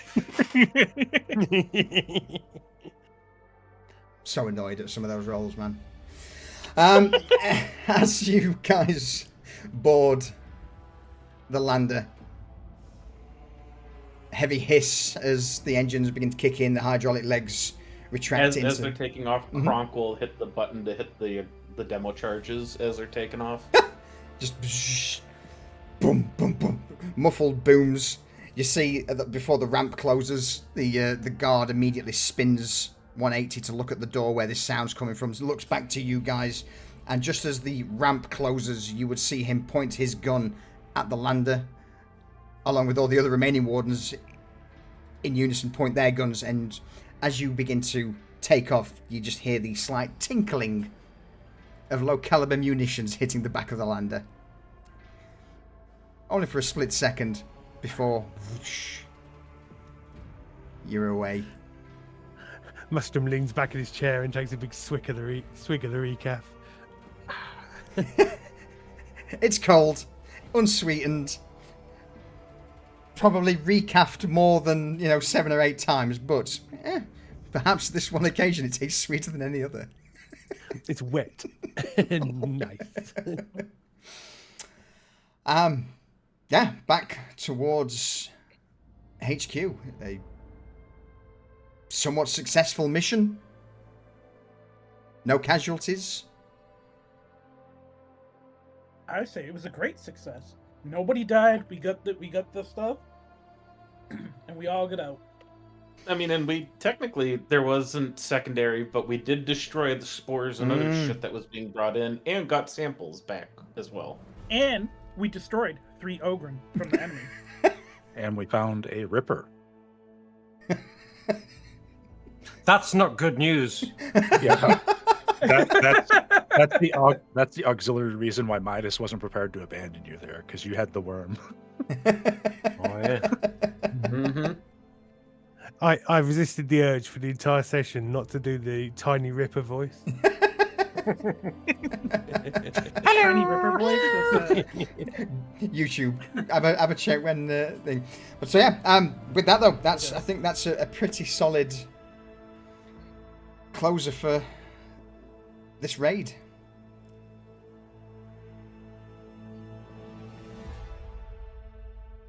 And we are now slowly starting to funnel towards the conclusion of this whole Drakari arc. We now have names for those above, or at least once the documents have been submitted and gone through by the Inquisition agents, we'll know who's been organising it from within the Spire. We've got locations from yesterday's team to where it's all going. It's only uphill from here. Or downhill, depending on, what's out there. Yeah, Ripper, totally not dealing with the 4-armed Emperor. Totally. I'll take my refractor field, please, and thank you. Absolutely.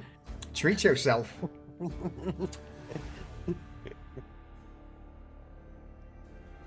That said, everyone, thank you for joining us. The rest of you, what are we saying?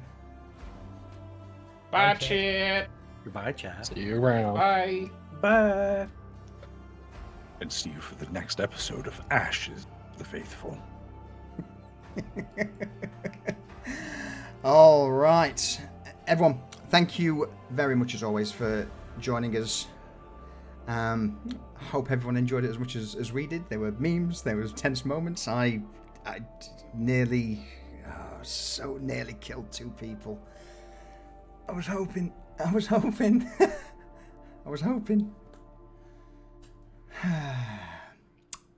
Anyway, Shade, thank you very much, my dude, once again for the tier 3 resub. Durs gave me a shout out. Is Durs streaming? Did he shout me out on his channel? If so, thank you very much, Durs.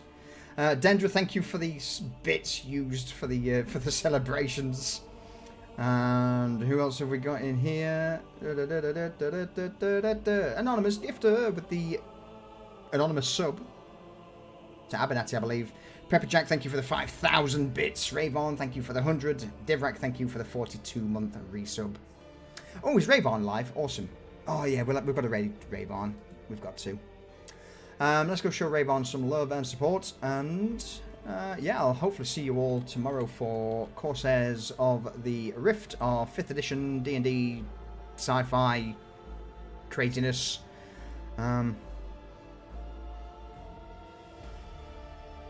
Yeah, basically. Thank you. Thank you. I love you all. Mwah. I'll see you tomorrow. Ta-ta! Ta-ta!